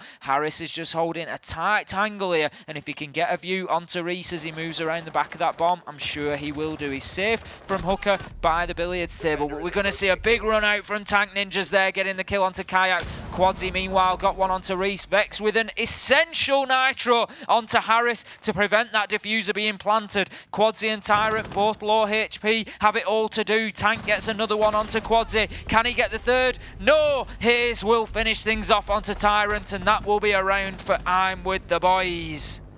They finally break the Hooker. First defense for them. It took them a while, but still got one nonetheless. Sonny carries, 2-point gap still. And then with the boys, we'll have to go ahead and defend Kitchen and Blue Bar in succession if they want to make this work, which again is still very up in the air. It will be the Kitchen. We haven't seen Kitchen from them yet. Sonny carries, how will you go ahead and attack this? They've kind of been switching Blur in between like the buck and the sledge roll. I'm guessing personal preference for him specifically, because as long as he's bringing soft destruction, it doesn't really matter who he plays, it's just whatever he suits. Does he want the L8 or the C8? Well, I mean, the other difference as well, obviously, is that Buck can play sort of upwards rather than, you know, he can play in both directions, whereas Sledge is pretty much limited to taking out the floor beneath him. So I suppose if you're on an upstairs objective and you bring Buck, it gives you that option. And also Sledge can destroy Maestro turrets as well. Yes, so it's swings and roundabouts, really. It depends what you think you're going to come up against. If you've got the Maestro on the board, Maestro's always there. Then get Sledge in there. He's got the Niz, but he's also got the hammer to take them out. If you think you're going against an upstairs objective, maybe switch out to Buck so you can take out the floor beneath them rather than working downwards. But heading into this second match point here for Sonny Carries then, they're going to be keen to get this finished off. The last thing they want to do is to be going to overtime and giving I'm with the boys the opportunity to finish this here and now without going to a third map. Obviously, they are both keen to get themselves to that Manchester LAN final. It really is a great occasion, and it's a great opportunity to get on the main stage and show what you can really do. And of course, you know, you're getting the opportunity there to potentially play against Navi as well, Pro League champions. It's not every day you get to do that. You mean play against them or lose against them? Play against them, Demo. Oh, no. We said this about Secret a few years ago. We are not Secret. No offense to Secret. They're not in the same caliber as what Navi are right now. Even in Secret's prime, which, to be fair, Secret still has been a very, very, very rocky lifetime for that team. Navi, though, their peak has been much bigger than what Secret have done. So, well, you're going to say that Navi aren't going to win the finals, Tim? I'm saying that there's two teams in that final. And I thought I was the biggest fool on this desk. There's two teams in every final. And, you know, we didn't think M&M was going to beat them during the regular season. One winner, one loser. I don't know who's going to be a winner. It would have to say that they are obviously heavily stacked favourites. But moving into this round then, we're 1 minute in. We've still yet to lose a player. 6-4 in favour of Sonny Carries. And with the boys have absolutely no wiggle room here whatsoever. If they lose a round, that will be map over, and they will be heading into map number 3. So they're going to be trying their best now to get this back to 6-5. And I think at that point, the pressure really does start to be applied to Sonny Carries then. If it's back within 1, they've already failed on 2 out of 3 potential match point attempts, and you really do start to ask that question of whether you're going to close it out or not. Is the pressure getting to them? It looks like Vex is just moving through quietly. Around to Cool Vibes here. Is he going to get this peak? There is a player down on Cool Vibes stairs currently in the drone. He will see the head. The call out must come, but shots will be exchanged. Blur is down. Giammi will finish him off. So that now leaves us 4 versus 5 in favour of I'm with the boys. It's the ideal start for them. 2 minutes wasted off the clock and no real progress towards sight from Sonny Carries. A minute to go. And like I said, literally nothing that Sonny Carries can play off. Tried to try and push in towards the delivery, but no, Tank has that covered. He has it on lock. 3v5, I'm with the boys. They look as if they're going to move one step closer to pulling off a big comeback. Sonny Carries just kind of fell apart there. They lost Blur, off destructions. The upstairs was kind of out of the picture. I'm with the boys put a very hefty amount of roamers top floor. A lot of them. And for Sonny Carries, I'm really surprised they didn't go for the attack. They didn't try and have the fight. At the moment, Sonny Carries, they have been hitting their shots really well. Tyrant, for example, still there with the F2. Oh, barely misses out with some shots and tried to go on the camera. Yami tried to take a picture of him. Strange choice from the Valkyrie there. Not the ideal time to be heading into your cams, but it won't matter a jot as Tyrant moves into that central courtyard, too aware of people on the top floor, but Vex had already dropped down and will hit those final shots. So that brings I'm with the boys back within 1 here. We will go to all 12 regulation rounds. Are we going to see overtime, or are we going to see a straight win for Sonny Carries here? They've already lost 2 match points. Let's not forget the pressure is mounting. Blue bar it is. I'm with the boys. They've lost this before. Who's to say this time will be any different? I think they do. They're the ones who have to try and step up. You look at the Sonny Carries attack. Previously, they were kind of floating around towards top floor. Open up some holes. Didn't really have a lot of pressure. Tyrant swoops in towards the front desk, picks up 2 kills, changes the outcome. He's the player that I'm with the boys need to shut down. Whenever there's someone who can just grab the bull by the horns and say, you know what, I'm going to take this match on. I'm going to take these kills. I'm going to win these gunfights and win my team the match. That's the guy you need to stop who has that momentum. It's very difficult to do that from a defensive point of view, more so than doing it from an attacking point of view. If you've got a defender, if you've got a player on defense who's causing you problems, you've got your drones, you can get in there, you identify where they are in the map, and you can shut them down.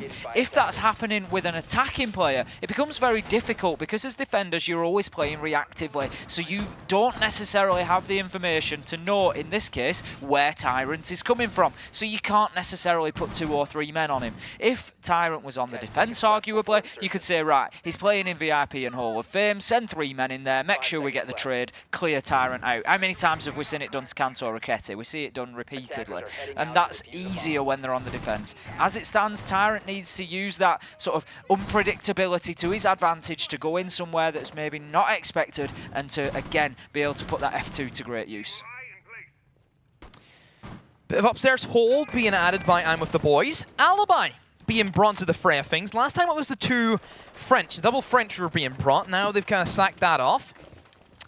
If you look at the way that I'm with the boys have set up previously, for the most part, they have been very strict in how they hold things. There has been a whole lot of flexibility, I would say.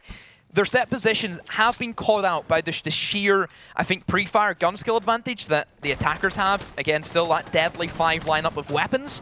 Really hard to break down whenever you're trying to work with an MPX against a F2. You're never going to win that one. Nope, you're not, and we can see big pressure being applied under that hooker window there, and less damage than I might have expected. Hayes took a little bit there, but I might have just, I think it was actually Vex, took even less. I would have expected there were more shots went into him than that. We are now over a minute into this round, and once again, as we saw last time, no major progress made from Sonny Carries just yet. They are putting pressure on these defenders, but they are no closer to clearing this top floor roam, and they're going to have to start thinking about sight soon. But Tyrant, as you said, Demo, will move in. Important player for Sonny Carries, gets the first kill and opens things up with that onto Vex, clearing the alibi off the board. It also gives them some direct vertical control over the site, so this is going to be difficult now. I'm with the boys are going to start getting moved around in there as the line of sight gets developed. Someone needs to make a play.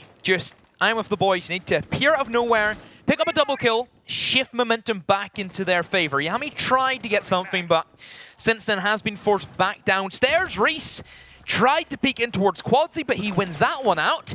Hayes as well, a quick aggressive nature swing around, and Hayes does eliminate Kayak, but still though Sonny Carries all the time in the world and all the manpower in the world. 50 seconds left to go. We can see that the roam of Yami has just been slowed down through security. Tank Ninjas is just going to try and put this Alder ACOG to good use. He's watching that single door, and if they don't clear him out of main lobby, Sonny Carries could pay heavily for that. They could easily lose a man or 2 very quickly if they try to push through to get the diffuser down. They're coming into the last 30 seconds, so that is something that they're going to have to do before long. We can see that Tank is very, very aware of those other angles that lead into Courtyard, but it's not something that he really needs to worry about at this point. He just needs to be focusing on that plant spot. He's going to get himself into a relocate, and that was a poor choice there. Tyrant gets the kill onto Tank, but Yami and Hayes will come in with a big double kill. This could come down to time. Hayes will be down. Yami is going to win the round for I'm with the boys. That's a huge move from him there. Moving in from security, perfectly timed, cleans Harris out. Great round from Am with the boys as the cookie crumbled. Somebody needed to make the play. Well, I'm with the boys. They made it. They made that play work for them. They pull it back. 6-6. Defense on their side for overtime. Oh, is it good? Is it bad? They took 3 rounds of defense. They lost 3 rounds in defense. This is what we've spoken about before. They've come in there. They've now got the defensive momentum. Exactly, They've been playing it. They can play the same Last operators. time you said that, the team lost. Yep, so the attacking momentum could be with Sonny. Let's even things out of it. But ultimately, yeah, I don't know which way around is best. I think Coastline generally you'd have to say is attacker favoured. But when you bring that down to 3 rounds, that sort of favour goes out of the window, to be honest with you. Okay. This is tense. 6-6 it goes. Information, Valkyrie, Maestro there, even the Pulse being added in. A lot of information for I'm with the boys. Can they try and use this against Sonny Carries, who really, I don't know where they go from here. They've stopped. Their whole aggressive strategy has kind of fell apart. It feels as if they need to put a lot more focus on the actual roamers that are kind of scoured around the map. The first couple of kills in this round are going to be absolutely huge. They really are going to dictate the progress of the rest of the round. Whoever can get them is going to be at a serious advantage in this map. And I feel like if that's I'm with the boys, it's going to be very difficult for them to come back from. We can see a little statement from Sonny Carries there. We will do whatever it takes to be on that stage in Manchester in 10 days' time. Let's do this. Well, Sonny Carries, this is your moment. If you don't do what it takes here, you are not going to be on that stage. And we can see with the boys there already acting as if they're there. LAN should be fun, and they are definitely prepared to get there. Oh, LAN should be fun. Well, we'll see if you get there first, or else that may backfire right all over your face. But at the moment, though, I'm with the boys. They look as if they're making that prophecy be fulfilled. Hayes is downstairs on the Jaeger, trying to see if he can get an opening pickup. Drones come in. There's Yami. First blood for Sonny Carries. Blur gone. Nades gone. Oh no. The young guns are getting outmatched. If this is followed up by a second kill from I'm with the boys, it will be huge. And Yami comes in with a nitro toss onto no other than Tyrant. And that will be the third for Yami there onto Quadzi. And that now leaves us in a 4 versus 2. I'm with the boys going huge here. Yami doing it just when his team needs it. He could still be on for the ace. The 2 remaining operators are on the board. He's been putting that pulse heartbeat scanner to great use there. Also bringing in the utility with the nitro kill, really putting on a pulse masterclass here. So, Sonny Carries, 2v4, Kayak, Harris, Ash Jackal need to make this happen, but it's so stacked against them. Yami did all of the heavy lifting. His team could just sit back, put the feet up. Yami is ready to gun, ready to kill, and try and send his team into a great comeback and get them to that stage. See you at LAN may be becoming a thing. I'd love to see this as well. Yami's got 3 kills. He's on for an ace potentially. Does he go chasing those kills on the roam? No. Gets himself back to site, gets on the heartbeat scanner, and gets the 4th through the floor onto Harris. He is unstoppable this round. You could forgive him at this point for going chasing that final kill, but he's still trying to feed information into his team. You can see him on the heartbeat scanner there. What a great round from Yami this has been. Kayak has it all to do. 1 versus 4 here on the Jackal. He's no doubt going to keep himself just out of things. It gives Sonny Carries a bit of an unofficial technical timeout just to have a chat amongst themselves. Hayes will get the final kill, denying his teammate of the ace there, but I'm sure Yami won't care at this stage. It puts them 1 round closer to getting to that Manchester LAN final that they desperately want to be at. It's in their hands now. The Welsh Guardian. The Welsh Guardian peaks up again. Massive round. Can they keep the momentum rolling? Oh, what's that? 4 rounds in a row. Massive, massive plays. Sonny Carries, where are you? We're here. We're asking, where is that young team that is filled with so much potential? But at the moment, just not working out. Blue Barn Sunrise. It's going to be the pickup. They could have went for any other bomb site. They go for there. They go for that one. Why? We probably don't know. We didn't see the first half of the match.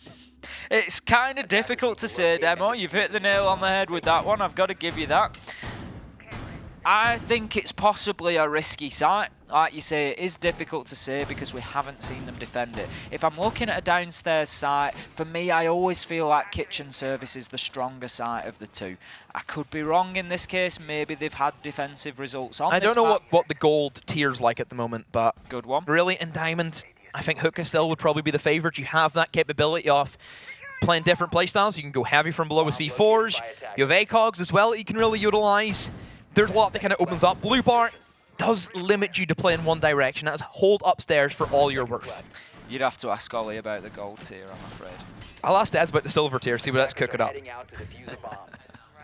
So looking at round number 14 here, we are in overtime, of course, where it's best of 3. 2 points clear will win you the match. So I'm with the boys now, just one away. They are on overtime match point. We are 20 seconds into the round, and this time I'm with the boys on the attack. They do, of course, rotate every round here. We can see they've brought the Lion. They certainly mean business. Harris just getting a few shots towards the window there, but Yami coming in huge, following up that 4K from the last round with an opening double kill for his team. Lesion and Smoke off the board. Could there be 2 bigger operators taken out there? Reese follows onto Quadzi and a second onto Blur. Sonny carries have fallen apart here. What is going on? 1 kill away from Manchester. I'm with the boys, have it all in their hand. In come the shots. Harris will get the kill onto Yami. In comes the Lion scan, just stand still. Harris will have to, and then he looks to just change his angle. In comes a great headshot onto Vex. Can he do this? He has 2 more stim pistol shots.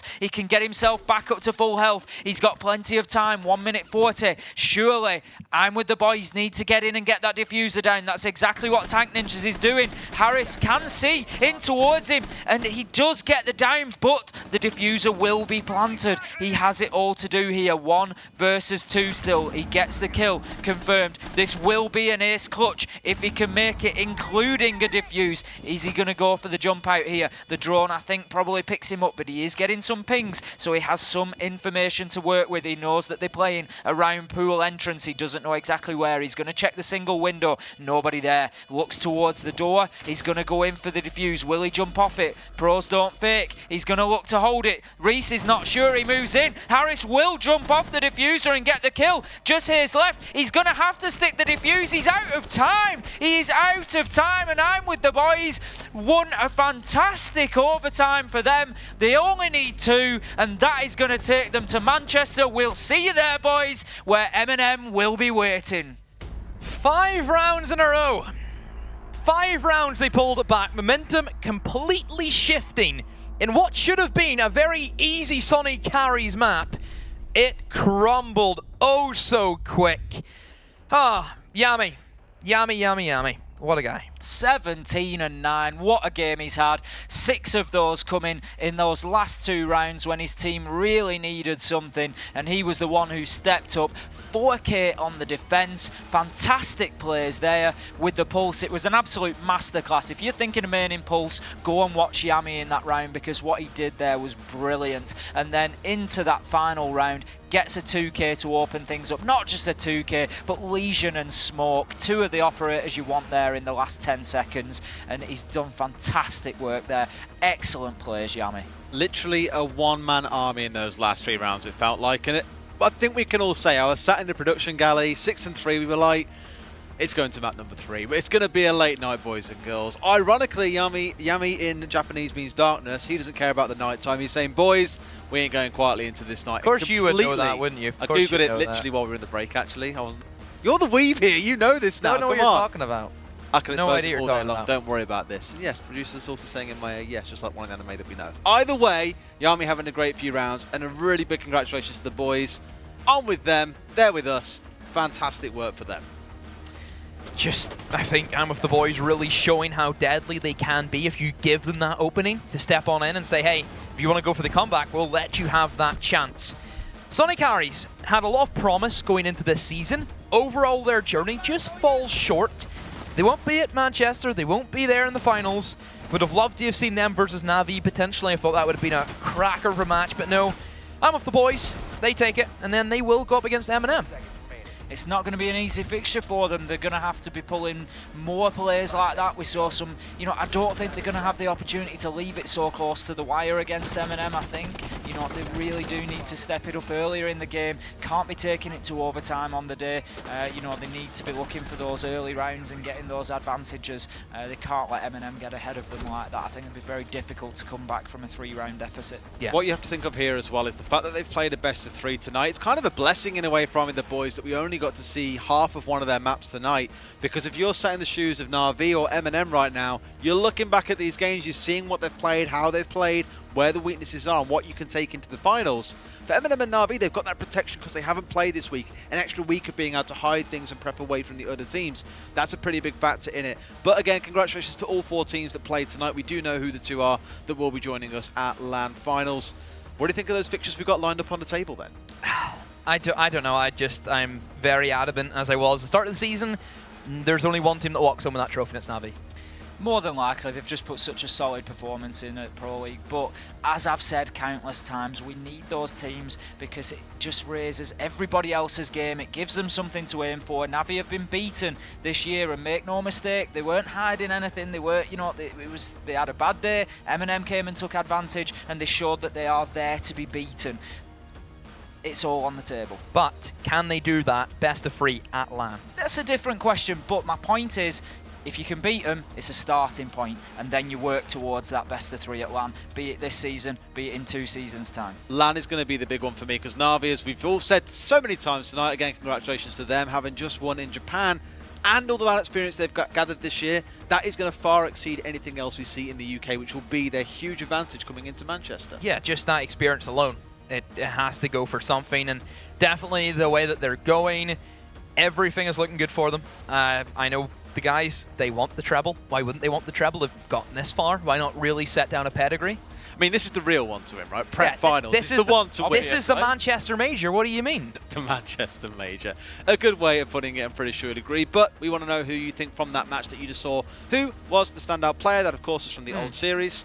Great job, production. They'll get that one fixed for us in a second, and we can see who you think the actual one is from that game. I think it's pretty clear from the last 3 rounds who really hold them. Surely it's going to be Yami. I mean, he's really holding them. If you're not voting for Yami, there's probably a problem in that you didn't watch the last 3 rounds of that match, because pretty much everything was pinned down to him off the back of that one, I think. Yeah, we still don't know about the first map, so it could have been a different story. Someone else could have turned up, whatever it is, but still, yeah, Yami, his performance, definitely. Absolutely. Do you think for a lot of the players that they've had here today in playoffs as well, this can carry across into LAN? Because we've seen some players change or chop and change, not so much improve, but in some cases not play as well as they would online. They get very comfortable in the home environment. When it comes to LAN, things can change quite a lot. There you go, 3 players, so I'm with the boys. Again, only saw half a map, so forgive us for that one. Yami, Reese or Hayes, let us know at ESL UK on Twitter. My question, answers, go. LAN is a different environment, absolutely, to playing at home. It's not just about, yes, it's your direct environment. You've got your comfort at home. You're used to your setup. You've got your space on your desk. Everything, all those little things play into it. But it's not just about that. It's about the game itself. Very different on a LAN build. You can shoot C4s out of the air, for example, a lot easier. We hear all these things about that reduction in ping down to 1 ping. It just makes it very quick, very snappy, and you've got to be right on top of your game. So, yep, completely different environment for those guys to come into now. Well, you look at a team like M&M, they have no LAN experience whatsoever, so that is going to be a massive step forward for them to see if they can live up. Every other team, they do have that experience. They've played on LAN before. Every player has been there, and they know what it's like. They know exactly what they're expecting, what they're going to be playing on, and just that whole environment, crowds there, different peripherals, whatever it is. Big crowd. You'll be hearing me. You'll be hearing me from wherever it is. It'll be very loud. I'll be bearing down pressure. If you mess up, you'll hear me tell you messed up. And that's so even much if pressure. It's not on microphone at that point. That absolutely may be the case. But we do have an interview with Tank Ninjas as well to get his thought on how that one went. Tank, how's it feeling? Not going to be pretty good now you're going to LAN, right? Yeah, pretty good. Yeah, it was a relief. It was a sigh of relief when that kill came in. And speaking of kills, we spoke about it on the desk already quite a lot. Yami had a phenomenal final 3 rounds. Not being a selfish player as well, we did acknowledge, even on the 4K, he was still sat there on the cardiac sensor. Are those moments the kind of things that you live for as players as well, being able to pop off in really crucial rounds like that? Yeah, definitely. I mean, Yami was just shouting to get on his cam in that last round as soon as he jumped in blue bar window, and it kind of just rolled the entire round. It set panic into Sonny Boys, and it just kind of rolled the round for us. It did. It really went on that way. But looking forward now into LAN as well. How do you feel about that matchup? How do you fancy your chances of making it into the grand final? Well, we have much rather, and we are playing M&M instead of Na'Vi, who just literally won the World Championships on LAN, so we're kind of thankful for that. But yeah, we can hopefully make it into the final. M&M are a strong team, so we'll have to see. Fair enough. And when do you fancy your chances of going all the way? If it is Na'Vi you're up against there, you boys gunning for it? Oh yeah, better just send Na'Vi my shipping address for that Japan trophy. I'm sure they'll be keeping that one pretty safely locked away, but who knows, Manchester holds many secrets. But thanks for speaking to us, and we'll see you on the 23rd in Manchester. Great, cheers, thanks. There goes, coming up soon as well. And not a lot of over-the-top excitement, but they know they're going there. They know that they've got a big task ahead of them as well. I think for every player going to LAN, it's going to be such a fantastic opportunity to be able to have this. Even for Na'Vi, you might get surprised the same way you have done against M&M once this season so far. I just think it's another way for Citizen to boost his KD. He does do that quite a lot. Another showreel for him. It's pretty disgusting the way that he can play out. But how do you think it goes for Na'Vi, speaking about that as well? Coming back from Japan, lots of hype and fanfare about it. All the top-level teams around the world were there they had to beat. You are coming back into Prem where maybe it's not at the same level. You often hear some players say that they might be really good at a game, but then you come back to playing against players who are a bit more fresh to the game. They do things you don't necessarily expect. Now, we're not saying the players they'll play against at LAN will be these fresh players, but they can be caught off guard and might get upset on 1 or 2 rounds. Well, if Na'Vi know they're going to go in, knowing that they will win that tournament, they will win it.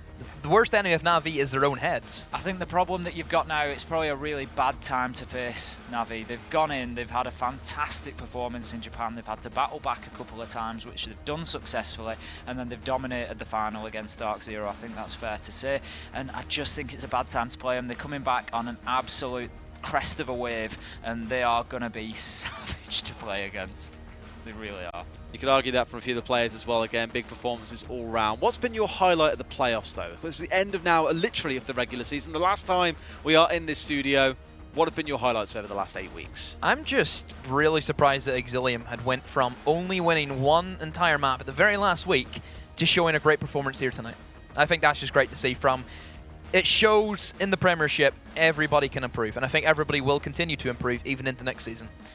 I'm just really pleased to see the individual progress that we've seen amongst a large number of the players. We're not talking 1 or 2 players that have got better through the course of the season here. We're talking a good number of them, and this is something that I've touted for the Premiership repeatedly. When Secret were originally involved, I said having that Pro League presence is great. You know, yep, you might not be expected to win the whole thing, but having that opportunity to play against those teams is exactly what you need. A rising tide raises all ships, and that's what we're seeing again. Players coming through better, better, better. It's going to make for a very interesting next season, but there is still one more step before we conclude this season. Let's have a look at that bracket once again so you can see who is against who at our live finals in Manchester. As you can see on the right-hand side, esl.im/R6S finals. Come and join us in Manchester. You get to see the world champions. If that's not enough to pull you there, there are some great games in M&M versus On with the Boys. Fierce. Again, been a bit rocky. Today showed a bit of inconsistency. They have got to step up when it comes to LAN and see them deliver the level of performance we saw when they played at Epic LAN not too long ago. Going to be one hell of a semi-finals. Which one are you looking forward to most out of those two, though, guys? Fierce Na'Vi. I want to see if Fierce actually will put up a fight. Because if they play the same way they did today, Na'Vi will 7-0, 7-0. And I can confidently say that. Fierce really need to get their stuff together. Not just to play the other side of the coin, but I think out of the 2 semi-finals for me, genuinely, I'm enjoying watching M&M play at the minute. You know, it was a pleasure to cast them beating Na'Vi, and it was just such an unexpected result. So them against On with the Boys, I think it's going to be the closer of the 2 semi-finals. I don't want to write Fierce off, but they've got a real uphill struggle there. So yeah, I think that's going to be an absolute cracker. Absolutely looking forward to it. Well, that is pretty much the end of our regular season. Got to give a massive shout out to our sponsors, of course, who make all of this possible. Intel, PaySafeCard and AOC Gaming. You guys, the real MVPs here for us. But that is the end of the regular season. One day remains for our teams to prove that they deserve that spot at the top of the UK scene. Who's it going to be out of the 4? One way to find out. Join us in Manchester on the 23rd of November. And for now, good night.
the highest level of play. There can be no compromises. Gamers demand the highest clock speeds to give them the FPS they need to perform. Rise to the moment. Intel Core i7, the official CPU of the ESL National Championships. Game, record, stream without compromise.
You ready? Huh?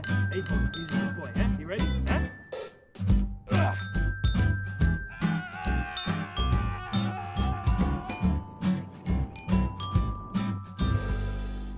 Start your esports career now at play.eslgaming.com.